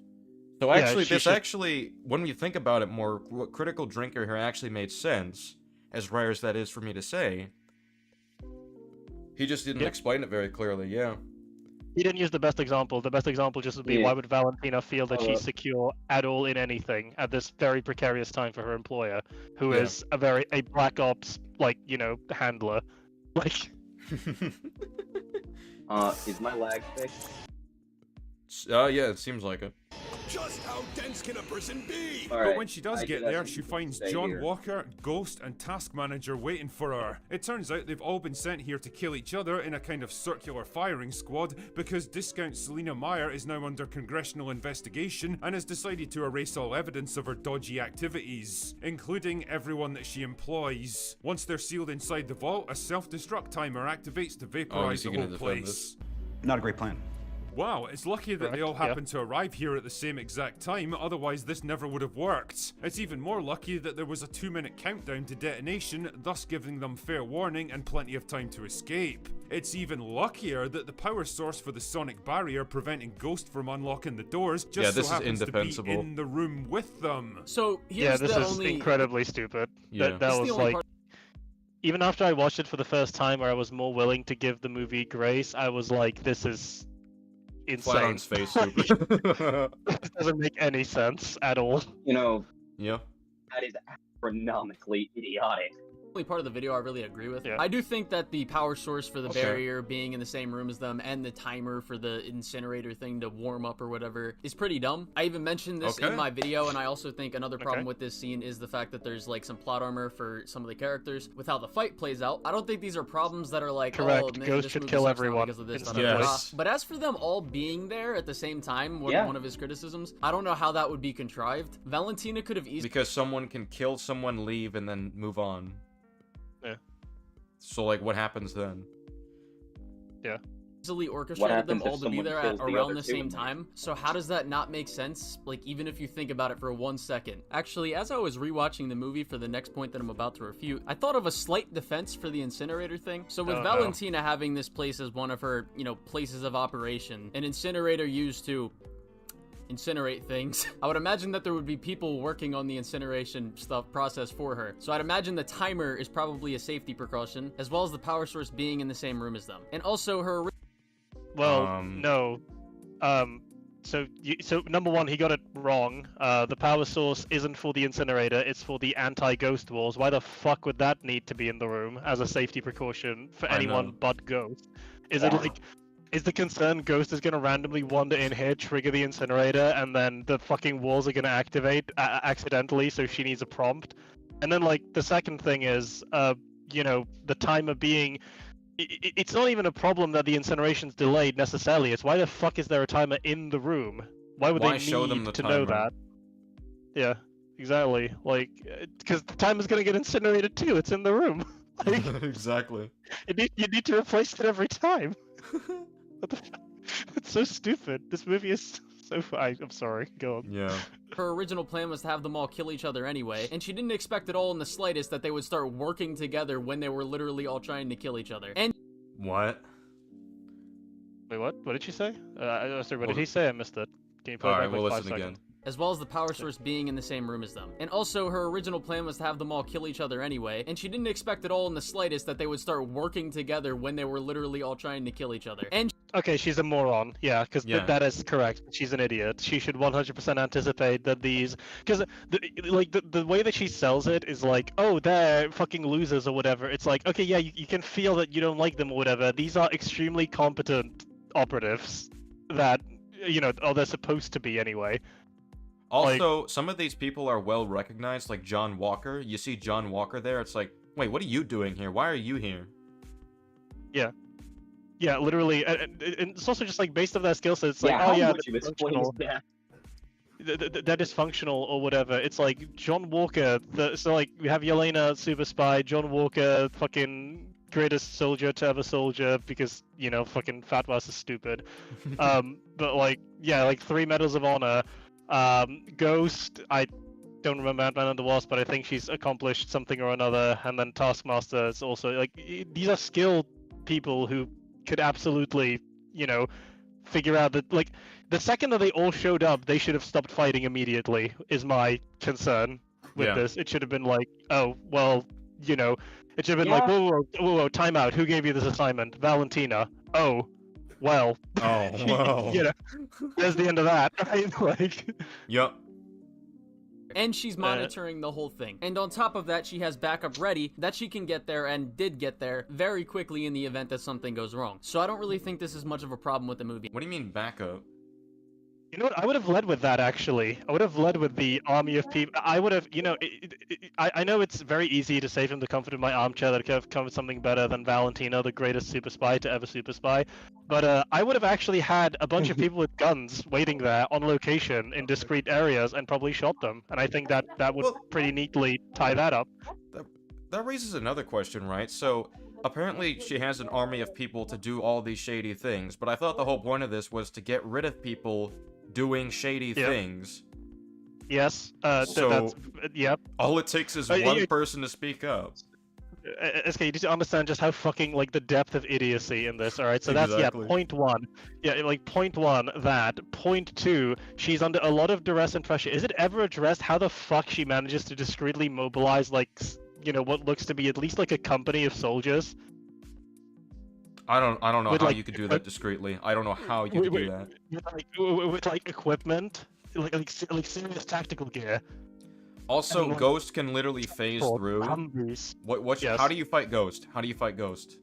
Oh yeah, no, 100%. It's like a case of after this like thing is they make it out like to be this big issue. It's like no guys, you don't understand. After the anti-ghost devices go down, you're dead. She's gonna kill Yeah, everyone if exactly, she has. which you if she has put in the mind same control. room. Yeah. Now they did have like the things on the Humvees, where they had like the Yeah. anti-ghost technology there, but that further feeds into problem 2, which is like you have these highly specialized pieces of equipment and you manage to get them all here at this time, at this location, localized entirely in your kitchen, steamed hams. And not only that, you manage to do it without anyone in Congress being like, huh, that's a lot of activity going in that direction. Who authorized this? There's no paper trail for any of this, apparently. Yeah. Why don't That's we take incredible. a look at the satellite dish and Yeah, like what happened here. Also, there was a mess. Not only that. This is like this is the 4th layer of stupidity because Bob falls out of the sky and causes a massive shockwave. No one questions this after the fact. That would have been picked up everywhere, like seismometers and shit like that. That happened. Right. And then they would have gone there, and you're done. They found you. It's over. Oh god. It's so So stupid. they make it out just in the nick of time, naturally, and it turns out they've got a new friend with them. This is Bob, a test subject for an experimental new program to create the Sentry. Basically Marvel's answer to Superman. The longer Bob's conscious, the more his powers start to manifest until he's captured by discount Selena Meyer and brought back to New York to be unveiled to the public. Luckily though, Red Guardian shows up in a limo because he overheard discount Selena Meyer's entire plan when she was riding in his car, because I guess supervillains are happy to divulge their most intimate and damaging secrets in front of complete strangers. There's just all kinds of convenient man. luck happening in this movie. Drinker's not going as hard as he really ought to here, even, I think. It's not If a complete anything, stranger. That should be a big criticism towards this video. He doesn't talk about enough of what's Yeah, like bad he about doesn't the movie. he doesn't slam this like as hard as he really should. Like Jack alluded to this earlier. Valentina hires the Red Guardian, Alexei, her father, Yelena's. So at this point, we have to believe. So just again, breaking down the depths of stupidity because it's like an onion; it has layers. All right. So like to begin, Alexei, we have to believe that Valentina doesn't know who Alexei is. So she doesn't do any background checks on Yelena or Which is any of her dumb. operatives. Which does absolutely already you're past. Okay, this is unbelievable. That doesn't happen. The second thing is she happens to know like she happens to get a limo, and she doesn't have like a government limo. She gets a private limo service, or she doesn't have like her own personal driver. She hires one for some reason. I don't know why she would ever do this. Why she wouldn't have like a trusted driver, if this is her position. Not to Third mention, of all, just before you go on, right? Some limos or some cabs or whatever, some of them have cameras that record. yes, so she could be on recording the whole time. That is correct. Mhm. And then the third one is Alexei has his fucking superhero on this limo, so she could find out after the fact. Anyway. So like, oh, I'm gonna talk on this guy, the Red Guardian. I'm surely gonna divulge everything here with this guy who presumably I talk to. He has a very strong Russian accent. Yeah, I'm just gonna talk about my plan. It's fine. It's okay. Wild. Also, they never address how the fuck Alexei found her because she never actually tells him where the location is. He just happens to show up. Yeah. At the fucking, I guess he just went to drive through the Nevada desert, or whatever. Yeah, this criticism would make sense if she actually said anything important. Like, if you actually listen to the dialogue. What? So you fucked yourself because now I thought he was gonna go the other route because people again this movie mind controls people. They say Alexei disclosed the location. It's like no sorry was disclosed the location by Valentina. No he wasn't. Yeah, like she doesn't say anything on the location. She absolutely says important information though. Yeah. Dialogue in the scene, no regular person, or even hypothetically speaking, a congressperson, let's say they were in the car, they wouldn't even know what she's talking about. She doesn't say a location or what exactly is really happening. The only reason... Still incriminating. Yeah. Also, how long Classic Colin realistically... downplaying the problem. Yep. Yeah, let's just assume that they did record it. Isn't she currently being like put up under hearings? What if scrutiny? someone just play that? Yeah, what if someone just play that recording at the hearing? Like he understands. They are fighting for an impeachment. This isn't even gone to trial yet. They want to impeach her. What if and the driver then hated they her? want- Yeah, exactly. It's like a case of again. This is I just think Colin doesn't understand like how this actual the actual judiciary works. But she's being impeached because you can't prosecute her while she's doing her job in a capacity because that just doesn't make sense, right? How the fuck could you do that with like people in government, right? So she needs to be temporarily impeached from her position, and then they can do a criminal trial, is my understanding. And so like this would be absolutely enough, right? Like you are deliberately on no one's authority but your own, because they would be able to check that she's not passing this up any chain of command. You would not be in a position to do this. There's no way. You're done. It's over. Chronos said it's the Age of Ultron joke if Ultron actually explained his evil plan. That literally is. Yeah. Dude, Ultron is 10 times more intelligent than Valentina, right? It's not even close. This is like the 1/12th intelligence. Yeah. The reason Red Guardian knows what she's talking about is because he's talked to Yelena. I'm not gonna play the scene, dude. Oh, okay, come on. Like, oh, he knows Yelena, therefore he knows this stuff is incriminating? It's like, what?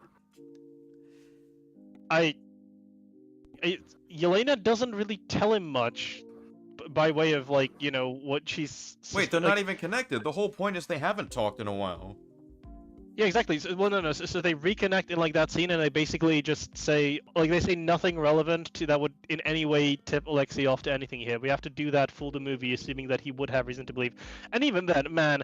You know, I don't want to hype myself up too much. If I was in that limo, I'd be like, holy fuck, she's onto some shady shit. What the fuck? I know. And if I knew this, like, oh wait, that's oh yeah, that's Valentina, this person who is, you know, like, just imagine if Donald Trump goes in a random cab car and starts saying a bunch of incriminating shit where it could be recorded too. Direct yeah, no, comparison exactly. right there. That is yeah, dumb. exactly. That's like the other part of this. That's the other part of this that he's omitting completely, which is the part where Valentina is a public figure and everyone knows her face. I know. Like, Jack just made a good point. Valentina directly talks about killing Yelena and other characters. It's absolutely incriminating. Exactly. Yes. Like, we're not all... Oh, yeah. No, I was just taking it on his merit, assuming what he said was true. No, she absolutely... So she said that she was planning to terminate her assets, including... Like, this is literally where I think she tells... Isn't this the scene where she tells Mel that, like, you know, they couldn't work together, implying the people there, right? So, like, I think so, yeah. She's pretty direct about planning to kill people, or at least, you know, or at the very least, she's covering shit up, right? She's discussing that she is moving things out and closing loose ends. It would definitely So, like- influence the decision to impeach her if people heard this. Anything, Oh, you know, yeah, no. you say or do can be used against you in the court of law. Yeah, exactly. And like you have with what she's saying, like, oh yeah, I'm tying up a bunch of like loose ends, whatever. Probable cause out the wazoo. Like you saw it. She's Yeah. literally, Your Honor, she literally fucking told us on the recording that she was doing shady shit. We have it in 4K, 1080p. Caught in 4K.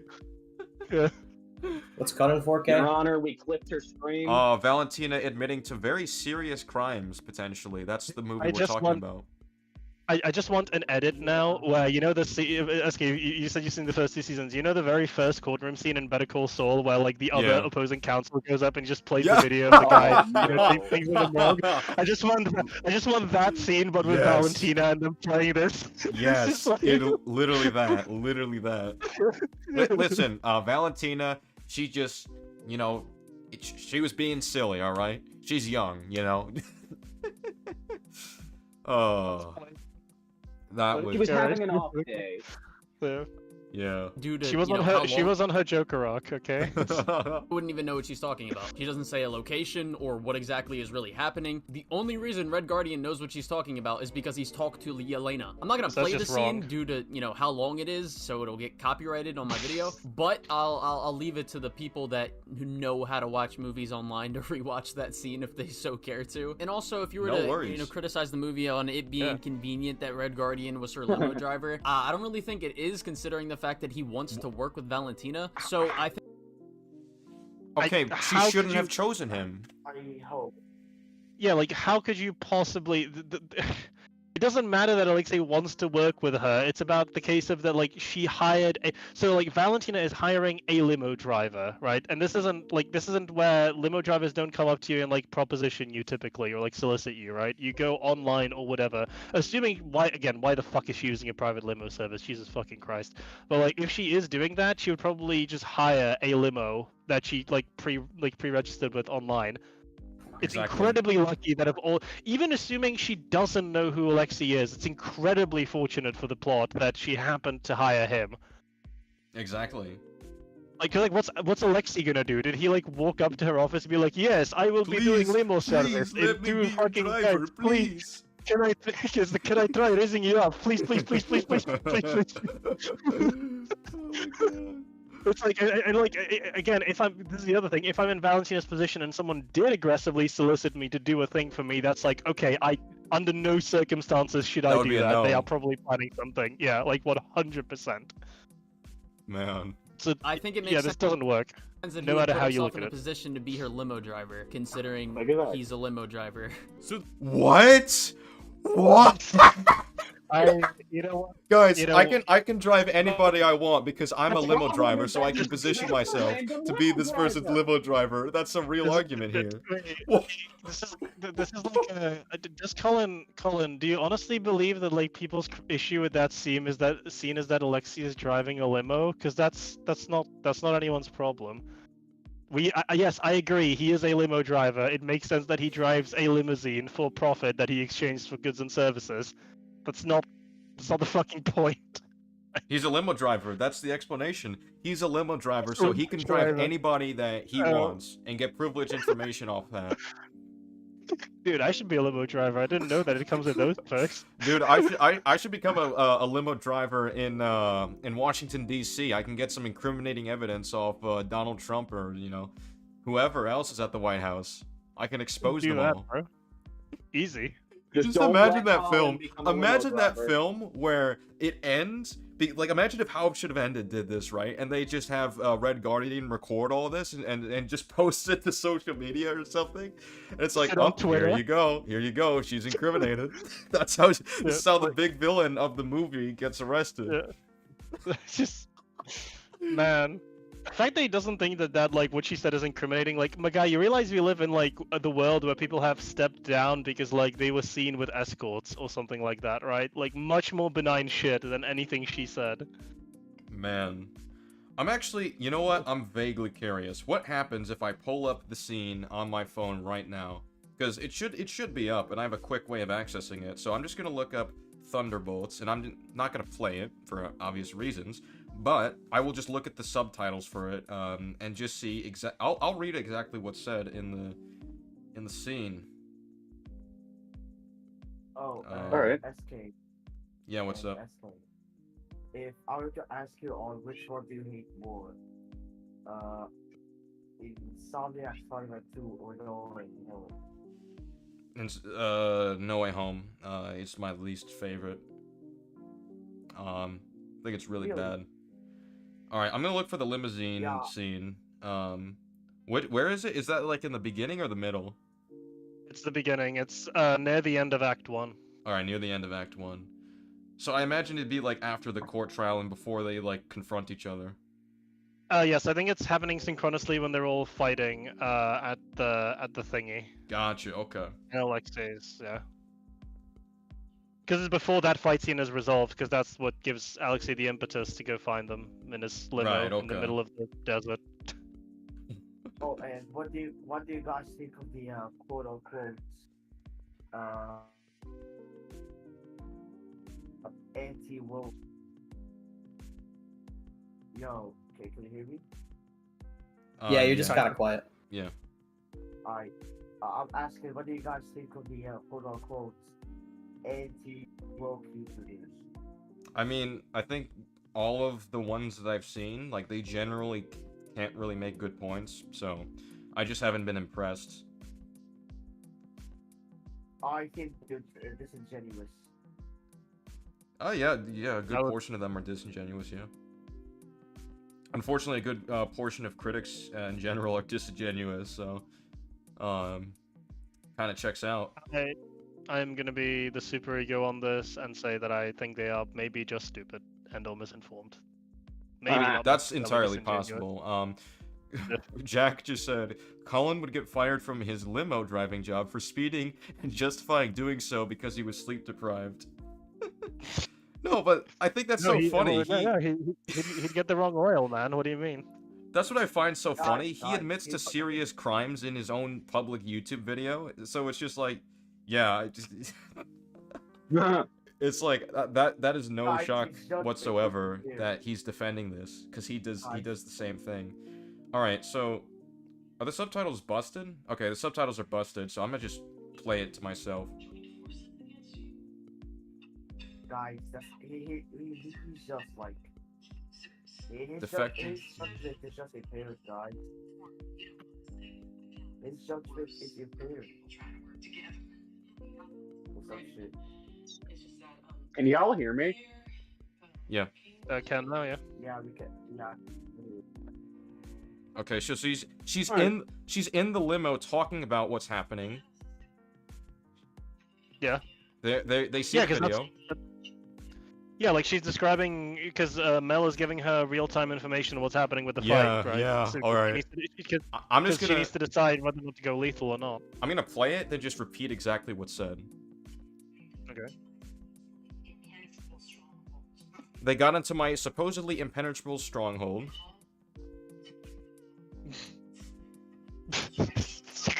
Off Hold on. rip. I gotta hear that. I mean, they're fucked already.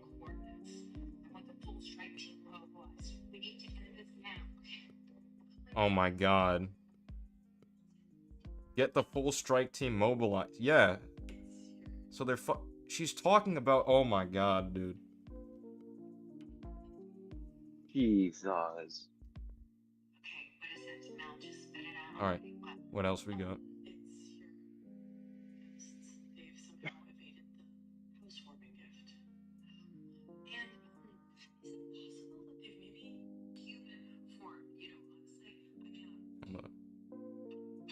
Like 2 sentences in and she's already cooked.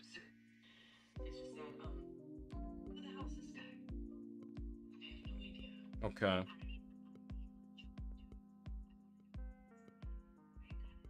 Careful, SK. Some of that movie audio is coming through. Yeah, I know. It's so like distorted that it's like it'll be fine. As long as as long as you're like less than 5 seconds, I think you're okay-ish. Yeah. So yeah, she literally admits she's sending a fucking strike team over to them. Yeah, I was gonna say because like you know, she's the strike team with another really things. Like, okay, let's do a little role play. So imagine that like SK, you be Valentina, I'll be the prosecutor. All right. Here's so how would you defend this? So I was sending the strike team because I saw on my iPad that there was a security break-in, right? So I have to send a strike team. Okay. Where was this strike team going?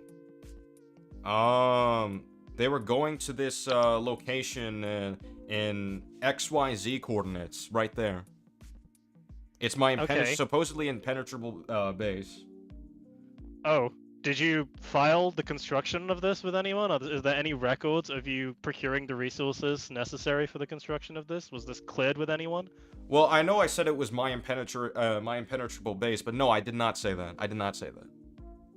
Oh, okay. So, assuming then it wasn't cleared, how do you respond to the idea that you're misappropriating funds for personal expenses that aren't filed with the government? I plead the fifth. All right, you're done for corruption. There you go. Oh my god. Crazy. Bro, All right. better call this SK, you grid. sound like you're sleep deprived. I do, yeah. You sleep deprived. Listen, I was sleep deprived, no, wait, therefore, you know, good no, at fuck all. you. I plead the fifth. Plead the fifth, yeah. All right, let's keep it playing. So the gang heads to New York to save argument. Bob, but he goes a bit crazy and turns against everyone, so Discount Selena Meyer activates a kill switch, but then he comes back to life as Angry Bob and makes a big cloud of sadness that swallows up New York City. But that's okay because Discount Black Widow and the gang go into the sadness cloud and help Bob defeat Angry Bob by having a good old cry, and then everything goes back to normal and somehow they become the new Avengers. Okay, so we're just summing up the plot and speaking like things don't make sense while not actually explaining a problem. Wow. This review is... I think the Sentry thing is self-evident. You mean the Colin special? Yeah, like pretty intuitively, they don't make sense, you know? Yeah. Like, It's like I said, yeah, so this person, for some reason, decided to say 2 + 2 = 3. It's kind of intuitive there, right? I think that's what Critical Drinker's kind of expecting for that point. That's what I would assume. yeah, exactly. It's Well, like a case of in one that question. hypothetical. Go ahead. Sorry. Yeah. Go on. About the movie, because I haven't seen it, did they actually tackle the Sentry having dissociative identity disorder, or was that just out of nowhere with the whole Angry Bob thing? Literally. So they say that he is very mentally unstable. I think they even give the specific nature of the mental instability, but they in no way explain. Like, my contention with that is, even if he was, that's not enough because they don't explain. Like they don't explain the Sentry at all. Like why he has these powers, how he has them, the nature of how they work. I'm what research asking if they he does. explained him for that reason. That's why Yeah, no, I'm that's what I'm asking. saying. 'Cause if they don't bother to I explain it, then it doesn't make sense. I understand. That's Yeah, I stupid. understand you. And I'm saying, yeah, I understand. I'm saying no. Yeah, like not Okay. really. Yeah. They say Thank he you for has. clearing that a up men- for me. They say he has a mental illness. That's kind of it. And then there was an experiment done that he uniquely survived that gave him his power array. They don't explain what experiment, what was done, how that might link with his mental illness. Wait, Nothing. why? I'm so confused by this experiment too, and maybe I need to look at it again. But why was it that when, you know, he... Like, what happened for them to ditch the experiment and ditch him? Like, I don't remember. It's even stupider than you might expect. So they ditched the entire experiment because they thought everyone died. They thought every single test subject died, but he didn't, and they didn't know that. They didn't know that he survived. Bro. They didn't check? Why didn't they check No. if he survived? Because fuck you.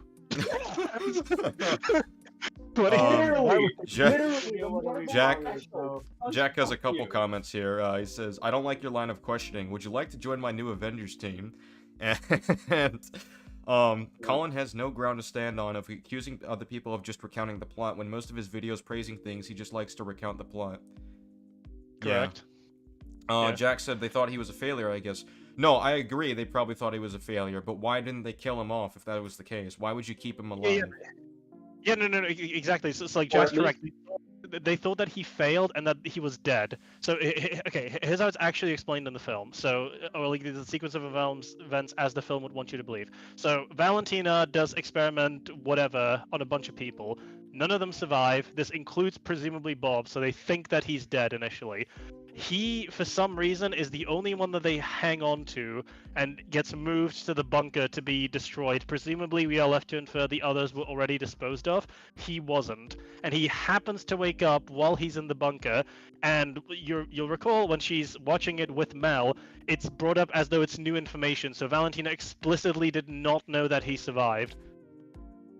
So she Damn. discovers in this movie that Sentry survived. So someone must have checked him, presumably determined he was dead, and then he was moved into the secure facility ad infinitum. He did not wake up at any point between the experiment being conducted and now. He happens to wake up now because, like, you know, the fight triggers him or whatever. Well, they have it. I Wait, think the fight triggers based him, on but not like basic a basic defibrillator or anything like that? I think they have it. I would need to have the movie to hand. I'm pretty sure it's like someone knocks him, like he gets knocked into his casket. Someone does or something like while they're fighting. Which I don't know how the fuck they transported him here and not awoken him if that's the case. But yeah, whatever. And yeah, Valentina discovers in this very film that he indeed survived. What? She doesn't even know that he has powers. How do you know he died? Yeah. Yes, they didn't know he was alive, okay? That's the explanation. They didn't know I didn't think he'd be that I'm lively. not mad at I'm not didn't mad notice at he you was or dead. anything. You're just telling me, but So Jesus fuck, that's Jack stupid. said, "How did she plant the bomb in the base without ever encountering Bob?" True, because he was here. She had someone else do it. Shut up. Don't think about it. And that someone else just didn't mention that. Oh yeah, there's this guy here, just hanging around. He's alive. Should we do anything about this? You know, that's the thing. Even in like the best faith interpretation, assuming it was all a third party that was doing all of these things for her, they were reported. Like, let's assume she even knew that the casket was there. Like, literally, the thing is, she didn't know he was alive. That's so fucking stupid. Here's my biggest thing. Here's my biggest thing is like she never ran into him. No. At her supposedly impenetrable fortress. That sounds like Listen, any due diligence a fucking boss. Listen. I just abandoned this person I did surgery on because I didn't know if they survived. I guess the movie, and like this is the thing, like so, and you know this completely fucks it because like you could say like, oh, you see, well, you know this is the cope, right? Oh, he died during the thing, so he seemed dead, but then he got brought back to. I was like, yeah, why the fuck didn't the void appear then? Fucking. That's true, yeah. Like he must have been. He must have been, in terms of Bob's deadness here, he must be less dead than he was when she blew up the like bomb inside of him, and he must be more more dead than living. So he's like, I don't know, catatonic or whatever. Like he must be dead enough for there to be no pulse, right? Because that's presumably what they would have checked, or like no sign. Like also, by the way, these guys have super high tech technology. I do not believe for a second they wouldn't have checked for like you know, synapse or brain activity. Which Yeah. I don't know how the fuck you would cheat that, like with you know, like. Jack says, keep in mind that Bob still decides to follow her despite being abandoned. Yeah, he's just a Correct. sycophant. He's just a sycophant. He's just an after. idiot. He was incredible so far. I'm sure most people with some semblance of intelligence would watch this and see how bad of a video it is, right? Oh, well, at least we got some people. I've said on various open bars that I expected Thunderbolts to be a relatively decent, by-the-numbers, and ultimately forgettable action team-up movie that would probably fail to make much of a splash at the box office. But boy, was I wrong on that one. This movie is actually surprisingly shit, and the biggest problems stem from the complete tonal whiplash that it gives you. On the one hand, there's actually a pretty interesting attempt to explore the impact of personal trauma, depression, failure, a loss of self-worth, and a search for meaning and fulfillment in life. There's hints of this with Yelena and the rest of the gang, broadly mirroring the trauma that haunts and ultimately What? Oh, I have to be. Never mind. Now continue. threatens to overcome Bob. And holy shit, the performance by Lewis Pullman is by far the best part of this entire movie. The guy is able to switch from befuddled innocence to haunted victim to a terrifying godlike entity in the space of a single scene. And if anything, I wanted to see more of this shit. So he said that the movie is surprisingly shit, but then goes on to praise the entire thing that the movie is about, pretty much, and praises... What? That's not what so he did. That's not what he said at all. Did you hear it? A character and an actor. Yeah, he said that Did you he liked the. listen? He said he liked. He said he liked the thematic. He said he liked the thematic through line, and that he liked a performance. Yeah, he said he liked the ideas, not the execution. He literally said he didn't like the tonal whiplash or whatever he said. I suppose I am willing to give this one to Colin if what he means by what the movie is about, he means strictly that he liked the thematic through line, but I feel that's not where this is going to go. He's probably going to try to frame it as Critical Drinker just said he liked the entire movie. You can like what someone's, like what a movie's trying to do. You can like the thematic through line, but you can also think it was done poorly. I like the themes in TLJ. I don't have a problem. Too much for Colin to think about. I like the themes in The Dark Knight Rises, but like Dark Knight Rises is not a good movie. Shit. Yeah. I like the themes that made it. Yeah, I like the themes that made it. Maybe the real themes were the themes he made along the way. Yeah. This is how good the main antagonist was, okay? But there's a but coming, so True. Let's hear it. The problem is, the movie doesn't have time to give this stuff the narrative depth that it needs, and it ignores most of the struggles of the rest of the team altogether. Why? Yeah. Because we need to make more time for Marvel humor, protracted action scenes, pointless exposition, references to stuff that most people didn't even watch, and more Marvel humor. Can you explain how the movie doesn't give the main stuff the time it needs to get explored as much as it needs to be? I mean, they do it perfectly. Explain how it does. He just did. He says that like the movie like gets distracted by its shitty humor and wastes Exactly. time. You just explained it. Did you watch it? What is your problem, man? Like, I don't know what he's actually honestly looking for to say here. He just said, so like, again, Critical Drinker is many things. Like, incredibly verbose and complex to understand is not one of them. He very straightforwardly said, you know, it doesn't have enough of X because it has too much of Y. And he's like, oh, well, you haven't even proven that there is a lot of X. It's like, how the fuck do you want him to like actually like calculate the runtime? Like, Also, do you want to him the cinema with a stopwatch and just measure how much of the fucking time is devoted to each thing? Do you want him to show the scenes where Bucky doesn't have any visions in the Shadow Realm, or how what other characters? Red Guardian, how he doesn't see Walker. anything? Like Walker. So, Walker has, Walker no, has he has one at the one. beginning. He has one at the beginning, but they skip over it. You'll notice that they skip over it and only show Yelena's. Yeah. Well, at the end, Yelena is the only one who has like Yelena is the only one who has the Mind Palace resolution. When it's funny, I was talking about it with Southpaw after I saw it, and like at the time of the conversation, like I said, and I would stick by this, that I think like Act 1 should have been most of the out of Mind Palace stuff, and then some point in Act 2, the second act, like midway low point, should have been them getting into the Mind Palace, and then the rest of the movie should have been them resolving the Mind Palace shit. Okay, for but each Jim, character. Honestly, have you considered that we're only saying this about Thunderbolts because we have a bias against the MCU? True. Who said that? I don't know. Beats me. I am Zack Snyder, strongest soldier. Of course, everyone knows this. Exactly. The Snyderverse, better than any MCU story. You know what? I gotta say it. At the time that was coming out, the Snyderverse, one of the top 2 cinematic superhero universes at the time. Right? Honestly, one of the top why 2. Superman was killing people is not because he's morally unjust. He's just sleep deprived. Ah. Yeah. Again, hey, listen, Man of Steel. Bob just needed a nap.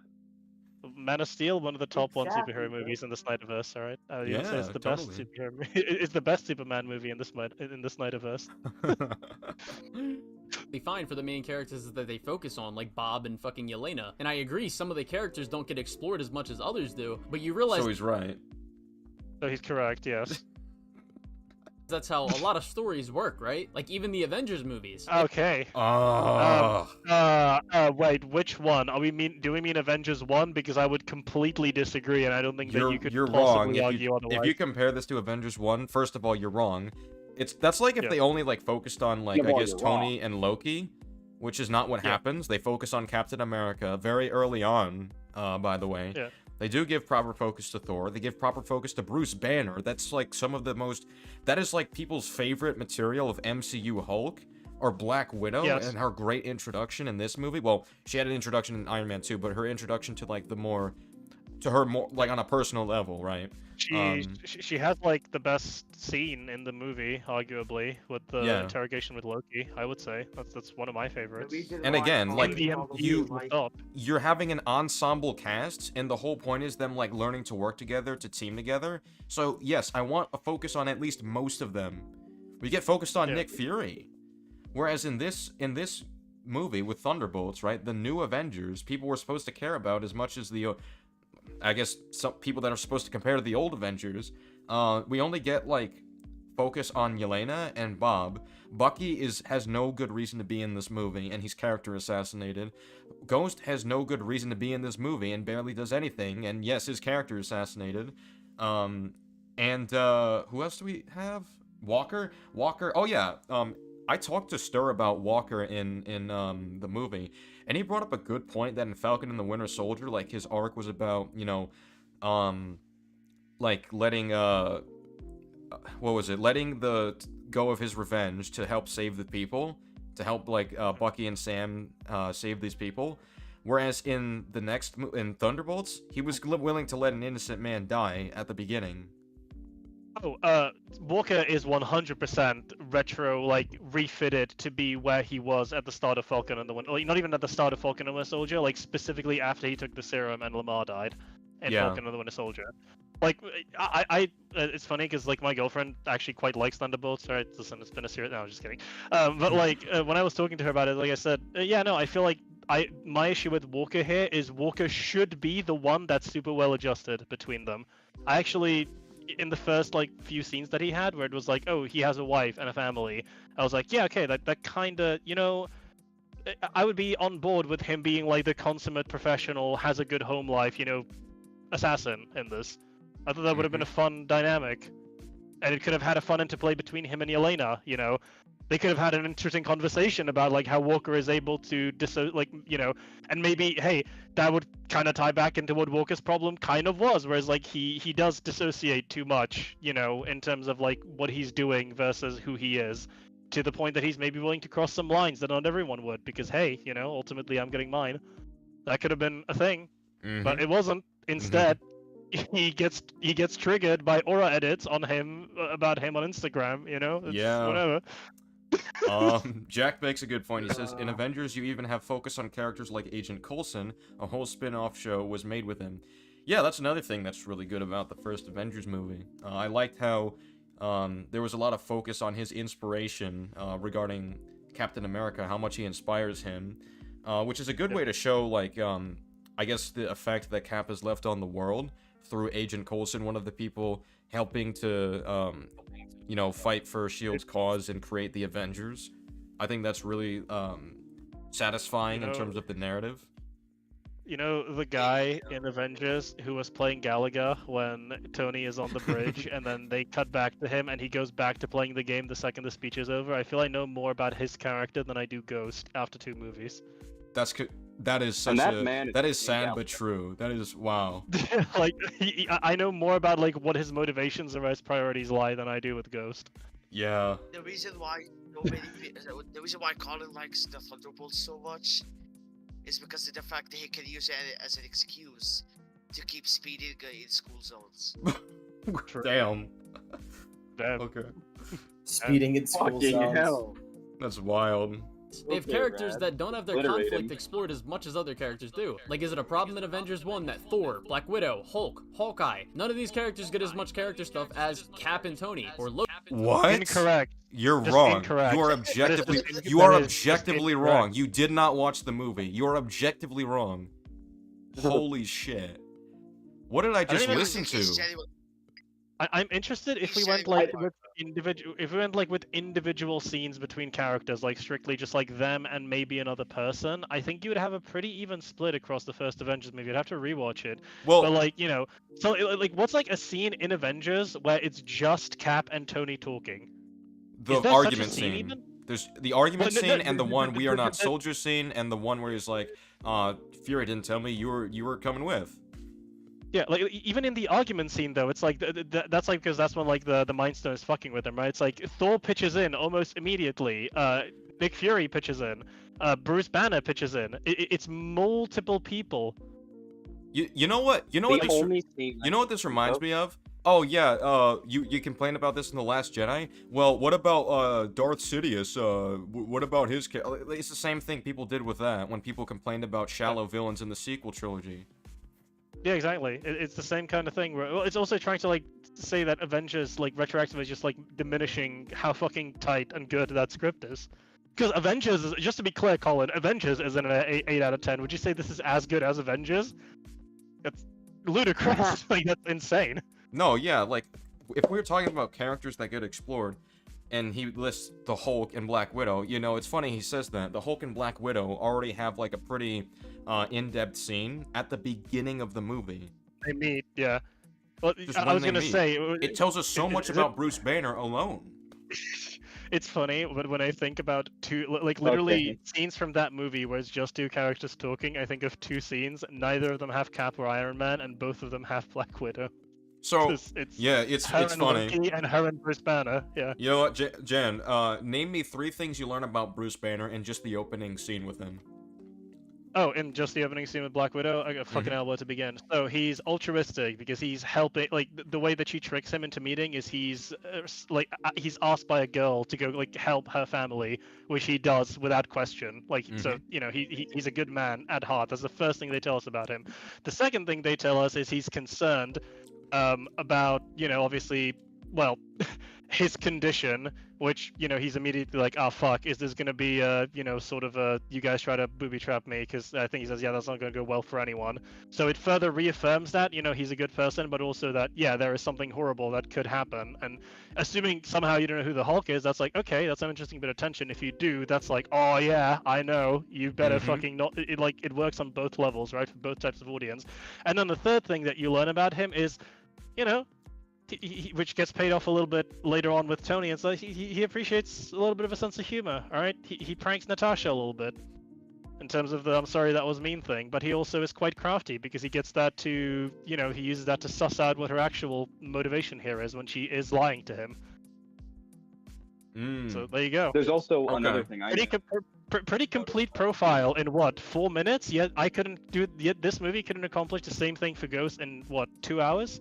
Okay, Not well, let only me ask that, you this then, there's because this is. something Oh, else hang on. I want to Okay. do this in order because there's an order to this. All right. So tell me 3 things you can say you've learned about Ghost in the entire movie. She has cool power.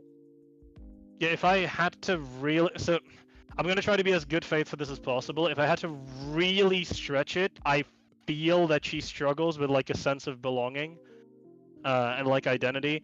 She seems to respond somewhat to like and you know, she masks that with like bravado, because, you know, she's constantly denigrating Walker and shit, and trying to like basically be on everybody's ass and super confrontational. That's, you could say, basically about all of them. But like for her specifically, yeah, I think it's like a case of she doesn't really know what her place is in, you know, this team, the world. Like, she's lost. That's, I think, the most that I could squeeze out of it. No, that's nothing compared to Bruce Banner in one scene. Well, yeah, it's also, this is like a very, with Bruce Banner, it's very specific ideas, right? Like, he's altruistic, you know, he's kind of cunning, he's capable of, you know, he's clearly he's solitary. That's another thing I can't really gloss over that, but, you know, he's trying to isolate himself from everyone else. He's not, like, you know, he doesn't really go out and meet people in that sense, right? Like, he's kind of, in that sense, you could say he's also punishing himself a little bit. It immediately gives you an idea of like what his relationship is with his condition. It's, you know, Ghost can phase through walls, and that's pretty cool. Yeah. Ghost can phase through walls. Her costume was cool. I liked her costume. Her costume looks pretty fire. No, the actress who The plays her, superior Ghost is still the Ghost from I Am in Armored Adventures, but you know. the actress who plays her, she did a reasonably okay job, right? She's fun. I don't know. I don't have a problem with her. Yeah. Alrighty. Let's keep going. Characters that It don't can have be their done. conflict Bob and fucking Yelena. And I agree, some of the characters. All right. Black Suit Spider-Man. You have Echo. Like. Wait, I have Echo? I thought that was Yeah. you. Yeah, my bad. Wait a second. I thought that was me for real. For real? If you're gonna keep For real, echoing, no I'm gonna cap, I'm gonna have to boot you. My bad, game. I'll also say I don't understand why we're comparing Thunderbolts to like the peak that is Avengers. We should be comparing it to the equally funny but slightly worse Avengers: Age of Ultron. I think that'd be a more fair comparison, honestly. Not because Age of Ultron is mad, but because like you can't compare something like Thunderbolts to like the absolute peak that is Avengers. You know, you gotta lower the bar at least a little bit. Even if this is the thing, even if I compared it to Age of Ultron, I feel that we Oh, get it still gets his ass kicked. Absolutely, yeah. Yeah, like we get so much more out of, even like, you know, like we get a fair amount of a fucking Scarlet Witch in that movie that I think Scarlet Witch, Quicksilver gets quite a lot. Hawkeye gets significantly more development than he did in the first Avengers movie, which he didn't get much because he was mind controlled for most of it, so he wasn't like really present on screen for the rest of the team. Get more development for Black Widow and Hulk. Cap gets a lot more development. Tony gets a lot more development. Thor gets a lot of development for like Vision Quest and shit. There's Vision. Vision is peak. I love Vision, and then obviously we have Ultron himself. Damn, So. it's almost like, dude, Jarvis has more character than the Thunderbolts characters. Jarvis does technically have more character. Jarvis crazy. clears everyone in this movie. It's not close, by the way. Yeah. That's just wild to me. Comparing it to the Avengers movies, it's like, don't play this game. Do not why play would you this do that? game. Even I'm gonna go out as far as to say Justice League, give it a chance. I was gonna like even go as far as even Endgame. I would say, as Oh. shit as that movie is, in terms of characterization and character interactions and getting whether or not I agree with it being good or bad, it has more for characters. I True. appreciate it's a longer runtime, but I think even if you took whatever commensurate amount of time from Endgame and splice it over the runtime of this, you'd probably have more. You would, yeah. And that's a considerably bigger cast. Like, Mm-hmm. Characters. I'd say the same applies for Infinity War, even if I think that is also less. Yeah. As much as others do, but you realize that's how a lot of stories work, right? Like even the Avengers. That's also just cope right there. It's like, oh, a lot of other stories do this, so it's good. yeah, that literally doesn't matter. That's literally what about it. There's a lot of story. Okay, a lot of stories are shit, and Yeah, kind of like Marvel Spider-Man 2. I'm pretty sure, like the thing is, I'm pretty sure he would like Based. he's called out this criticism in the past. So I don't know why he's using it here. But, Yeah, the scope. Avengers movies. They have characters that don't have their conflict explored as much as other characters do. Like, is it a problem in Avengers 1 that Thor, Black Widow, Hulk, Hawkeye, none of these characters get as much character stuff as Cap and Tony? That's a lie. That's a can't- lie. I That is a lie. genuinely don't know Literally why lie. he brought up. I genuinely don't know. I genuinely don't know why he brought up Thor when Thor gets a shitload of development regards him potentially killing or not killing Loki in his relationship with Loki. Because technically, all of this is his fault for bringing Loki to Earth in the first place. Dude, the conversation between Thor and Loki, like when he first Right before he abducts gets tackled by Iron Man. Yes. Yeah, exactly. It's like one of the most memorable. You give up this foolish dream. You come home. Who controls the would-be king? So fucking good. So many good lines in there for both him and Loki. How much dark magic did the All-Father have to conjure to bring it to your precious Midgard? Such a fucking. It's so good. I And then, remember a you have shadow. Your shadow. Being in you the have the shade funny of your payoff greatness. you have the funny payoff with Tony being like Shakespeare in the Park, sort of a thing, which is like Thou mother, after no, that- you wear hydrates. yeah, exactly. It's like, dude, you are insane.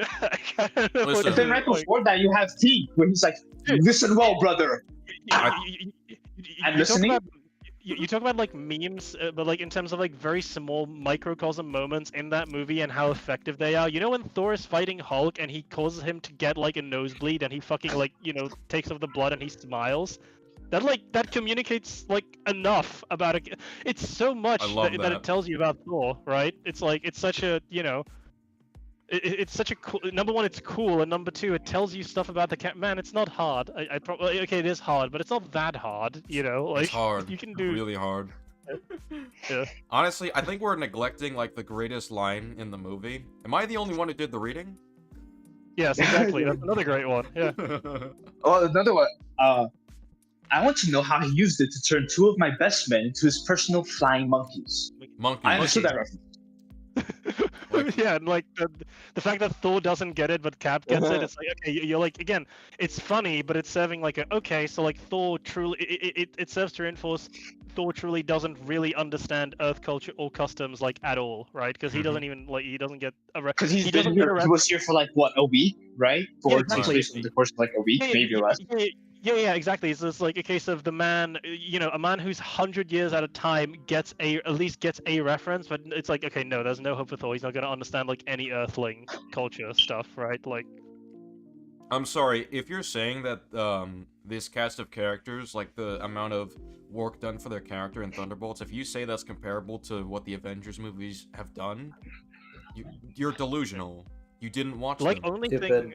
Remind you, this is like only the thing best that I can Avengers say- movie, not even the second best or third best. We're comparing it to the best of the Avengers movies. Mm-hmm. To throw this movie one singular bone, the only thing that I can like think of in terms of them doing like a fun thing to get some character out there is you know when Walker is like he like finds out like cactus fruit and he's like, okay, yeah, because he was a soldier in like the desert and he would have learned like survivalist shit. I'm like, okay, that's kind of cool. Yeah. That was a neat little thing.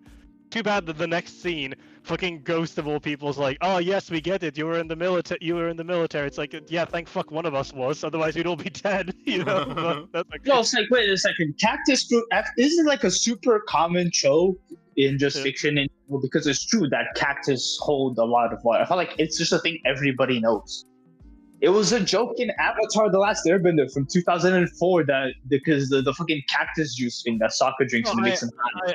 I agree they should probably all know it, but like I don't mind Walker. Like I would have, if I wanted to make that scene better, I would just have Walker automatically like go for it, right? And maybe he gets like a weird look, he just shrugs, right? That's like it's just like a natural thing to him, right? Because I like the idea or like the spirit of what they're going for there, if that makes sense. Where it's like they're delineating the different skill sets, right? Where like Walker, he's like a battlefield soldier kind of guy, where they're more like agents or like secret, spy people. Which Man. I'm not saying it's amazing, but I'm saying it's something. It's a thing that exists, I guess. It's a thing that I kind of liked, yeah. Or Loki. Like, sure, we could get more stuff with other characters, but acting as though the whole movie is just barely any character stuff and is just filled with action scenes and jokes is just blatantly not true if you actually watch it. He didn't say it was just filled with it. He said it had too much. Yeah, Yeah, like, which is he's right. He said it had too much.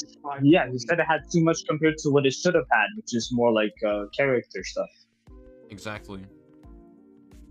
The movie. If anything, it's the complete opposite. And could you provide me with even more than one example where jokes or action undercut the character stuff? Can you provide me with even one example? Can you explain Okay, yeah, what I needed- can. Yeah, super easy. I don't know if Drink is probably not going to do it, but I could very easily call in. I'm gonna go Why take the this. fuck does Congressman James Buchanan Barnes, who is here to recover these people and potentially get them for witness testimony, blow up their fucking vehicle? Ooh. Why would he do that? Like, what is the? What does that profit him at all? Especially when one of the people in that car is just a regular human, and the other person in that car is a guy who, like, I thought he was on. I thought. Again, this is like the movie undercuts it, but I thought like Bucky and Walker at least had like some degree of mutual respect for each other after Falcon and the Winter Soldier. That was like what the finale was. Yeah. It's like, okay, I guess not. He's just ready to fucking blow. Well, he's ready to blow the fuck up. I think the deepest problem with this is the fact that Bucky wants to be away from that assassin life, from all the violent nature, because he's haunted by it. But Yeah. he doesn't care that he's doing this. Yeah, like he will just blow people up. I'm on the haunted freeway. by violence. That is. Wait, listen. Okay, I'm haunted by violence. That is why I had no other option besides the violent option to blow up their car. Yeah, I had to do it. Exactly. Unfortunate. Ridiculous. Ridiculous. Needed to be explored more Apply about what yourself. specific characters. Can you explain what exactly was Bucky underdeveloped got and how it was character underdeveloped? assassinated Well, harder than I the guess guy he not, actually because you never assassinated. actually do in most of your True. videos, as pretty much every single one of them plays out the exact same way. Remember when you made a video Damn. trashing The Boys Season 4 and you formed your opinion based on Rotten Tomatoes scores? Man, that was a great video. And this brings me on to by far the It's not to run too much, and I don't want to get too far into the weeds, but like, to be fair, that's not what he did in that video. He said that he wasn't interested in it because the reviews weren't too good, and he already had lack of interest in season 3. But I think the I just issue- feel it's a bit disingenuous to frame it that way, is all. I'm not saying it like his reasoning was sound, even. I'm just saying like I think the issue really boils down to the fact that he was trying to imply that the show is doing the things that he doesn't like, based on the reviews, which you can't know if they're like even recounting it accurately. He made a lot of statements about like, well, this season's reminded gonna have a bunch of this, a bunch of that. It's like, well, you don't know that. It reminded me of, when James Rolfe made that video about like he's not gonna go see the Ghostbusters movie. It reminded me of that a little bit, where I'm like, okay, I guess you can, but like, why would you make this video? Is sort of the sentiment that I have off of it. It's like it feels kind of pointless. I was like, why do you have to announce? Why do you have to make Yeah, a that I'm video not announcing that you're not gonna watch something? Guys, You know? I'm leaving. I made a video announcing I'm leaving the party. I'm leaving. Yeah. I'm leaving. Yeah, exactly. It's like it's kind of like I was gonna say it's kind of like when fucking it's kind of like when Mago said they were boycotting Harvard. It's like, bro, what do you mean you're boycotting Harvard? You were never going to get in the first place. Yeah, you're never gonna get in. That's the funny None of you motherfuckers. Like, what do you mean you're Harvard, Yeah, right? okay, I'm boycotting a trip. I'm boycotting North Korea by not flying there. It's like, well, no one thought I was going to fly there in the first place. Exactly. So, okay. Boycotting North Korea. You know what? I've been successfully boycotting Oxford ever since I tried to apply for uni and I determined that my grades maybe weren't good enough to get into Oxford. So you know. Yeah. I'm boycotting medicine by not becoming a doctor. Yeah, exactly. Problem with Thunderbolts. It's a tiny kernel of an interesting and serious idea buried under a mountain of all the usual shit that blights Marvel movies. It's like they heard all of the memes about the formulaic nature of their films, and instead of correcting themselves to counter it, they decided to lean even harder into it out of pure fucking spite. Can you give me even one slightly detailed explanation about anything you're talking about? Give me one example. The character development in this movie is completely fucked. Ghost is a character that I barely even remember from Ant-Man 2. Can I just say, this is kind of a priceless clip, like the Colin, very cocksurely saying, "Can you give me one example? Just one example." Custard drinker giving an example. It's like, that's yeah, that's really funny right there. He's literally giving an example right there. Did you watch it? It's good content. This would have been a perfect time to give her some actual personality. Colin and doesn't Oh my! anything. I He thought that explains thing it right by now. there. He explains it right there. Yeah, it's right there. Oh my god. narrative arc. Instead, she does almost nothing throughout the whole Spider-Verse was movie. Her wrong, powers not are anybody nerfed can wear whenever the they'd be mask. inconvenient Colin to is the plot, physically which not is smart most of the enough. time, to be fair. And I was left wondering why she's even in the film. Ghost has an entire narrative arc and a person. No. Guys, she has a personality, so she is not a character. Okay, wait. Once again, to reply with exactly what Colin just did. So, what is her narrative arc then? If she definitely has one, why don't you say what it is? Yeah. Why don't you say you? Yes, she does. Why don't you provide the? Yeah, why just no Colin? you? literally No asked you is much fucking of a Drinker response. to do it. Exactly. How do you? What a dumbass. Can you give me an example as to how they fail? Well, they don't do this. Yes, they do. Well, then It just prove that reminds they me. do. I'm picturing a comic skit now, like the thing that, like, running off the thing that SK said earlier about Colin would be like a guy says, like someone says 2 + 2 = 3, and another guy says, "Oh, that's not true," and Colin's like, and then Colin's in the corner like, actually, can you explain what 2s are before you make that ridiculous conclusion? It's like, I thought most of us had this figured out, Colin. I thought we knew what 2s were. Maybe he but that's doesn't. okay. I understand if you don't. Well, the thing is, this is like the problem with Colin, because like he asks for endless specificity. It's like you can get it. Like there are no joke mathematic textbooks devoted to the idea of proving mathematically that 1 + 1 = 2. But it's like I don't know that that's the level of detail that's appropriate for, dare I say, this format. Like, we need to be writing proofs on if this is a I don't triangle or know. not. Yeah, exactly. The Just fucking look at personality it, bro. in Ant-Man 2. If you want what you're asking for, go watch that movie. This movie does not need to do that. Why? Wait, hold. I gotta hear that again. What? She does almost nothing throughout the whole movie. Her powers are nerfed whenever they'd be inconvenient to the plot, which is most of the time, to be fair. And I was left wondering why she's even in the film. Ghost has an entire narrative arc and a personality in Ant-Man 2. If you want what In Ant-Man 2. Oh, well, that's great. That's great. Can we see it in this movie that he's talking about right now? You don't Yeah, understand. not everyone That would be would have watched wonderful. Ant-Man 2, and even if they have, they probably haven't refreshed on it recently just for that is Thunderbolts. such cope right there. It's like, oh, yeah, she has an entire narrative arc. It's in the last movie that you're not talking about. Okay, You don't great. understand SK. Which You was don't almost a understand decade SK. Captain ago. America. Captain America doesn't need a narrative arc in Avengers, guys. He had one in the first Avenger. What the fuck is your problem? Exactly. He doesn't need one. This is cold. That's my problem with That's my problem with Avengers. Honestly, was the first criticism I had is, man, all of these fucking redundant narrative arcs in this movie. What a stupid fucking. Why do they have? bullshit Why do movie. they have story arcs? That's so stupid. So Should have been like stupid. Ghost. Don't you guys have phones? Should have been like Ghost. I find it funny that her name is Ghost and she's basically invisible for the whole movie. That's just a funny double entendre to me. what you're asking for, Well, you go see, watch that's that why movie. they didn't forget This her m- superpower. If you They had to want make what sure you're she was asking up to it for, by go never watch fucking being another there. movie. Hey, bro. What an actual fucking moron. This is Literally, only. you wanna go Holy shit! This is Guys, so bad. If you want this character who's featured in this movie to have an arc, stop complaining and go watch. Dude, I might make a video on this video. This is basically what he so said. bad. Holy I shit! just wonder how far, I just wonder how far you could push this. So, like, if someone made a Zorro movie in current day, would you be like, oh, he doesn't need a narrative arc, and if you want one, go watch the fucking Mask of Zorro. Go do that. It's like Imagine being so anti-criticism that you have to say shit like that. Like, what the fuck? That was. I can't believe this. That's not anti-criticism. That's anti-intelligence. Bro has discovered the anti-intelligence equation. I swear to We God. have. No, that's anti. Oh, it's like, bro, guys. If you want a narrative arc for Poe, go watch Kung Fu Panda 1. Why does he need one in Kung Fu Panda 2? It's like, what the fuck are you talking about? I know, right? What? This is. Why does any Avenger have an arc in Avengers, bro? They all had their own movies beforehand. Besides, Iron Man already learned his lesson. What do you mean you want an arc with him? He had 2 movies. Wait, he learned it twice. He had 2 movies. It's even worse.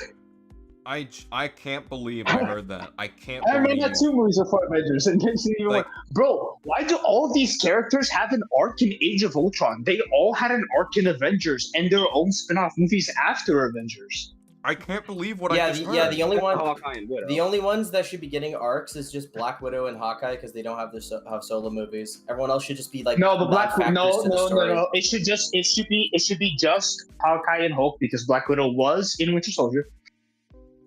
I'm gonna put this in general. You're right. I should just go watch that movie. Yeah. Why the fuck? Yeah, she just go watch Winter Soldier, bro. Guys, why the fuck did Luke Skywalker kill the Emperor in the 6th one? That's like character development. I thought he had that in the first 2 movies. Why does he? Yeah, why is he? Exactly, bro. Pretty fuck. Guys, When's my guys- man Max Rebo getting some fucking character development? Guys, if you want Darth Vader to be an interesting character, just go watch the prequels, bro. Stop complaining. Exactly. Why does Yelena have a wait? Why does Yelena have a narrative arc in this movie? She was in a movie and a TV show. Why does Guys, Luke have a if you- narrative She had arc the movie in and Return of the movie Jedi? and We the already had TV that. show. Yeah. Guys, if you want Kylo Ren, if you want his character to be properly developed and to understand his motivations clearly, just read the comic book series. Go read the Okay, comic. so Kyla just asked, wait, do you guys like Drinker or do you hate him like Colin? No, we don't like Drinker's video. We don't like his content in general, but Colin is just doing such a bad job responding to him. It's insane. I'm sorry, when you're responding to Drinker, how are you responding to Drinker and you say, if you want this character to have an arc in this movie, just go watch their previous movie. Like, what the fuck? I've never heard such a stupid argument in my entire life. This is It's always worth rolling out the fact that, like, even if someone disagrees with Drinker often, he will occasionally say things that are true and correct, and you can't just disagree with them because otherwise you're being bad faith. Well, that's the thing, too. It looks like he's not even willing to, like, meet him halfway on anything. Well, almost. He does, to his credit, he does kind of earlier, but then he tries to find it anyway.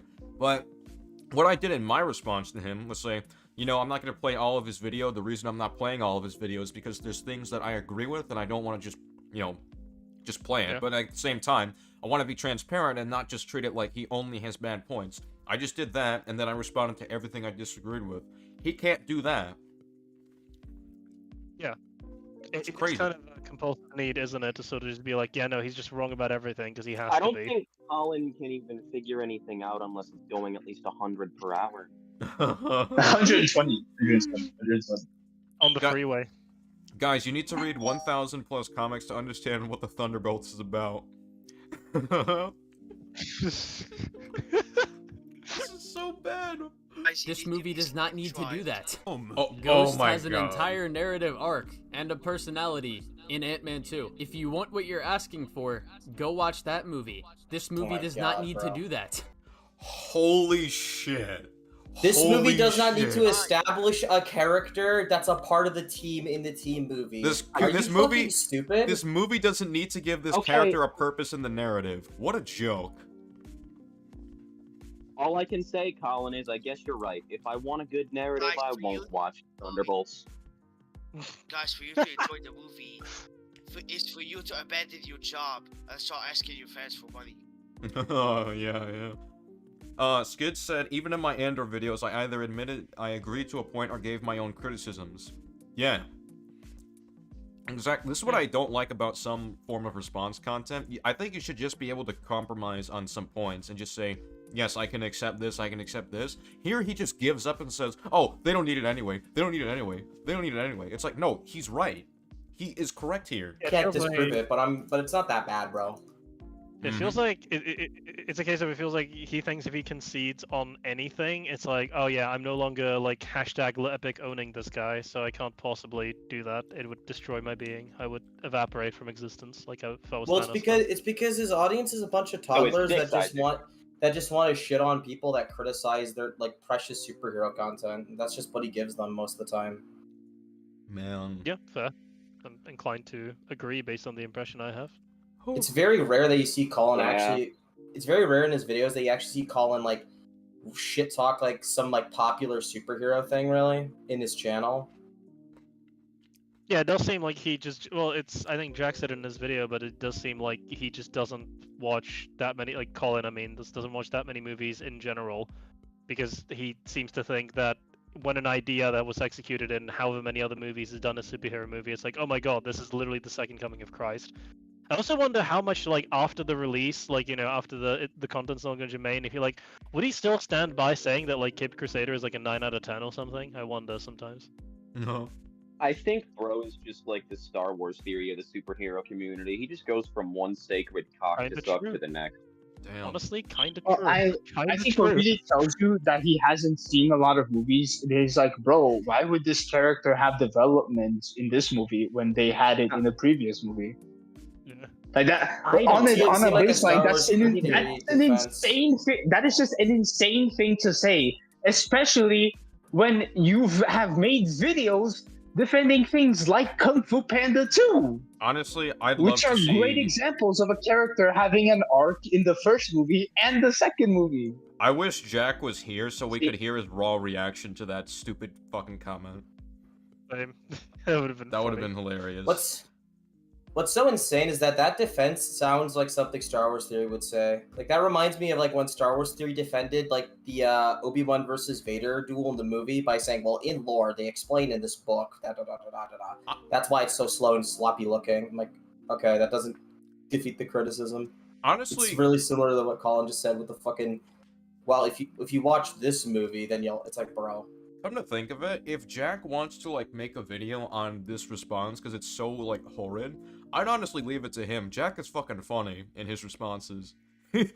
Well, it's like, it's not even like he said, oh, if you want to, like, understand or get more out of her development in this movie, you should see her first appearance. Because I don't think that's a crazy statement to say. It's, if you thought, or if you wanted her to have any development at all... Or purpose. Then you should or purpose. You should just go see her first movie, which is I've never heard that in my life. It's a crazy thing to say. Yeah, that is insane. Well, it's almost like he's tacitly admitting that the movie isn't about Ghost, which, like, then why is she on the poster? Why is she in there? Why does she have dialogue? He's low-key admitting to Drinker's point that the only one who's really given focus is Elena, and they don't really do anything else with any of the characters. Because for his defense for Ghost not having much is, well, go watch your first movie.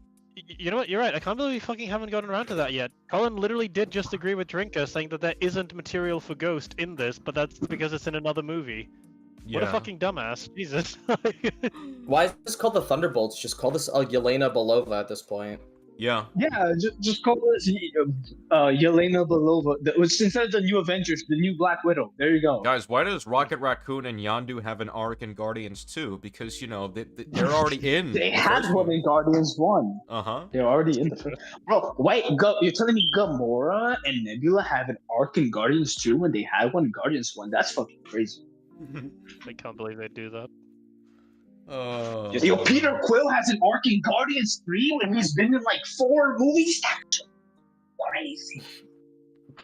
This is shockingly... Dude, You're telling me a character can have more than one arc across multiple movies? I'm shocked. DeLorean just responded to me saying, LOL, what? Sobbing. He can't even believe this. He's just... Holy Tobey shit. Maguire Okay, in at Spider-Man this 1 point- already had an arc, so we don't need Spider-Man 2 or 3. Correct. True. I guess. That should be But no, guys. Why at did this point, guys? Why did we need Daredevil? Like 3 Oh. seasons of Daredevil when we had Daredevil with Ben Affleck. Speak of the devil, DeLorean just showed up. What's up? Dude, DeLorean, I'm gonna show you the clip. I'm gonna show you the clip since you just got here. And like you just responded to me. I'm gonna show you the clip. This is so funny. Is completely fucked. Please, Ghost Brian, is a that's it. character that I barely even remember from Ant-Man 2, so this would have been a perfect time to give her some actual personality and a narrative arc. Instead, she does almost nothing throughout the whole movie. Her powers are nerfed whenever they'd be inconvenient to the plot, which is most of the time to be fair, and I was left wondering why she's even in the film. Ghost has an entire narrative arc and a personality in Ant-Man 2. If you want what you're asking for, go watch that movie. This movie does not need to do that. Also that doesn't address that also doesn't address Drinker's point at all, because Drinker says that he leads that with saying he thinks that those things aren't in the original movie. So it doesn't even it doesn't work on any level. Yeah, can you explain Well, the and even narrative if it arc did, and personality? Even if it did, If anything, not only he does just conceded Drinker the lead point. off of saying he doesn't think those are in the first movie, he leads with saying it should have been in this movie. Yeah, exactly. So like, I mean, what about the other villains? I mean, the other characters in the movie too, because like a lot of them are like didn't get enough screen time in their own works, anyways. Like, is he gonna say the same thing for something like, I don't know, who else is in there? Fucking Bucky. Red Guardian. Yeah, Red The Guardian. Red Guardian. Isn't he like just kind of whatever? Yes. Yeah, he is. Not that much He has like development. one Also, I good guarantee scene. you, if we asked, hey, where's Red Guardian's like character and stuff do I have to go watch Black Widow for that, or is there anything about his character in this movie? I mean, from what I can remember of Ant-Man 2, like Ghost is just kind of, we know her origin and a few things about her, but she's kind of barely in the movie. Well, most of the time she doesn't really like say Isn't much. that, She just kind of kicks their asses and like leaves. Isn't that a common I don't criticism of that movie, that she doesn't have enough material? Yes. Well, She doesn't. If I'm remembering that movie correctly, she shows up, kicks their ass, and like only in the third act when they have the whole reveal that the guy that they were working with the whole time is secretly like her adoptive father or whatever, and he was secretly the bad guy or evil, I guess, the whole time. That's when she actually gets more material. And because that's when she like unmasked and like you see, and then you learn her origin and all that. But like, because she was never really evil. She was just working for a way to cure herself because she was dying. And then and then they found a way to cure her. And then so she's not dying anymore. And like that's it. That's it. If anything, her Then evil she's not stepdad, evil who's anymore. not really She's not a evil, bad had guy. more.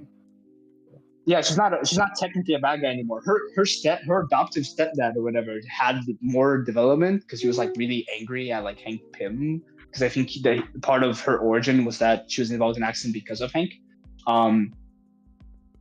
Like he has more development than she does. She's dying of cancer and then she's not dying of cancer, and that's her arc. So her arc was being a plot device. Yes. Yes, basically. We're only Basically, 11 minutes in. I don't even remember. Dead ass. It was kind of like ambiguous at the end of the movie, if I recall. I'm pretty sure she's not supposed to have her powers. I have to rewatch the movie, but I'm pretty sure she's not supposed to have her powers.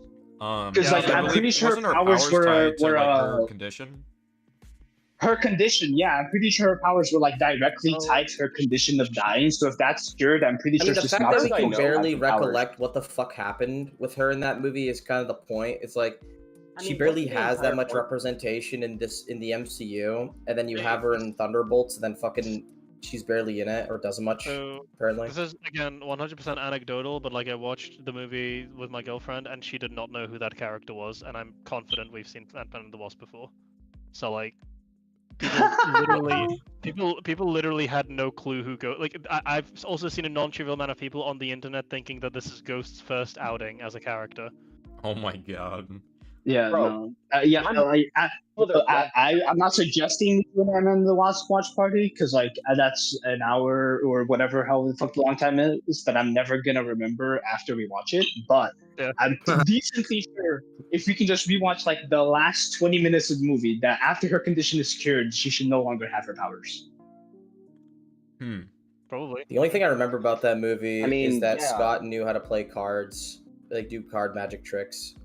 He did no card magic tricks. That was And then like the and agent wanted to learn ants, how to do the the ants that cards. played the drums. There was an ant and it was playing the drums. Oh yeah, that was fun. DeLorean asked, "What's his worst point so far?" This was his worst point. Jack's joining again. Let's go. All right. I gotta hear his thoughts because this shit was fucking fun. I can't move for some. Kronos, can you move him in here? I can't do it for some reason. Let me check. There we go. Thank you. I'm back. Welcome back. Welcome back to the one Hello. intelligence. I don't think it's even 10% intelligence at this point, man. This is like, we are running at like 15%. maybe. Jack Kentner, this guy used to claim that you were the stupid one. Look at how the tides have changed, bro. It's fucking wild. Honestly, Jack, I'm thinking I want to respond to this, but if you want to respond to it, I'm just leaving that to you. That shit would be funny. If you want to respond to it, that's fine. I'm still in the middle of that one video I'm doing right now, so that might take a couple days if you want to get right onto this one. Nah, I'm not. I'm on something else right now, so I'm not gonna be like immediate. Okay, yeah. I mean, if anyone needs it.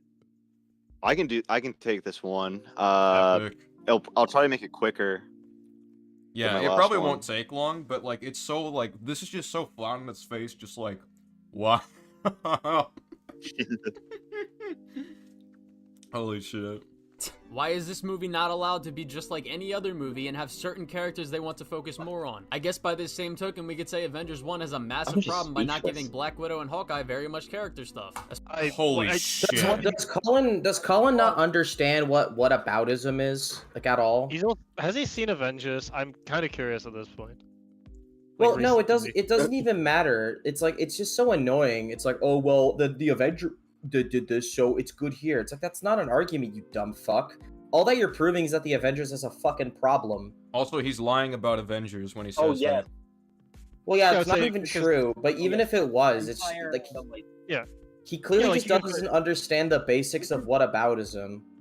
Yeah, like, well, he already did this before. It was like, why isn't this allowed to be like every other movie? It's like, well, if every other movie was shit, then I guess it wouldn't be allowed to be like every other movie, would it? Like, but it's not, you know, and it isn't, so.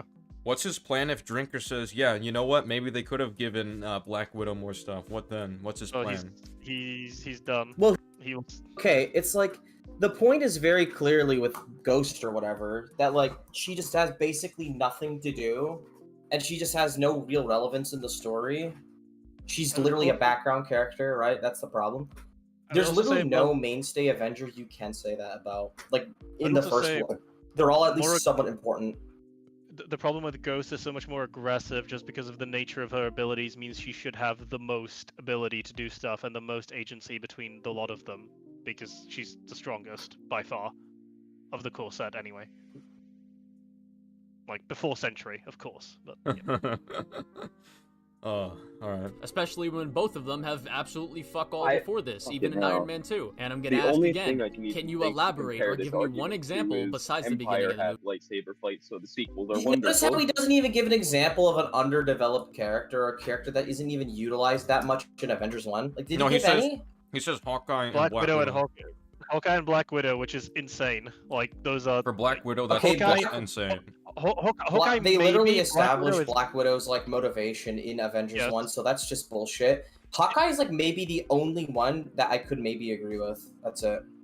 Well, and even then it would depend on your definition because you could I mean- you could still pull a lot of stuff for Hawkeye from there. Like him and Nat have a conversation. He's clearly very invested. You can tell that he's quite invested in settling the score, so to speak, Well, with it's also Loki. After he not might- fair because Hawkeye's an antagonist for like the first half of the movie. Also, That's not they the same. already set him up too when Loki talks about Clint and like the stuff he disclosed, and when she talks about her backstory and how it ties to him, and they have hints of it like over and over again. Yeah. Well, like even like Still has again, shit to action do. wise, He like, still has like action-wise- a relationship with one of the Avengers. He was one of the main antagonists besides Loki. Like he like did the helicarrier shit and all that stuff. So like he was still a driving force of the story. So like that's not even that good of an example. There's a thing that sticks with Not Clint. to And, mention- again, I was like highlighting it, but like the thing that sticks with Clint is he has a bit of a vengeful vibe, right? Because he's very eager to settle the score with Loki after he gets unmind fucked, and it's like, oh, well, that gets kind of carried throughout the other movies, where he will get back in when he feels that the people he cares about have been wronged. I mean that's the a thing. big part of it. They definitely course Yeah. correct in Age of Ultron because they give him a whole ass scene with his Yeah, he had family. the most. Yeah, you get a family with him. He has like the most. I would argue like some of the most screen time. Yeah, Black Avengers, and he's the just only such- one that doesn't get mind fucked by Scarlet Witch. They even pay back the thing from the first movie where he got mind fucked by Loki by having him be the one to take down Scarlet Witch by saying, "I tried the whole mind control thing once. Wasn't a fan." These are such dog shit And examples for the he even had Avengers. he had the most relationship. He had the most of a relationship with Wanda and Quicksilver out of the entire cast. Yeah, because that's kind of what it was in It was terms like of a like an mentor archetype figure. trope, like an archetype trope. Even in this movie, right? Yeah. They're doing like a red oni blue oni thing with him and Natasha, where Natasha is, on the surface at least, relatively like the cool, calm, collected one, and he's the one who's more prone to being emotional, so to say, right? Like he lets his emotions guide him a little bit more, I'd say, which is a thing that they carry through, like you said, when he has a family, he's very invested in helping Black Widow, not Black Widow, Scarlet Witch, in Age of Ultron, when she's like, Yeah, he gives her. He's the one that gives her a pep talk and convinces her to join the fight. If it wasn't for him, they would have lost. They are setting up him as like the assassin with the heart of gold, sort of the trope whether they're going for. Also, right? another thing that needs to be accounted for, and this is really important, like the Avengers was like a new thing at the time, like having like multiple characters from different movies colliding and stuff. Like this was the first attempt on that. If his examples is literally one that's just blatantly wrong, and a character who's literally just not in more than half the movie because he's literally just turned into one of the antagonists for most of it. That's a fucking shit. Like that's such a fucking shit argument. Especially How can you because compare like that to this Ghost, was who's back. at least like This was constantly in like, 2012. in the This is before like big ensemble cast, this was before big ensemble cast like Avengers were like a normal thing. Like there's been 3 other Avengers movies since then, all of which have grown to like accommodate increasingly more characters. Captain America: Civil War, technically not an Avengers movie, handles a lot more characters than even Avengers 2012. So I don't know why despite our we're opinion on Infinity War, like it still like Yeah. tries to give every character something like about them. Like I can't think of one Exactly. character that's just nothing in the movie. And I'm pretty sure even Endgame had almost every named character do something in the final battle. Even when they Yeah. didn't have room for character development, they allowed their combat and physical development to show. Mhm. Exactly. Like even trashy ass. And even then, to use Colin's own argument, well, if you wanted character development for Hawkeye and Avengers, just go watch the first Thor movie where he first shows up. Yup. I was waiting for someone to say it. Yeah. There are people out there who take him and his dumbass opinions. Hawkeye very much character That's the thing. Yeah, crazy.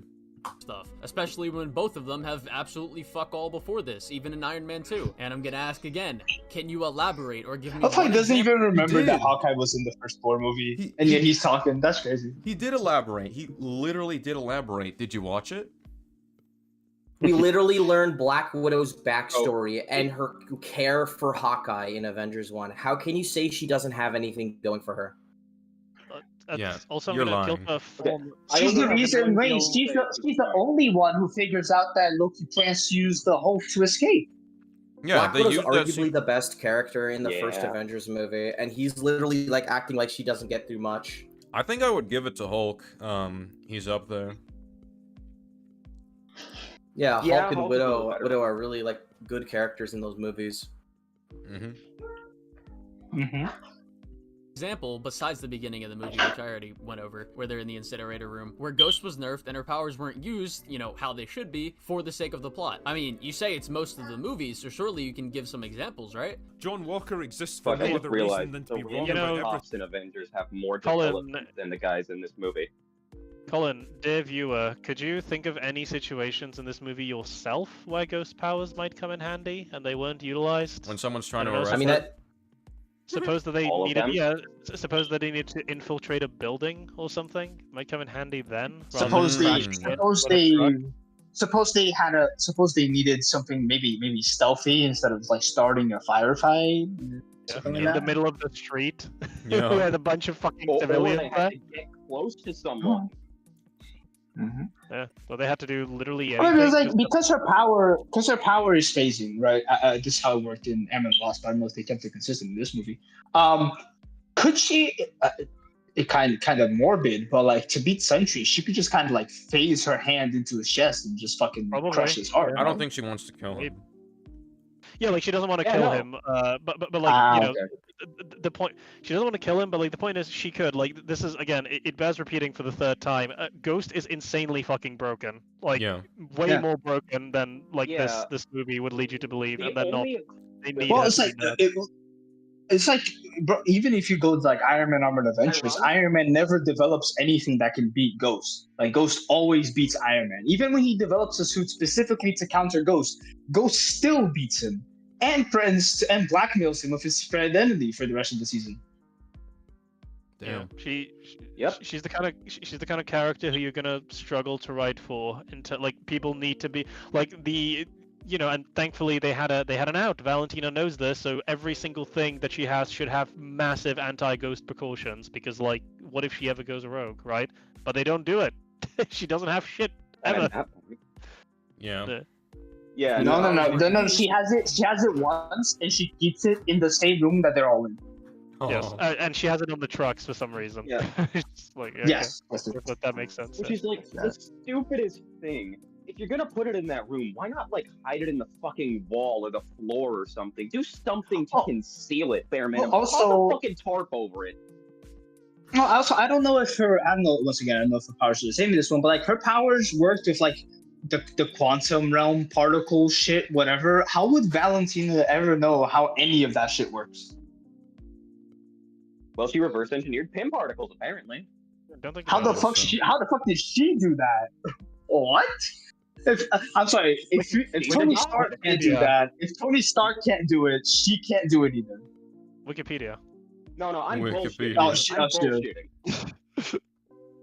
bullshitting. She read an article. She read an article on it. There wasn't BuzzFeed. She read a BuzzFeed article. You know, how they asked should be Chat for the sake of the GPT plot. to I help mean, her you say it's recreate most the of the Pym movies, so surely you can give some examples, right? She read a how-to wiki article. How to count a ghost. All right, She read that let's shit. see if we can get through this next point. John Walker exists for no other reason than to be wrong about everything and constantly Yes. mocked and belittled by the strong female characters around him. You know, like basically every other Marvel movie since Endgame. Or he exists because he has a shared conflict with the rest of the characters in the group, and it makes complete sense for him to be in this movie after Falcon and the Winter Soldier. And Wow, what What a is it what a, organic, Colin? Is it organic or was what a it starting derived? point. That doesn't counter his point. His point is that in the movie, he serves no other purpose than to do X, Y, Z. Even if there's a logistical reason that he should be in the movie, if he only serves the purpose in the movie to do X, Y, and Z, Drinker is still correct. You want to know what my response to this point was in my response? I simply just said, yeah, I agree. They should have done more with John. However, I don't think there's necessarily like some undermining motivation to just make him look bad to make women look better. I think that's just him implying that is just ridiculous. Yeah, I don't think that's the case. But I will say I do think it's just the MCU has. I think it's just because of Falcon and Winter Soldier. They failed at making people really hate John, and they just don't know how to actually fucking correct it. Well, apparently I saw from the Yeah, creators because- that they wanted John Walker to be likable by the end. Yeah, but he was likable like immediately. is probably- Yeah, the problem is Not it's to like mention, John Walker doesn't seem that everyone- bad from what I've heard. Yeah. Yeah, like literally, isn't it? because he's at the end of episode 1, and then he has like the whole scene with the locker with like his girlfriend or like wife at the time, and like his best friend, and you're like, oh man, what a wholesome guy. He's just trying to do his best, and then Bucky's like, this guy fucked me. Like the second that he Yeah. sees him, like, what are you? What's your Yeah, problem? that's the weirdest thing. They tried so hard to make him unlikable that they ended up making Sam and Bucky unlikable. Yeah, exactly. Not to It's fucking mention, weird.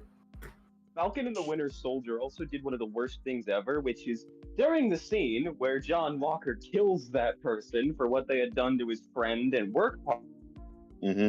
The terrorist.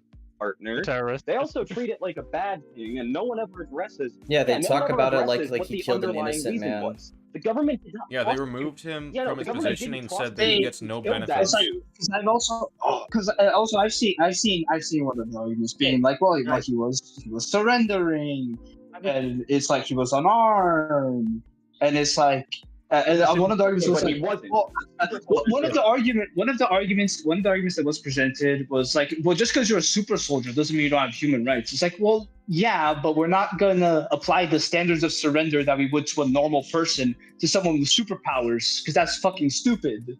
That doesn't make any sense. If apparently, if like people want to go to real life and real life law for this shit, whatever, which I don't know what the fuck you would, there'll probably be in the universe stuff for it, but if you would, the Geneva Convention has a clause against super soldiers. That man is committing war crimes anytime he shows up to an active conflict, just by existing. Exactly. Yeah, even Like- like here's the thing though, a lot of people forget Like, this. the most John you could Walker did not argue take was his that it off was- for the fact that he killed someone. It was because of the Yeah, fact it was that he like got seen doing it. It's a common trope in Yeah. military media. The military doesn't want the public seeing what they have to do sometimes. It's fucked up. Yeah, that they and then use him as a also, scapegoat and then to also, it's like frame them as a hero. the most you could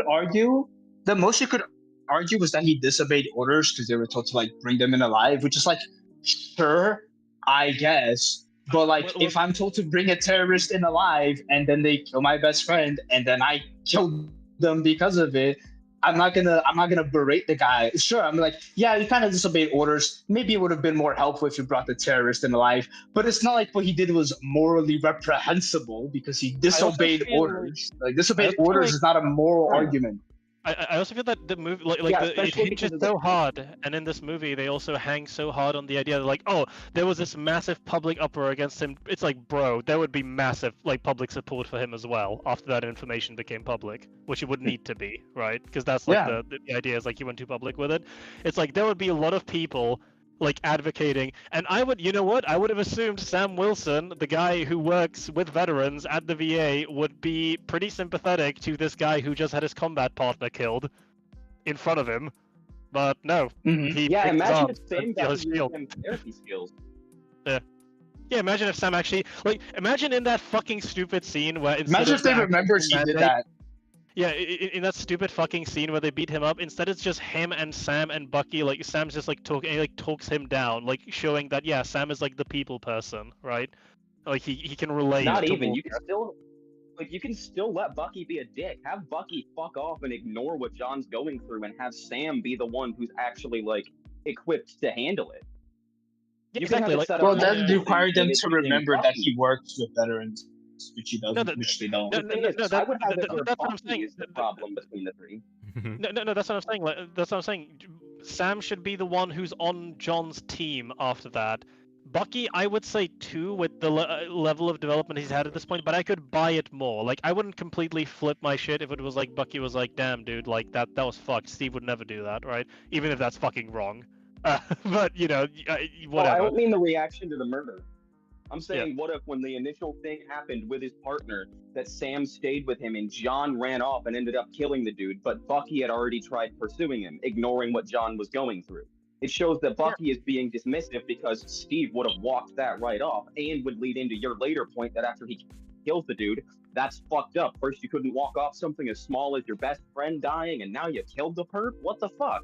It would set up Bucky to be the problem and have him develop more. I'm sorry for interrupting you. I'm gonna have Okay, but wait. But what do you mean you wanted Bucky to develop more when he was already in Civil War? No, what I mean is that you can have Bucky still start disliking John and just being a dick about it because he's not Steve, and you can have him grow to accept the fact that he is acting irrational and But childish. why are he should you already giving be back out to of it. character development? He had character development in Civil War and Winter Soldier. It's a meme. Okay, but that's what I'm telling you, is that it's good to give him more. Colin. I am making a joke. It is a joke. No, a joke. The sarcasm didn't carry over. My bad. I do gotta head off. It was- I'm already 1 hour past my schedule, but yeah, I'm looking forward to fucking seeing the rest of this tomorrow on the VOD. That'll be funny. Fucking, this is, No, you know- I didn't. No, I did. Show me that. Show me that. Show me that right now. Show me that right now. Show me that right now. I wanna die. SK, get off Twitter. We're trying to watch Better Call Saul. You're on Twitter. No, I'm not. No, I'm not. Show me that. Show me that. Show me that right now. Show me that right now. Show me that now. Who? Over you. Alright. Catch y'all later. Boy. Alright, see you later. Later, gent. Alright. Back to the video. And also, he's a part of the Thunderbolts in the Yeah. comics. And I like how you said he's mocked and What? belittled by all the female characters. What was yet that? he's beating the absolute dog shit out of Yelena. Go back. What did he Quite say? strong Let me hear female this. characters around him. You know, like basically every other Marvel movie since Endgame. Or he exists because he has a shared conflict with the rest of the characters in the group, and it makes complete sense for him to be in this movie after Falcon and the Winter Soldier. And also, he's a part of the Thunderbolts in the comics. And I like how you... That's not He's never picked up a Thunderbolts comic. I'm sorry, Colin. Colin. Colin, you're not allowed to use the comics to defend something when you like Spider-Man 2 Venom. Shut the fuck up. I Dumbass. assure you, he has never read any single run of Thunderbolts. He hasn't. Yeah, because let me tell you, like Thunderbolts, in terms of Marvel teams, is one of the most like random teams you could find. Like the first iteration, it was the Masters of Evil, like supervillains pretending to be heroes, only to become like actual heroes because they liked it. Then in other iterations, it's anti-heroes. Like it's completely random. The Suicide Squad, but lame. Yeah, the Suicide Squad, but lame. I just find it funny that he's just... Also, they're not even the fun. Also, they're not even. I'm sorry, but like they're not even the Thunderbolts. They're literally the new Avengers. So he's not even appealing to the right comics. Yeah, and like again, it's just so funny that that he makes this argument. It's like, okay, so someone's involvement in a movie and their narrative purpose in this narrative is justified by, oh well, they're in the comics, so it's fine. It's like that's not an answer. It's not a reason. I mean, if you want to play by comic accuracy, Yelena Belova is more of a villain character in the comics for like the longest of time. Exactly. So by his Also, logic, there's he's no reason talking for her to about be in comic this movie. accuracy. He's talking about comic accuracy in the wrong comics because they're the new Avengers. He's not even talking about the right comics. He's talking about comic accuracy. SK, do you remember in his Joker 2 video to Charlie where he started off by criticizing people for saying that Joker 2 wasn't comic accurate? What happened here? How come he's not being consistent? True. Well, you see, comic accuracy is good when it makes the thing I like better. Not to mention, isn't his art? If I can use it, to defend the thing I like, then comic accuracy matters. Didn't he also say that you should only ever try to fully adapt a comic if you actually like know what you're doing with the source material? So why is he even bringing the comics up on 3 fucking levels? 1, it's stupid. It doesn't save the movie. 2, it doesn't work because it's not the right fucking comics, and he's already said this argument doesn't work. And 3, it just doesn't work in any fucking premise. Look, no disrespect to this video, but this is fucking stupid. No, no disrespect to the video, but on my Not end, full disrespect to the video and its creator. This is a fucking stupid point. I just wonder, nah, are we gonna get a worse point than the ones we've just heard? Are we gonna hear some more stuff? Who knows? Well, I mean, I've yet to hear. To be fair, I'm gonna be honest. I've yet to hear anything worse than why do you want development for this character? They had it in the last movie. Yeah. How you said he's mocked and belittled by all the female characters, Like, yet that he is was some beating the bullshit. I will absolute not dog even shit out of dignify that Yelena with when a they first response fought, level and crap. all of the That doesn't disprove what he said. And that doesn't justify what he said either. them get their asses kicked by Bob, the white straight male. Also, all of them get saved and carried by Bucky and/or Red Guardian at points in this movie. Sure, Both yep. white straight men. It's almost like there's a massive point about everyone in this group being shitty and wrong about things. I guess it was also a problem when Yelena mocked and belittled Ghost at the end of the movie too, and everybody in the group. And mind you, Bucky and Sam also mocked and belittled John Walker in Falcon and Winter Soldier. And the reason they talk to him like this is because John's a fucking dickhead. Also, aren't you the same— What? Where? No, oh my god, bro. How? Like Colin really is the sort of guy who just takes whatever is presented to him at face value. Mm-hmm. Like, how could you look at John Walker in that show and be like, yeah, this guy's an irredeemable dickhead. Like Look. Oh man. Look, no disrespect to John Walker, but he's a fucking dickhead. Yeah, no, seriously. Same person that says that Also, he doesn't— this is like a thing when it comes to like writing with John Walker that it's really annoying.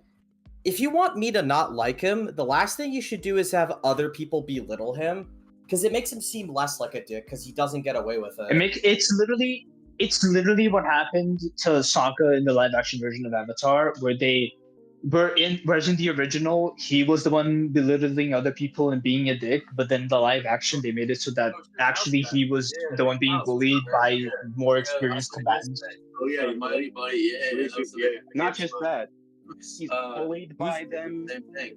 You guys have stupid by chance? He's not I started yesterday. In fact, he respects women. They reversed his character. Yo, is Jack Kentner like And talking apparently to, like, he's some- multiplied into three for now. people. So apparently he's multiplied into 3 people. But yeah, no. On the Sokka thing, it's like in the original, he was sexist. He was the one belittling the Kyoshi warriors because he was a guy and they were girls. And he gets his ass kicked, which is great. He realizes that he is a dick, and then by the end of the episode, he was like, "I am sorry, I was wrong. What I did was incorrect, and I should not have done it, and I apologize." In the live action, they kind of just like she walks up on her while she's training. He sort of boasts about being a real cool warrior. She challenges him to a fight. He starts stretching, and while he's stretching, she grabs his wrist and like almost beats the shit out of him until he taps out. Which is like, if you want me to not side with him, you're doing a pretty bad job. Lorian says, Not to mention, in the original, the Kyoshi. Oh, sorry. Well, like one of the things Sorry, I you want finish, SK. I'll make this quick. To be charitable, I think Colin is talking about how the show is presenting the characters, not how he feels. Well, the thing is that he's trying to justify Sam and Bucky's treatment to him based on saying he's a dickhead. By how the show presents it. Yeah. It's like, just like, yeah, we know like the show obviously presents him as a dickhead, but like, I'm sorry, just because the show presents something in a certain way doesn't mean it's good, or doesn't mean that it makes sense. Well, I think the biggest problem with John Walker. I think the biggest problem with John Walker is like the people that are writing him clearly don't like him as much as like, and I mean in a way that's like they want people to not like John Walker, but they also do not like writing him. It seems like because every time they write him, like it keeps happening, he keeps getting belittled or insulted or turned into a joke in like Thunderbolts and shit like that. And it just shows like an utter lack of like understanding of how you make a character like unlikable, because I think a good example of this is like Invincible with like Rex Splode in like season 1. Well, the reason why people thought he was such an asshole in the first the first few times you see him is because he either levies insults or he does something really bad, and he just kind of gets away with it. But notice how like once like bad shit happens to Rex back, like when he gets cheated on or something, you start to actually sympathize with him more. Mm-hmm. Yeah, that's the problem. It's essentially it's like if you try and write Let Rex Explode where he gets cheated on, people talk about how he's an asshole and insult him, but you expect us to not like Rex. It's like we're not going to hate Rex at that point because he's the one who's getting insulted as much. I can understand why John Walker's a dickhead because everyone's a dickhead to him too. And they were dickheads first. Yeah, that was literally how I got through high school. I just ignored people and fucking hated them because they were shitty to me for years, and I got away with it alive because I didn't want to fucking deal with their shit.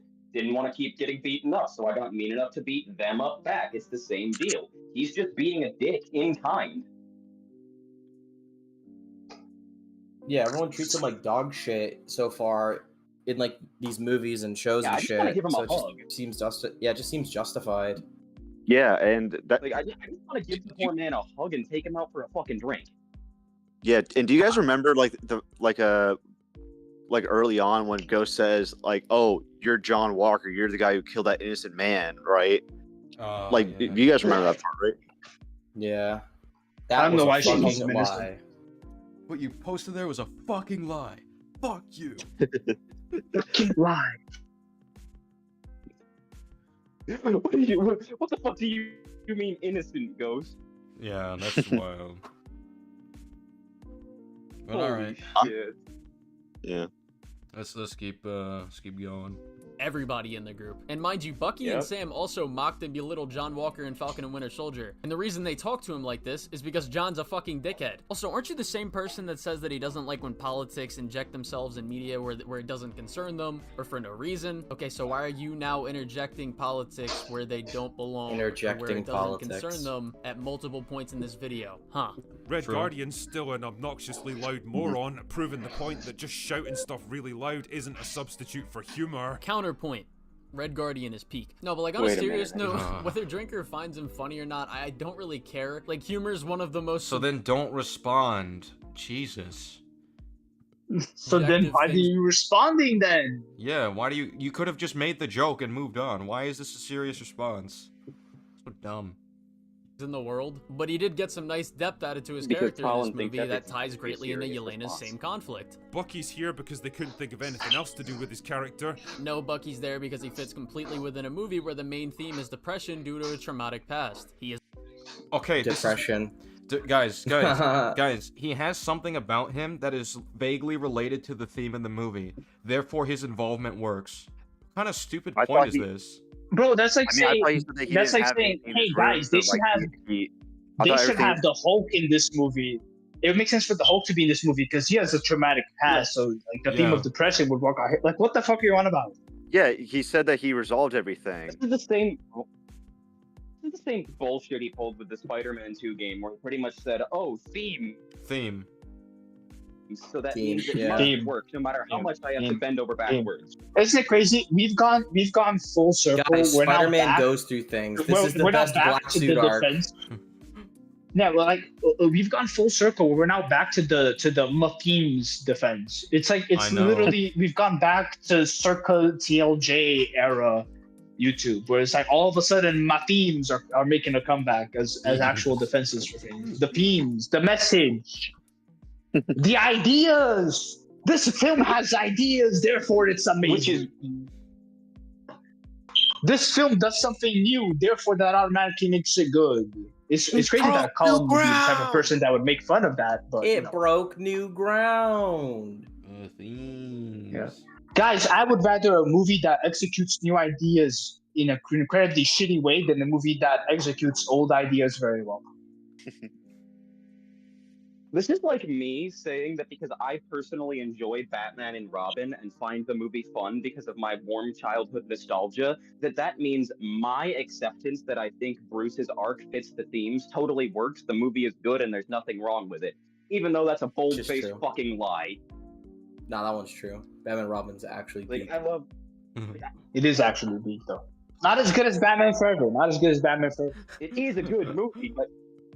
Like, it is a good movie. Don't you even talk about Batman Forever as if it's better than Batman and Robin. Next Colin video. fucking It Thunderbolts has a absolutely is. complicated story. It absolutely is. It absolutely. Batman Okay, Forever is like I know. actually a good movie.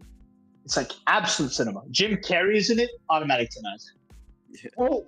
Well, Two-Face's actor, when he saw the script, I turned and I looked at Joel and I said, I cannot sanction your buffoonery. Sanction your buffoonery. Oh, fuck, no, wait, yeah, that he was- told Jim that.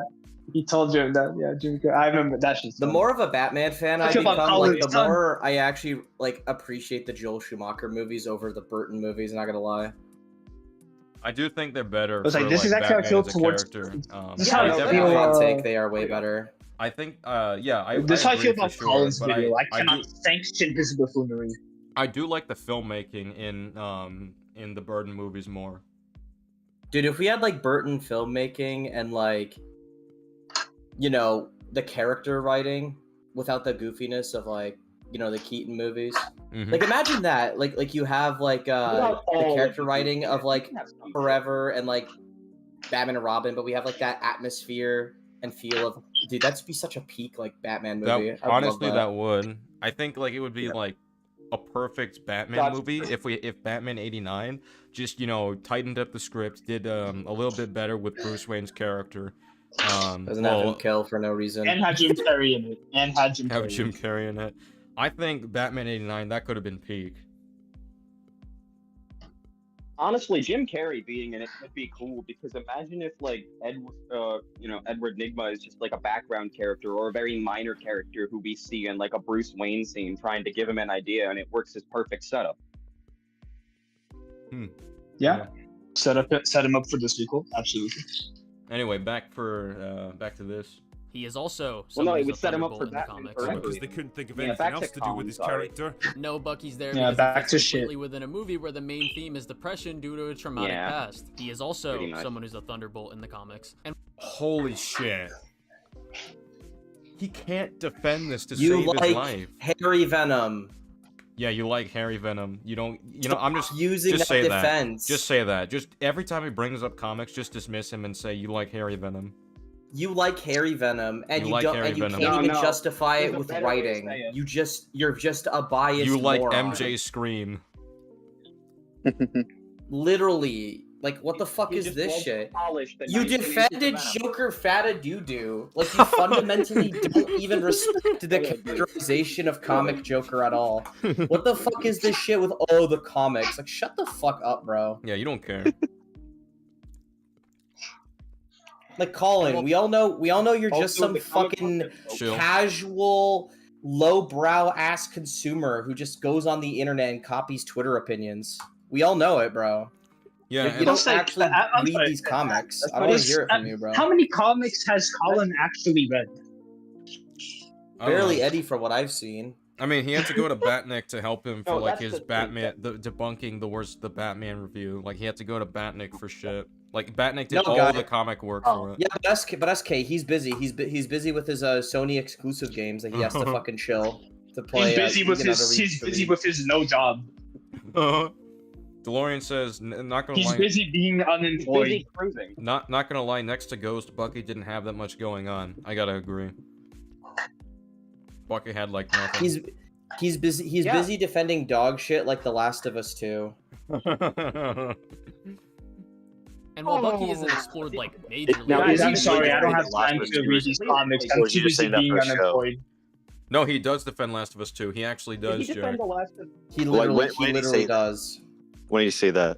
like He said it in a the stream one story of time, the like game. years ago. He still stands by most of it.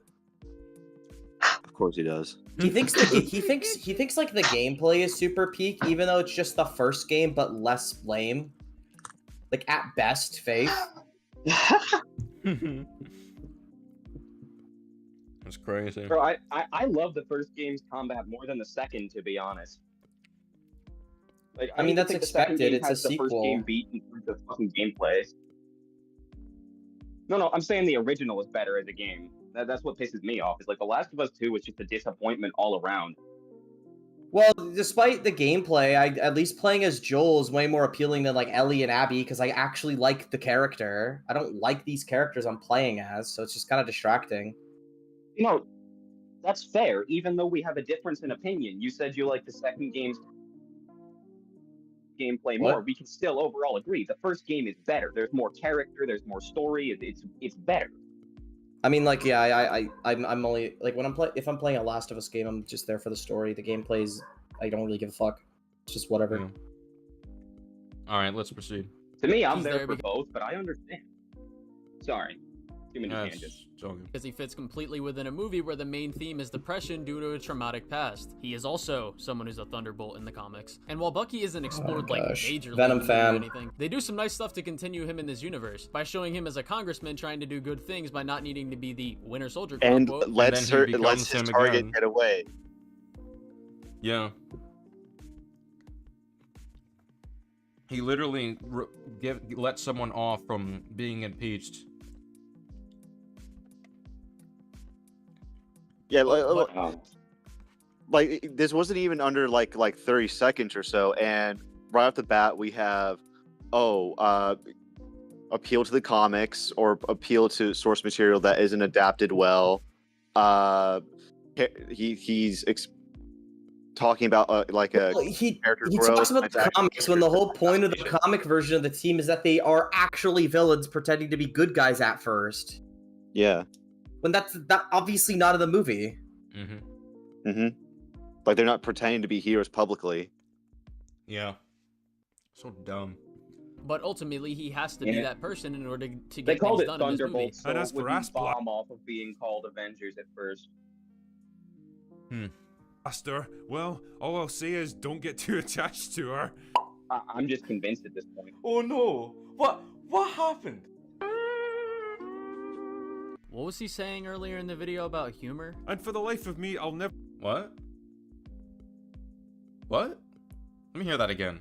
Be the Winter Soldier, quote unquote, but ultimately he has to be that person in order Hold that to back. get things done in this movie. And as for Ass Blaster, well, all I'll say is don't get too attached to her. Oh no! What happened? What was he saying earlier in the video about humor? And for the life of me, Colin, I'll never understand why Colin, Marvel keep trying to make you are the. Yelena- Hang on, pause. Colin, you are like the last person to talk. You are not funny in a single one of your videos.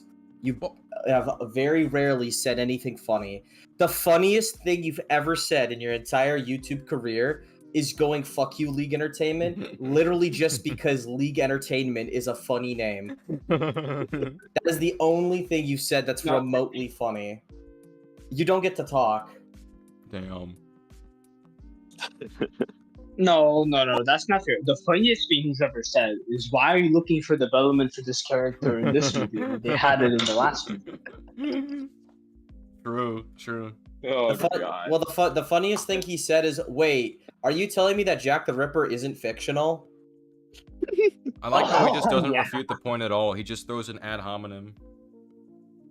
Even though that's like a good point, it's like, I mean, like, despite how you feel about Taskmaster, it's kind of disrespectful that you like advertise her and then just kill her off out of nowhere. So it's kind of lazy. Nymph just said WATERMELON.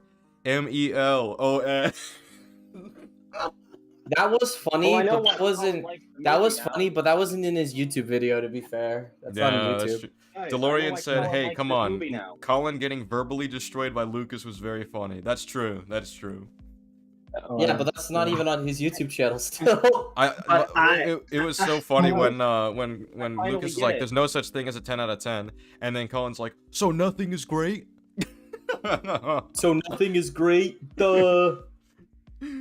Guys, shut I just up, realized let me why Colin finish. likes this movie. Guys, you could do loop-de-loops now. Come on. Air tricks. Loop-de-loop. You could do air tricks.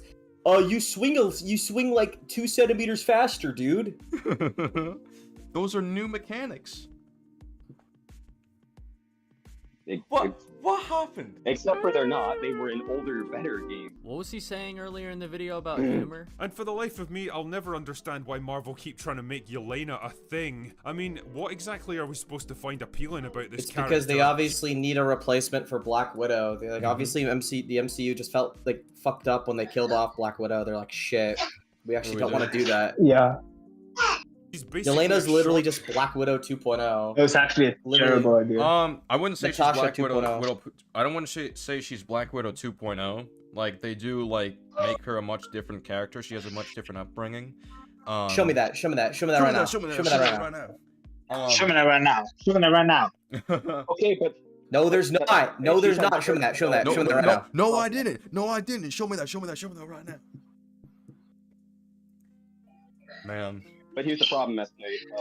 The thing is, Natasha's sister kind of developed across multiple movies, though. So, No, I mean, yeah, as we know, I that think means I think the big problem with Yelena is that one, she started poorly, right? Especially in Hawkeye, she was terrible in Hawkeye.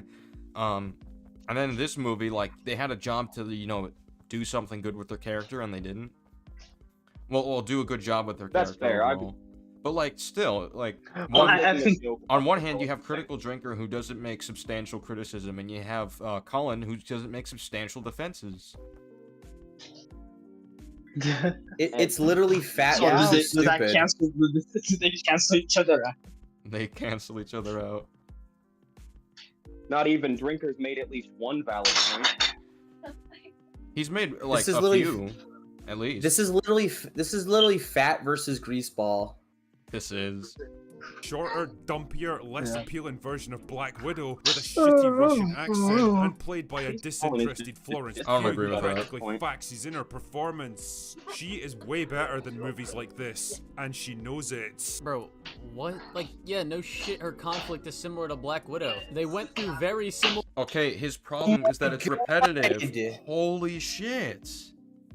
Colin, just because people go through similar trauma doesn't mean they will react to it the same way, you dumbass. Exactly. Guys, of course Punisher's the same thing like Batman. They both lost their family to crime. Oh, it's almost like one's a psychopathic murderer and the other one isn't. That's interesting.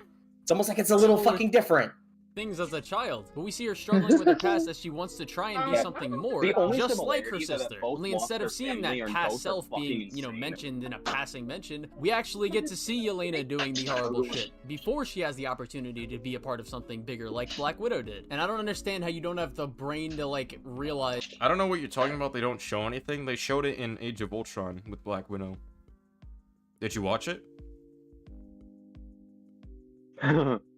Passing Not mention. showing is like the effect of it in the old Avengers movies, because it's like it's way more fucked up what you can think she did instead of showing what she actually did. Well, yeah, I think it's actually very appropriate, with, especially when these movies are meant that kids can go and see. If you don't show it, that means people can fill in the blanks that it's like bad enough you can't show it. Yeah. Unless you make it rated R or Isn't that the something. same reason they didn't want to show her backstory for so long? They wanted you to make it viscerally worse than anything they could say or show on a film? Yeah, it makes you like go, man, whatever her history is, it must be really bad by the way she's talking about it. Mm-hmm. Yeah. It's almost like Yeah, it's like, almost like and even- mystery even and the bit with- ambiguity in even the stories bits is that a we good do thing. get- Yeah, you don't always have And to even the tell us bits that we do get in Age of Ultron are still pretty bad. Yeah. Like, we get some visions Like of we it. get her practicing her aim, and it goes from a target, and then to the teenager, it goes straight to like an actual guy, black bag over his head, tied up. Exactly. Hey, SK, I'm actually- gonna get going. Mhm. It's nice being a co-host for this disagreement day. For sure.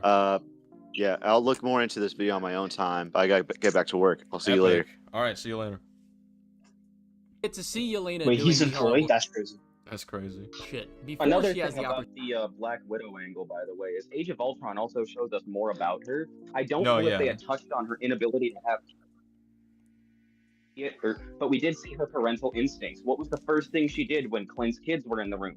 She gave them attention, affection. She praised them for how they've been doing over the time she's been gone. She was a caring, did. fun-loving adult figure. It's like, it really shows her trying to break the cycle of what happened to her with the only people she can. Well, And this then is right the thing, afterwards, Colin they doesn't appreciate touch on the fact that she can't have kids. Because he just doesn't ever think about this kind of stuff. Like he just doesn't understand like why like these like he will not be able to distinguish what makes like, the Avengers movies different and better than like Thunderbolts. Like he just can't actually describe it when it's like there's no like so argument. much like there's so much going on to with the characters in like the Avengers movies, and it's just kind of crazy. That it's like, we didn't appreciate this shit enough because goddamn, because retards like fucking Colin would have praised this even if Yeah. he just put in no work apparently. Like goddamn, it's insane. Yeah, not to mention at this point, like I pity Colin at this point. Like, to be blessed with such low intelligence must be a blissful life, but also a terrible No, I'm one. jealous. Holy I shit. wish I wasn't this unintelligent so I can enjoy slop. I wish I could be less miserable about the fucking dog shit that comes out these days. They go, Dad, yay! Look at that! It's the Thunderbolts! Yippee! Woo! Colors! Super Oh Mario! shit! They're Super actually Mario! the new Avengers. Brilliant marketing tactic. Super Mario! I don't. Super Mario! I don't have to read! Yay! Super Mario. I just... Holy shit, Colin. That's all I can say right now. It's just Try and holy be something shit, more, man. just like her sister. Only instead of seeing that past self being, mentioned in a passing mention, we actually get to see Yelena doing the horrible shit before she has the opportunity to be a part Whoa, of that's something so bigger, like awesome. Black Widow did. And I don't understand how you don't have the brain to, realize, wow, a struggle not feeling like you're worth anything and feeling like life is meaningless and feeling shitty because of past mistakes wouldn't be appealing to a lot of people. Holy shit. His point is Good, that it's though. been done before. His point is that it's repetitive, and you're proving it. Also, once again, yeah, those are cool messages, sure, but it wasn't good. It wasn't done well. If it was done well, that's one thing, but it obviously wasn't. He's just saying And they even have if it ideas. was, even if it was done well, right? His argument right now, obviously he doesn't think it was done well, right? But his argument right now isn't even necessarily that it wasn't done well. It's just that it's repetitive, which, yeah, it is. Even if you do it well, it has been done before with this character's sister who was in 4 Avengers movies. And a Captain America movie and 2 Iron Man movies at And least. two Captain America movies and 1 Iron Man movie. Oh. I thought she was in... No, you're right. She's only in Iron Man 2. You're right. I had that backwards. Yep. I'm sorry. She was only in Iron Man 2. He made this video because he needed views. Oh, no. I'm gonna say it. You mean he needed that money he can't earn any other way? Yeah. As it's Nah, a he very can't. relatable- Well, I mean, to be fair, he could get a job, but He can't. I think that's outside of his feeling like you're capabilities. worth anything and feeling like I'm life in a is situation meaningless where I don't and have a feeling car and shitty shit, and because I'm of past desperately mistakes trying to get a wouldn't be job, and here appealing I to have a to lot of watch people. this As dude it's who a has very relatable character struggle. And for internet its people, platform like that the could be a best job, Guys, the a Suicide nice-ass Squad car, and game. probably The hundreds of Suicide job opportunities around him, and he's just fucking around. Guys, the Suicide Squad game is about learning how to make friendships with people that you don't usually understand or get along with. Learning new perspectives Bro, with the the first- people that you have to work the with. first Everyone can Suicide understand Squad- that. It's so good. The first Suicide Squad movie is about getting over trauma and making up for past mistakes. And at least they showed man, all of the trauma for each and every one of them. Yeah, they showed all the not each and every Suicide one of the Squad characters, did but this for most better. of the characters, hell, this movie is so much like the Suicide Squad, even down to the character being unceremoniously killed just to be like, this shit is real. We can kill off characters. Fucking Slipknot. At least with Slipknot, Just gets his head blown off. I would even say at least with Slipknot, it's actually more tasteful because it wasn't Taskmaster literally redeemed in the Black Widow movie. Yes. The whole point was Yeah, that there was Taskmaster could be I free. want to get this straight. So the traumatized character who overcame being a villain just immediately gets fucking shot and killed by one of the protagonists. And they make a joke of it about it. Yeah, and then they make a Yelena joke lies the about corpse. it. Yelena lies about it, by the way. She pulls a No Way Home of, Again, he died in my arms after he tried to save me.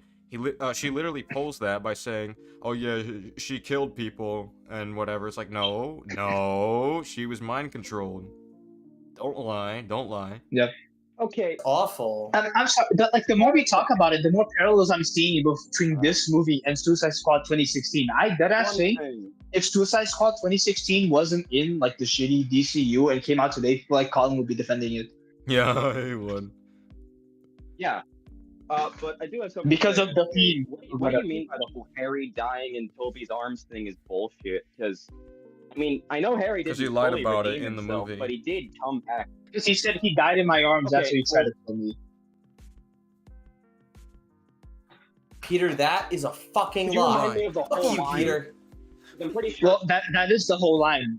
My best friend died in my arms, and he's He died like, in my "Oh arms shit, after that's he good." tried to Well, kill me, which is a lie. yeah, after he tried to kill me.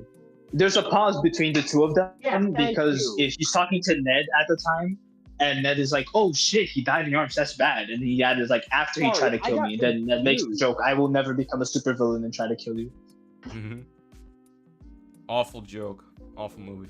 It's in this Yeah, movie never along mind. with Thank you for clearing that up. Mm-hmm. I haven't seen Like, you No Way just Home and praised back. her performance by saying that she seems disinterested and bored. Like, that's kind of the point. Your intellect is as weak as your... Okay, but just because you're disappointed and bored in the movie, that doesn't mean you shouldn't, like, your performance should still have passion behind it. So that's not really the best point, and she's not supposed to be bored the entire movie. Yeah, Well, I mean, he's literally he's clearly trying to outline that the acting seems like the actor is actually bored. Yeah. That's obviously what he's trying to fucking say, is that the acting seems like she clearly doesn't want to be there. Yeah, honestly, I kind of, like, eye rolled on that, because, like, I was like, whatever, I don't agree, and moved on. But, like, yeah, this is just, like, a really bad counter right here. Yeah, Colin is essentially saying, "Oh, it's fine. She's putting in enough of her performance." No. This is not Harrison Ford in The Force Awakens, where he didn't really want to be there, but still decided to do it because of the story to be Yes, told. but haven't you considered that canonically Han Solo didn't want to be there? Retard. Like, what the fuck? No. Okay, but let me finish. My thing is, this is not Han Solo. This is not Harrison Ford in that movie where he didn't want to be there but still cared. This is Harrison Ford in Ender's Game where he is disassociating every time he's not the focus of a shot. That is how bad it is, Colin. Shut the fuck up. Your dollar. Failure is your destiny. You disrespect yourself and your nation. You are made. Still not funny, Colin. And you are right, Florence Pugh has been in much better movies. But if I recall, you also made gets another less shitty fun review when about he just plays one of those movies, being Midsummer. Yeah, this was a really bad review, Midsummer. That was a bad review. There's a phenomenon here in Oh, my God, country you- that we you call the Midsummer? Scottish cringe, a kind of inherited cultural embarrassment that we all feel because we all know we're a bit shit these days. We never say it out loud and we don't really admit it even to ourselves, but deep down, we all feel it. You know, you saying this actually makes a lot of sense after watching multiple of your videos. It's actually one of, if not the only thing in this Aren't you video. praising a movie because you relate to the message of feeling like your life is meaningless and shit? So you're what are still you a 15-year-old. You literally praised the characterization And and, making like it for past projected that mistakes. everyone can relate to just feeling like your life is pointless and you fucking hate I mean, yourself some or of us whatever have with jobs, so Yelena. not all of us feel this way. Yeah, some of our lives have meaning. I don't know. Yeah. Not to mention, the last time I felt like that, I was hospitalized for certain kinds of ideations. That doesn't sound healthy, Colin. Do you need some fucking help, buddy? Florian says, Drinker's point Wait. about acting is especially funny when you consider his stinker short film. I still gotta see that in full. Did I see that in full? I can't remember. I watched parts of it. It was awful. I have not seen it. I thought, I have like, not seen on it. the technical level, it seemed like, you know, pretty alright, but, like, I didn't think much It of had the story. like, Um, technically speaking, it was somewhat impressive. Story perspective, I can't even tell you most of what happened in it. It's been like 3 weeks since I saw it. I think, Usually I to be remember honest, I was too bored of it, so I don't think I could have made a proper assessment. That's fair. Honestly, the more you talk about the movie, the more I'm starting to think it is really that bad. I think it's a 3 right now, but I think, like, upon further analysis, if Stir is, like, correct about the things we talked about, and from memory it seems correct, this would be a 2 for me. It's really bad. And the reason I bring this up is Yeah. that, well, Thunderbolts is a perfect example of what I hereby dub the Marvel cringe. Watching this movie, I was struck by this weird feeling of embarrassment, not just for the people making slop like this, but for me as the audience. Were you also embarrassed when you made an absolutely abysmal movie? What? Wow, what wonderful. Guys, your movie is bad, therefore... Like, this is... You know what this is? Colin, you made a Colin, criticism of this basketball player, at but you're least- bad at basketball. Bad or not, he still made a movie. At least that, like, derives from some level of talent. You're Yeah. jobless. Shut the fuck up. Yeah, exactly. You don't get to roast what Yeah. people This do is in their like lives. saying- Really. Honestly, my reaction to like Well, his it's like- movie, although like I disagree with a lot of how he goes about his criticism, I at least respect the fact that he went out of his way and tried to fucking make something. I actually can respect that to a degree. Yeah, it's like even if we want to say this movie is bad, right? Which I like, if I was a betting man, I would bet that it is, right? I'm not gonna shit on him for making a bad movie. I'm going to shit on his movie for being bad. I'm not gonna shit on him I don't have to shit on him for making a movie. There's plenty of other things you can shit on Critical Drinker for besides the fact that he made a bad movie. Yeah. Exactly. It's like I'm not gonna shit on Zack Snyder for making a bad movie, even if I think his movie is bad. Also, I'm not like, gonna shit betting, on Joss Whedon for making a bad movie, even though Joss Whedon is a terrible person. I'm betting Also, that it kind of if- makes you seem like a shill if you go like, oh yeah, this oh yeah, you think my MCU slot movie's bad? Well, you made a bad movie, so Exactly, what the that's fuck just is that. That is also, such shill behavior. I know, and on I top of think that, it it's is literally bullshit. like the people that are just like, oh, you think this movie's bad? Why don't you make a better one? It's the same thing. It's so annoying. It is the same Aha, thing. you can't make a better one. Therefore, Mm-hmm. that's I the didn't thing, like the person who Ranger- made the movie though. DeLorean said honest No, questions. no, it's like Colin- I've literally had an argument I literally had someone verbatim say the argument to me before where I was saying, yeah, I think a movie with a 4-act structure could work, and it's like, oh yeah, well go write one right now. I was like, what?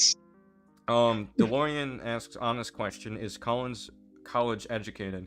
From what I no, don't No. quote me because I don't, I'm going by memory, but I'm pretty sure he's not in college, but was before. No. So maybe he quit. I don't know.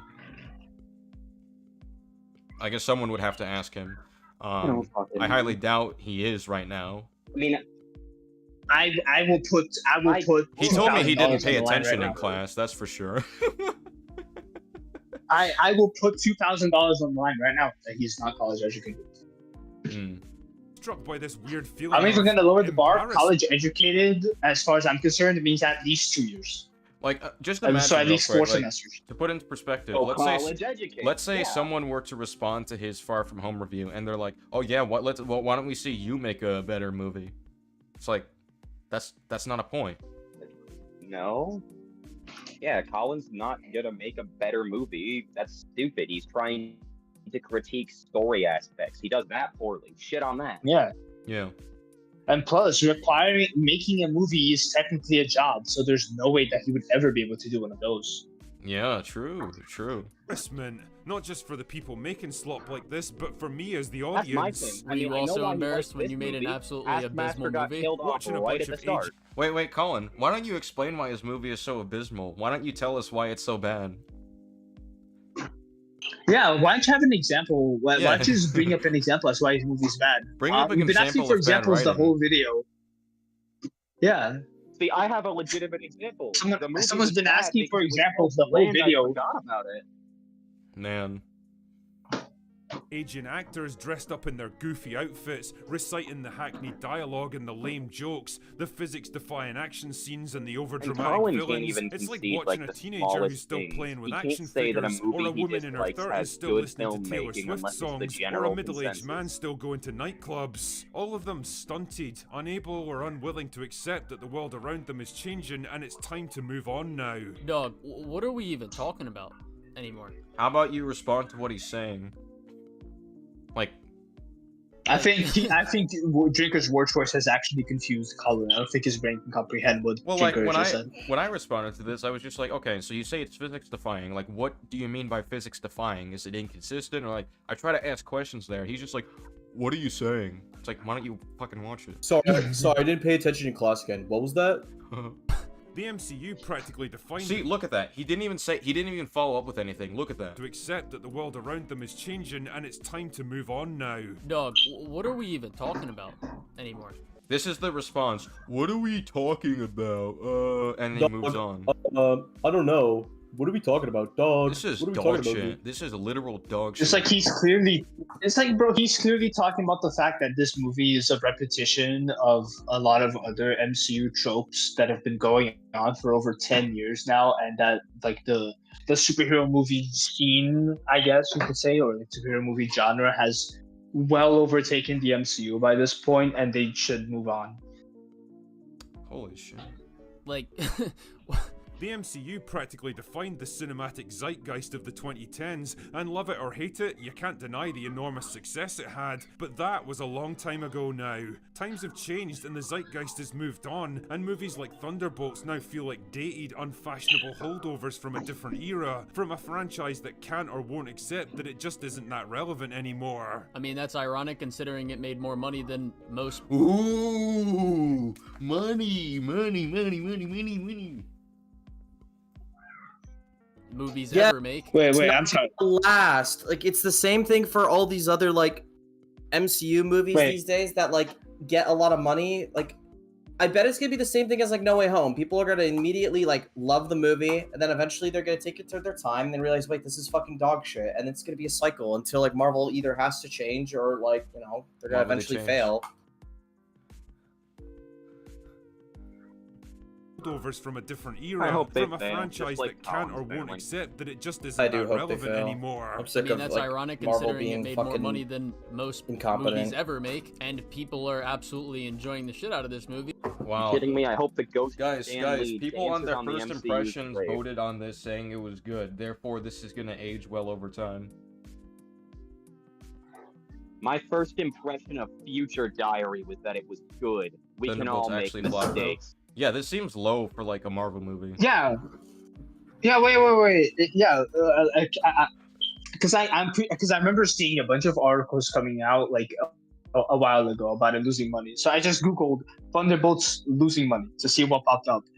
Thunderbolts set to lose 100 million, becomes second worst MCU performer. Thunderbolts disappointing box office marks the end of an era for Marvel Studios. From Yahoo.com, Thunderbolts looks set to lose Disney 100 million despite being the best reviewed Marvel movie in like recent whatever. Let's see what else because I accidentally pressed back. It isn't about the money you make, that it's was- about the profits you make within relation to the budget, dumbass. Exactly. Yeah. Oh yeah, Games Radar Plus. Thunderbolts looks set to lose Disney 100 million despite being the best review. Thatparkplace.com. Thunderbolts projected to lose 100 million in epic Marvel flop despite high audience ratings. And this is Thunderbolts Dead reported 100 million loss, falling behind Cap 4. From it's really Forbes, doing well. Thunderbolts will not escape being.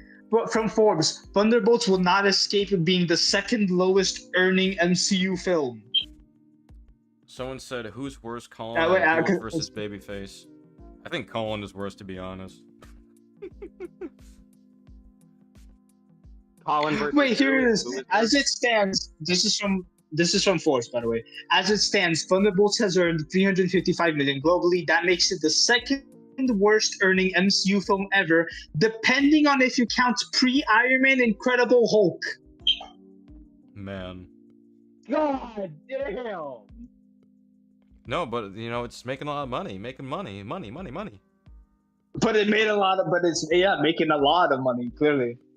Movie, so it must really suck that, Made you know, so much money, they just hardworking had and to lie about talented it to artists hide such it as all. yourself aren't making the same boom in the industry.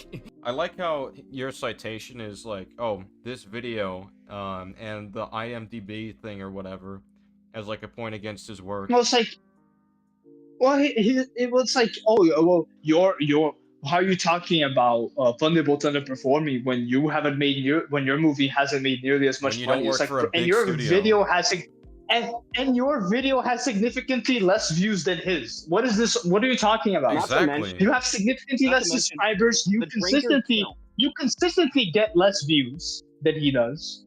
So I don't know why the fuck you're speaking on his movie making less money than Thunderbolts. That doesn't change the You get fact. less Hey, views did than his he movie does. lose money? Get less Because if views his than movie he didn't does. lose You get $100 million, more views that than he does. automatically makes it better. Man. At this point, all I can say is Colin, his YouTube channel, whack. His inability to form a unique opinion unless it's contrarian, whack. His inability to to stop wearing a Spider-Man PS, whack. His His inability to inability read to his stop downs. doxing people or his own crimes. man. His inability to use Google apparently, because it took me one Google search to find all these articles. There's no shot he didn't double check this before making the video. Skid says, hasn't Colin not even made his comic yet? Well, yeah, but like by his logic right now, if he says a comic run is bad, I could just be like, oh yeah, what about your comic? Have you made anything? Oh, you haven't. So Have you even finished it yet? Yeah. But I It's don't know such a what else he's doing all discontinuous day. argument. This could do a job. No. Well, also, once again, if I were to criticize a book, would all of you just dogpile and say, wait a minute, didn't you say a couple hours ago that your book isn't finished being written? How can you criticize? Yep. It's like, well, what the fuck? also, this criticism doesn't even hold that much water because once again, Thunderbolts is set to lose $100 million. So as long as Critical Drinker's short film didn't lose $100 million, it technically performed better. Also, I like how he says this, but he gets mad at Lucas when he says, okay, so do you have any experience in game development? And then Lucas just completely downplays what Colin has to say based on his lack of experience. He got mad at that. He's like, no, that's like saying you need to be a basketball player. No, stop. You just made a complete... And it's so funny. It's like the irony is just spilling out of this. The irony is so hard. It's practically slapping him in the face, but he can't feel it. I love irony, The worst man. part is every gamer who has ever complained about a game being broken at launch has, in their own way, as a fan, participated in quality fucking assurance. That's the worst part. Colin couldn't even see the easy out he actually had. That as a member of the community, yes, he had participated in bad games potentially being fixed or being abandoned. Any gamer who's played a shit game can say that. Well, literally, the story behind Titanfall 2, they reworked like almost all of it 4 months out from launch, and it's one of my favorite games ever. Pointed out the problem. Exactly. Thank you. I appreciate that. That was good support on the argument there. Skids Oh makes my a god, great is the point. video over? Thank Almost. I don't need to be a cook to know you overcooked my steak. Exactly. People are absolutely enjoying the shit out I of don't this need to know movie, a baker it to must know that really my suck that- cake shouldn't be a fucking puddle. Yep. Or you that know, there shouldn't be hardworking flour in and the center. talented artists such as yourself aren't making the same boom in the industry. A bottom of the barrel kind of movie, made to fill a release slot and keep the MCU grinding forward until the inevitable reboot comes along to start the whole process over again. It's so wild that he's so anti-criticism with shit, but at the same time, he's so willing to like belittle and like insult other people's work even when it's not relevant or necessary. Exactly. Because And it's not he's even not just him who anti-criticism. made... Just to add on, it's not even him who just made the film. There were other people that filmed it, acted in it, you know, all edited Directed it. Yeah, directed it. So he's basically just insulting them on like a needlessly antagonistic level, just because. And it's not of even what making Drinker any did. argument. It's not even like he's making any arguments as to why it's bad. Or he's not even saying anything about its quality besides it's shit or it sucks. Yeah. Or it didn't make money. He's just saying it because he It's like, doesn't like sure, the person who made I it. didn't make money. It's like, sure, I didn't make money, but I also didn't lose $100 million.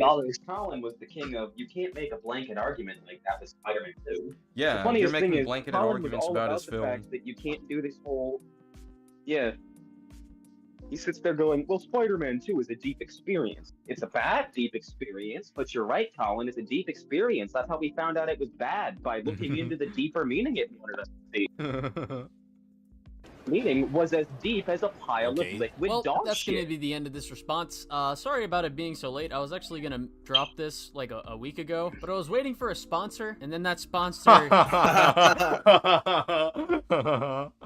Oh my god. The He's lack making of me self-awareness post of how that- bad that makes him look, that just makes you look like a money-grubbing fucking... It makes you look like you don't even care about you're your admitting to channel being a if it grifter. wasn't You're for money. literally admitting to... This Yeah. is literally admitting to being a grifter. I don't see how he doesn't guys, understand I didn't this. release He's this literally because admitting right now to grifting. I didn't release this I needed because to I earn needed money the on it. sponsor. Yeah. Is grifting even the worst thing he's admitted to, though? Sorry that I got delayed. My sponsor It's wouldn't not, pay me, but and I'm it's only crazy doing this how for he money. doesn't- Sorry, guys. It's like, okay. Yeah, exactly. It's like, can you imagine if anyone in the fan, like we all know it, like, and they have low-key admitted it in the past. But can you imagine how how much of a field day Colin would be having if like its Drinker made this video and it said, "Hey guys, I wanted to bring this out earlier, but my sponsor fell through, and so I'm just shitting it out now because they want me to do a different video later." It's like the first rule of being a grifter is that you don't admit that you're only in it for the money. It's like you can't even get that basic rule down. Honestly, in my opinion, being in it for the money isn't even grifting as long as you do also have passion. Like, my thing is, if I do YouTube, part of it is for the money, but if a sponsor falls through on a video, I'll cut it out of the fucking thing and upload it if I promise it would be up. Listen, I didn't make this video because I actually felt... I didn't make this video because I actually wanted to make this video, or like, you know, thought it would be an entertaining thing for my viewers to watch. I made it because my sponsors. When you're admitting that you're delaying or like withholding the release of videos because of sponsors, just like, okay, so then did you? It brings into question whether you really wanted to make this video, whether you did it because you got a sponsor. I mean, judging by the low effort responses he has, it doesn't sound like he wanted to, or he was like really careful about, you know, really responding to this. I'm aware of what you guys are saying. I'm just saying that it's just like disgusting. He can't even admit that he needs the money and still bring any sort of fucking fire to this shit. He lost any sort of maybe he should get a job when SK stopped making forward criticism. Honestly, yeah, exactly. Honestly, Tactual already lost all his fire. Honestly, Tactual, it'd be really funny if he just got a job anyway and proved what we were saying right. That'd be really funny if he was trying to do that. Are you trying to reverse psychology him into getting a job? Oh, yeah. Well, I mean, am I? He did have a video. He did have a new... This attempt at a reverse psychology. Or did I... Listen, was it reverse psychology, or did I forecast something? Did I predict something? Doing it for the money exclusively isn't a bad motivation. Nobody would be working if they weren't getting paid. Okay, Necromorph. I get that, but when you're in like a creative thing or like in a content creation thing. Yeah, wait, YouTube. If you're doing YouTube solely for the money, you're a fucking clown and a moron, and I don't think you should be on. I don't think you deserve. Literally, a platform, even like people that can sustain themselves with YouTube, even like the good ones we can think of, like a Markiplier or something like that. They're not solely even MatPat. They're not solely doing it just for the money. They obviously enjoy what they make. Yeah, which is more respectable. And you know this because even when they don't get sponsors, if they're going to get a video out on like this day or this day or this day, they go and they get the video out. Sometimes they have sponsors, and sometimes they don't, but they want to make those videos. And again, Necromorph, you can't forget the aspect that this is the same person who, instead of getting a job, was like, please pay me $7,000 to his own fans because so I can fix the car that I broke. Fix the car that he destroyed by being stupid. This is the same person. And this is the same person that's like, oh, I don't like these people anymore. I'm gonna make the content members only, even though people enjoyed it. That's just money grabbing shit. Yeah, if you want to see not just that, if you want to watch the Grant Paulson debate, you gotta cash up, essentially. Exactly. We can't watch that Grant Paulson debate. That is so fucking annoying. If you want to see our response to Lucas, that time like 2 years ago, you gotta pay me. You gotta pay me. It's just money grabby shit. Mm-hmm. Yeah, like what the fuck? Yeah, I watched a re-upload of that video because a bunch of people already put out free ones on YouTube. Fuck that. Also, not even that. I was gonna say, if you want to argue that, well, doing it solely for money isn't that bad of a motivation. That's how you get swap channels like Geeks and Gamer. Exactly. Like Geeks and Gamers. That's how you get Geeks and Gamers. They have deadass admitted that like all their shit is like played. That's how you get people like Shadiversity. It's just this is the thing. Like, if you want to say like doing it for the money in itself isn't a bad motivation. Shit. Wait, the AI swap shit that has recently hit YouTube and YouTube Shorts, it's literally that. People that are just doing it for money. Yeah. Exactly. And that's why bad. I wouldn't even say that only money is a good motivation. If only money is your motivation, you're fucked. That's why even I said, if you want money, that's one thing. You still need passion. Well, you here's still the need funny that thing. spark. Here's the You funny need thing. that- A lot of those disagreement things are still I like on went my through culinary end. shit. A lot of them are still on High my school. end. So he's literally just making it so they potentially pay for something that they could have gotten for free for no fucking reason. It's a scumbag tactic. Well, yeah, because Grant Paulson behind a paywall. It sounds like a business idea to me. Exactly. Grant Paulson behind a paywall. That's wild. Oh my god. But like, yeah, for real. Imagine Pay like for the exclusive Grant Paulson debate. Imagine you go to like a store, right? Colin You is go to a rocking- GameStop and they're selling a video game for like $20. It's like, okay, fine, I gotta pay $20 for this game. But then you go to the PlayStation store and you find out, no, the game is free. Or you go on Steam and it's like, oh, the game is free actually. It's like, what the fuck? Why are you selling it for $20 then? Fuck you, dickhead. That's literally what he's doing. Uppers. Yes. Like it's a really slimy tactic part to be about like, oh, this is exclusive content, even though it's literally somewhere else. And if people don't see that, they're gonna be led into buying something they could have gotten for free. Well, the reason is Colin is trying to monetize whatever he can because the only videos he had that were worth a damn were involving other people who probably did about 40 to fucking 70% of the heavy lifting. Thank you for the 5K. You know, I Only donate thing Colin $10 can to do Colin is saying write great his own video, and he scripts. ignored it. On and didn't occasion, I feel like he ignored it doesn't and even did. feel like him. All right, I'm reading something. He ignored it and didn't even leave a I'm heart. talking thing. here. Yeah, that's unfortunate. You know, don't ignore people who pay you. It's kind of rude. Yeah, well, I'm sorry. I've seen fucking like VTubers stop their streams, like read super chats and donuts or whatever. There's no shot Colin can't afford the time to do Dude, that. at least EFAB has super chat catch-up, so they at least respect the people who pay them. Yeah. Apparently, Colin doesn't. Yeah. If that's the case. Like I remember last year, I didn't have a lot of money, but I had been working at like my fucking first job ever, and I was super excited, and I didn't have that much, and I donated $1, and like the EFAP boys were honestly really nice about it. I said that I was sorry I couldn't do more, and they pretty much said, "What do you mean? That's $1 that wouldn't go into our pockets. The fuck are you on about?" I don't even like the EFAP guys, and they were like super nice to me over $1. Meanwhile, Colin is just like, "Ah, yes, you keep my mother's lights on. You keep this car I should give to my sister going. Fuck." I mean, yeah, it's like it's hard to respect EFAP for like quite a few things, but at least they have like some level of respect for you know, their fans. Also, I genuinely think the bare minimum you could do. The bare minimum you could do if you're trying to make a living off YouTube is give respect to the people that like pay you. Support you. That is the if you can't even be bothered to do that, you genuinely don't deserve the platform you're speaking on. Well, no, he doesn't respect them because he asked them for $7,000 for something that he destroyed on his own for being stupid. Exactly. Instead of getting a job. Not It's to not mention, like he's also, forced into right? this. There's people that are like, no, they have jobs and they still can't get by. He doesn't have one. Like, actually, he hasn't tried to get one, and he's just like, please give me $7,000. Scum shit. Well, it's like, and we talked about how he had like very low energy for this video. I deadass think it's because he very clearly cares a lot, like specifically about Marvel Rivals, and he very clearly wants to be a Marvel Rivals content creator. But like the audience he's cultivated over the years does not give a shit about Marvel Rivals. Yeah. Like all of his almost all of his Marvel Rival videos do bad. Like almost all of them. Like the audience, he's cultivated.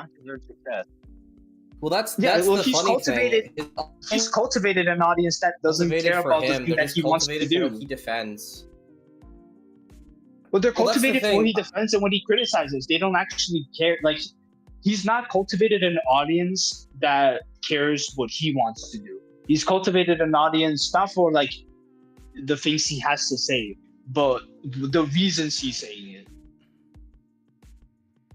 Well, that's the thing. Well, that's the thing. It's like I've noticed that, like, Like this is something about Colin that's really funny.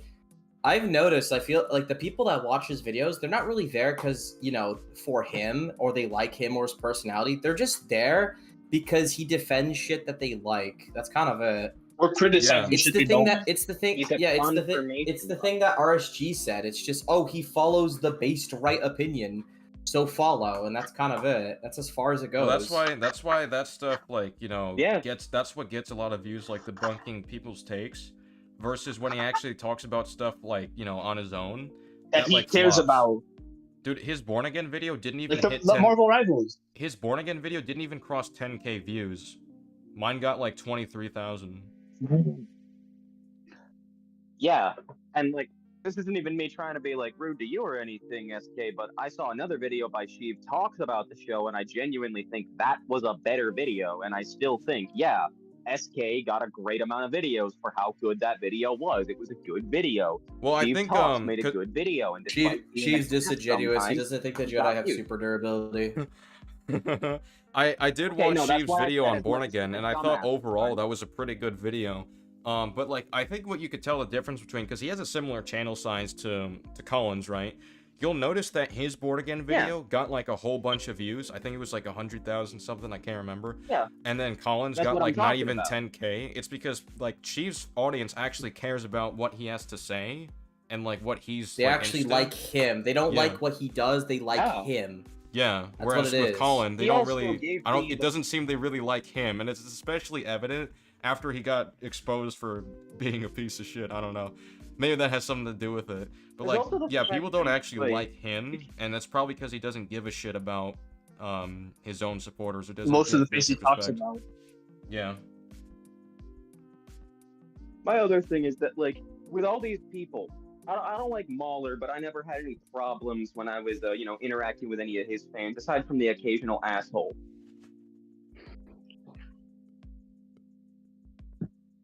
Your guys' fan bases, I don't think I've seen nary a peep of anything. Nothing about, you know, me, nothing about who I love, nothing about any of that shit. Colin's server last year, I fucking ended up leaving shortly.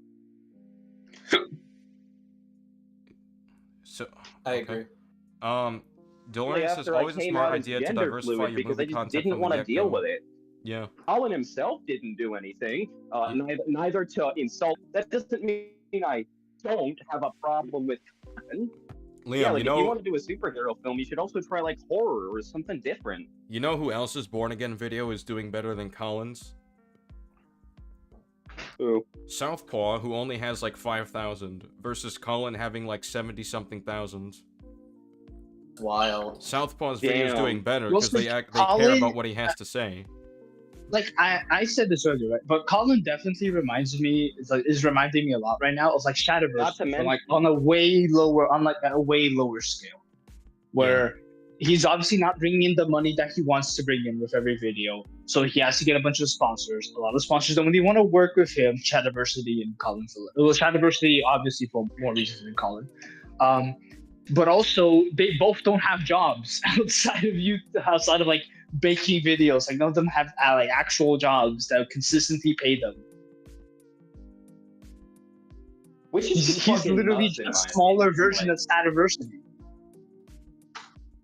Well, it's like even my family, who said that if I ever wanted to pursue something out there like YouTube or something like that, they said they would support me, but they also said keep your eyes out for another fucking job, a more normal job, so you can always make sure you've got a consistent fallback. Yeah, like even my shit-ass father, who was just straight up abusive, even he knew it's like, nah, if you got a dream, follow it. But if you know your dream isn't working, at least make a backup while you keep trying to grease the gears.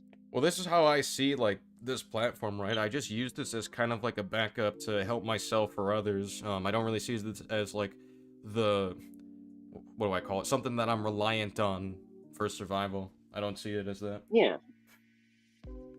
Yeah, that was my dad's exact point, is that even if I want to do this, like, you know, I still got to find the way to keep myself alive if this doesn't work, or what if this turns out to be something I All right, you are like I love doing glitching for hard. fun, but I hate doing. You are It is so hard to doing it as a job. All right, With but YouTube yeah. and shit, so it's like I get it. I think this is Is a good it better stopping now? point. Yeah. I think this is a good stopping point. This was definitely fun to do. I didn't expect to like take this long on it, but it ended up being really fun to just dissect this garbage here. Like, damn. And then we just get into like why no one finds him entertaining, and it's like, yeah, that's kind of. I say no one, but like, that's an exaggeration. I mean, that's kind of another reason to not just do it for money, because it'll show in how people engage with your stuff.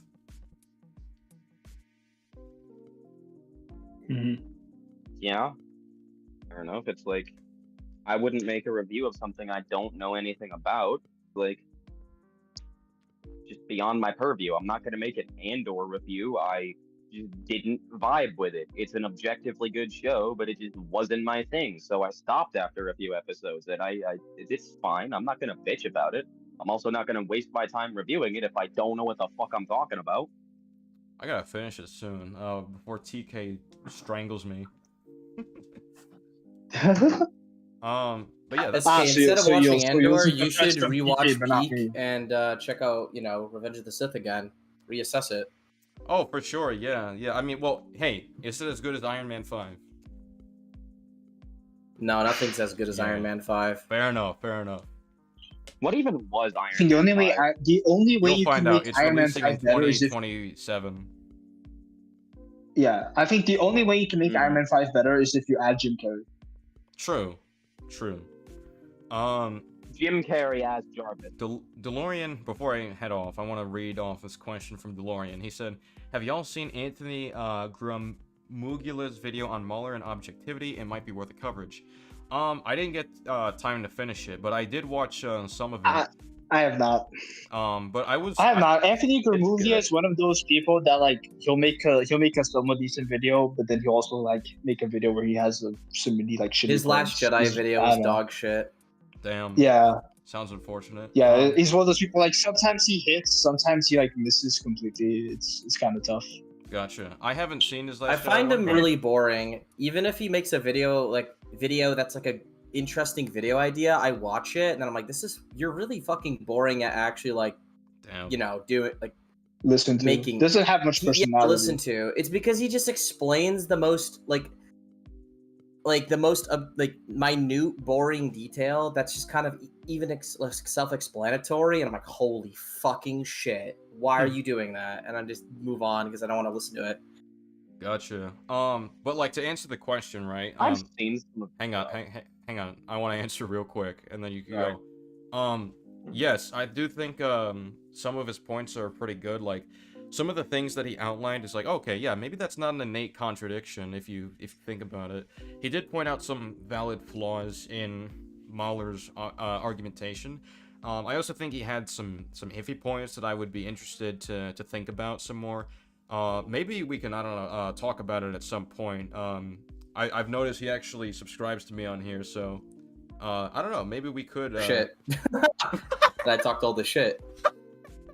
I mean, no, I'm sure. I'm sure. Yeah, League Entertainment usually sure. talk shit to other YouTubers, so like that's pretty on brand. It's pretty GCMR of me to do this. So that is pretty GCMR. I mean, if I'm being hey, real, Anthony, how you doing? I'm pretty sure he won't mind if you don't like it. Like DeLorean, I saw DeLorean had like a conversation with him, and he seemed like, generally receptive, even though DeLorean's being like very critical of him.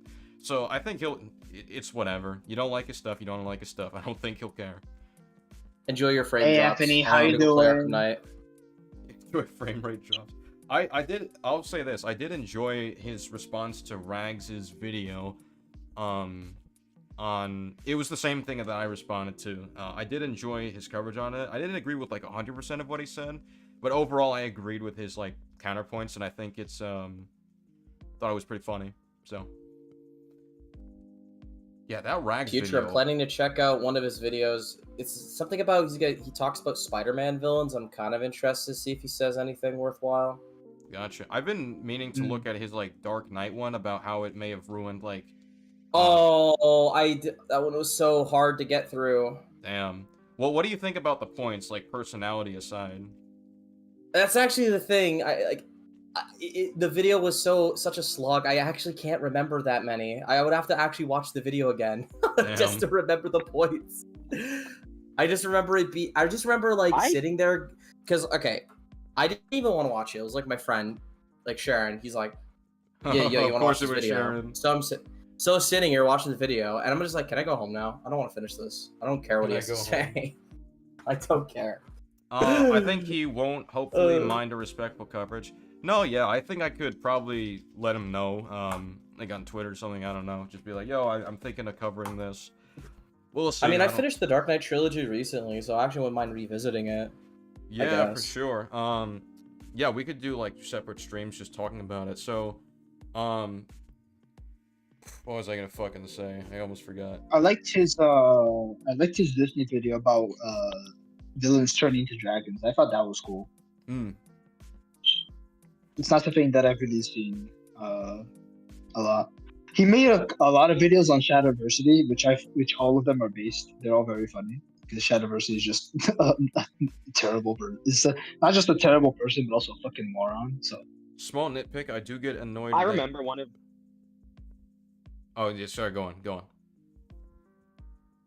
Yeah, I was talking about Shadowversity. One of the stupidest points he made. He was reviewing the Kenobi show, and in the final fight, the thing that pissed him off the most was when Kenobi took the pose of his lightsaber form, and Shad was like, "That's not a real way to use a weapon."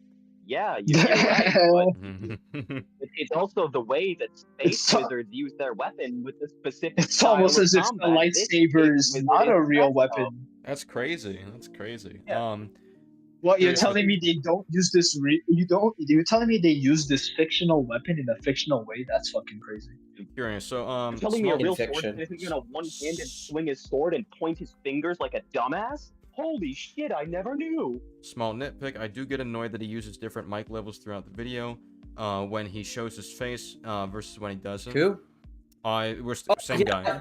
You can tell because his videos are so long. You can tell because of just the length he has to go. I'm assuming that you could tell sometimes like he just blatantly cuts out moments where he probably stutters or something, and it's like, yeah, I could tell. Because he shows his face, so it's much easier to like detect when he fucks up a line or something, right? And then he edits it out. It's really distracting. Like when he does his face shit, when he's the face cam. It's definitely something you gotta be careful about when you're like editing audio, just to make sure it all flows, even if people can notice. When like you gotta keep the mic levels consistent if you can, like as best you can. His Dark Knight video is mostly good in my opinion. Yeah, I think I watched a little bit of it, but then I like got caught up with other stuff, so I kind of forgot to finish it. It's one of those things. I think he had something to say about the police that I remember being kind of weird, but I don't know. I don't even know. That's the thing. I would have to really rewatch it because I can barely remember what happened. I remember not liking it. Gotcha. Shad literally lied about Netflix's One Piece with his video. Damn. He's lying about that show? Damn. Michael, is that you? Michael, is that you? Dude, imagine we bring back you know how they describe Hulk as like, what do they call him? Like Brutal Hulk or some shit? I can't remember. They call him the Brutal Savage Hulk, yeah. right. We bring back Savage Mike for fucking his One Piece take. That's funny. No. Also, that's not even funny. You should say that nowadays he's like Kratos in the newer games, and we want him to go back to the fucking God of War 3 Kratos. So what? So it's literally the Thor versus Kratos meme. There he is. There's the God of War. Where is he? Literally though. All right. But yeah, this was really fun though. Yeah, for sure. I'm gonna have to end this off here. I'll try to do another one of these this weekend. We'll try to aim for, because I know we've got some weekend people. It's better for them then. Yeah, I'll try to finish Andor by then. I'll also try to what else? I'm forgetting something. Touching grass. I think you're forgetting that. Yeah. Thanks, dickhead. You're welcome. I got you. Oh yeah, and I did Well, want to like just watch Thunderbolts one more time just to get notes, just so I can solidify more. Instead of watching Better points. Call Saul? Instead of watching Better Call Saul? No, we'll do both. We'll do both. Don't worry about it. Don't worry about it. Okay, Miles Morales. So you're Okay, gonna be listen, watching listen, Comic Legend. I understand this offends you, and I'm really sorry that this offends you. Okay, I'm very sorry to hear that. Interrupt. I'm very sorry. I'm very sorry that it offends you, Liam. I'm very sorry that it offends you, Liam. okay. I'm very sorry. It's okay, SK. No, it's It's okay. okay. No, it's okay. It's okay, okay. SK. I understand you're offended. It's I okay. understand You you don't need don't. to talk I anymore. understand That's you don't. okay. I understand you don't like me asking Listen, questions. you- Listen, you've I insulted understand you're me. offended. I understand You've you're offended. insulted me. I understand you're offended. I You've understand you're insulted offended. me. No, I Very understand. No, I offended. I feel understand. we I'm should have very this sorry that conversation offends next you. time. I'm very sorry that Okay, offends SK. you. Okay, SK. That sounds hard. That sounds really hard. all sides by idiots. This was a great follow-up to putting Colin in the cuckold chair for hours. Wait, no, I didn't. No, I didn't. Show me that. Show me that. Show me that right now. No, I didn't. No, I didn't. Show me that. Show me that. Show me that right now. Honestly, I want to show Jack that clip and just get his reaction. That shit is funny. Forehead cam activate. Forehead cam activate. All right, all right. I'll do this last question. my- Last question. Where are you at with Better Call Saul? So we're on episode 3, right, of season 2, if I'm not mistaken. Oh, SK, you're the one who has to actually, finish the show, not me. You're a fucking bitch. But yeah, I'm pretty sure we're on the 3rd one. So the thing is, we were gonna watch way more. Oh wait, 3, 4. Wait, no, not 3. We're not on 3. I think we're on 5. I'll ask Dom. Believe you. Dom is the one who's keeping track. But the reason we couldn't watch more last night was because Dom streamed one episode, fell asleep like midway through it, and we're just like, wake up, Damn, wake it's up. almost. Hey, we're being disingenuous here. They started at like fucking 1 a.m. Listen, it is what it is. Wait, Yeah, hold on. yeah. They didn't start at 1 a.m. They didn't start at 1 a.m. Wait. They didn't start at 1 a.m. They didn't start at 1 a.m. I'll show you it right now. Okay, let me get to the group chat. Yeah, this time. No, I didn't. No, I didn't. Show me that right now. Well, yeah, when did you start? Oh, sorry, not 1 a.m. midnight. My bad. I apologize. The call started around. Don't go by when the call started, because I joined the call and you guys hadn't started it yet. Don't judge by when the call started, because I remember I was in that call at 11. Okay, it was around. We are trying, but Dom's stupid ass fell asleep. Okay, so then that means. Okay, so it was around midnight. Okay. Oh, yeah. Those about to Man, stay I wonder 11. why they fell It's asleep. not when the call started, because I joined the call and you guys hadn't started yet, and that was at around Listen, 11. Comic Legend. I know for a fact If you can't agree to my there wasn't when terms, the call started. I'm gonna ban you from Disagreement Day. Damn. I think your terms are stupid. One last comment. When you see Chicanary in season 3, let me know. Alright, I'll let you know. I've been told to be excited for Lalo because I really love Tuco. I love Tuco in this and Breaking Bad. Tuco is perfect. And I'm hearing that Lalo is basically him, but better. Tuco was pretty fun. Yeah. Alright, that's it You know for what I real think this time. Gonna grab dinner and then I'll be back for Better Call Saul. Alright. Fair enough. Hope See you guys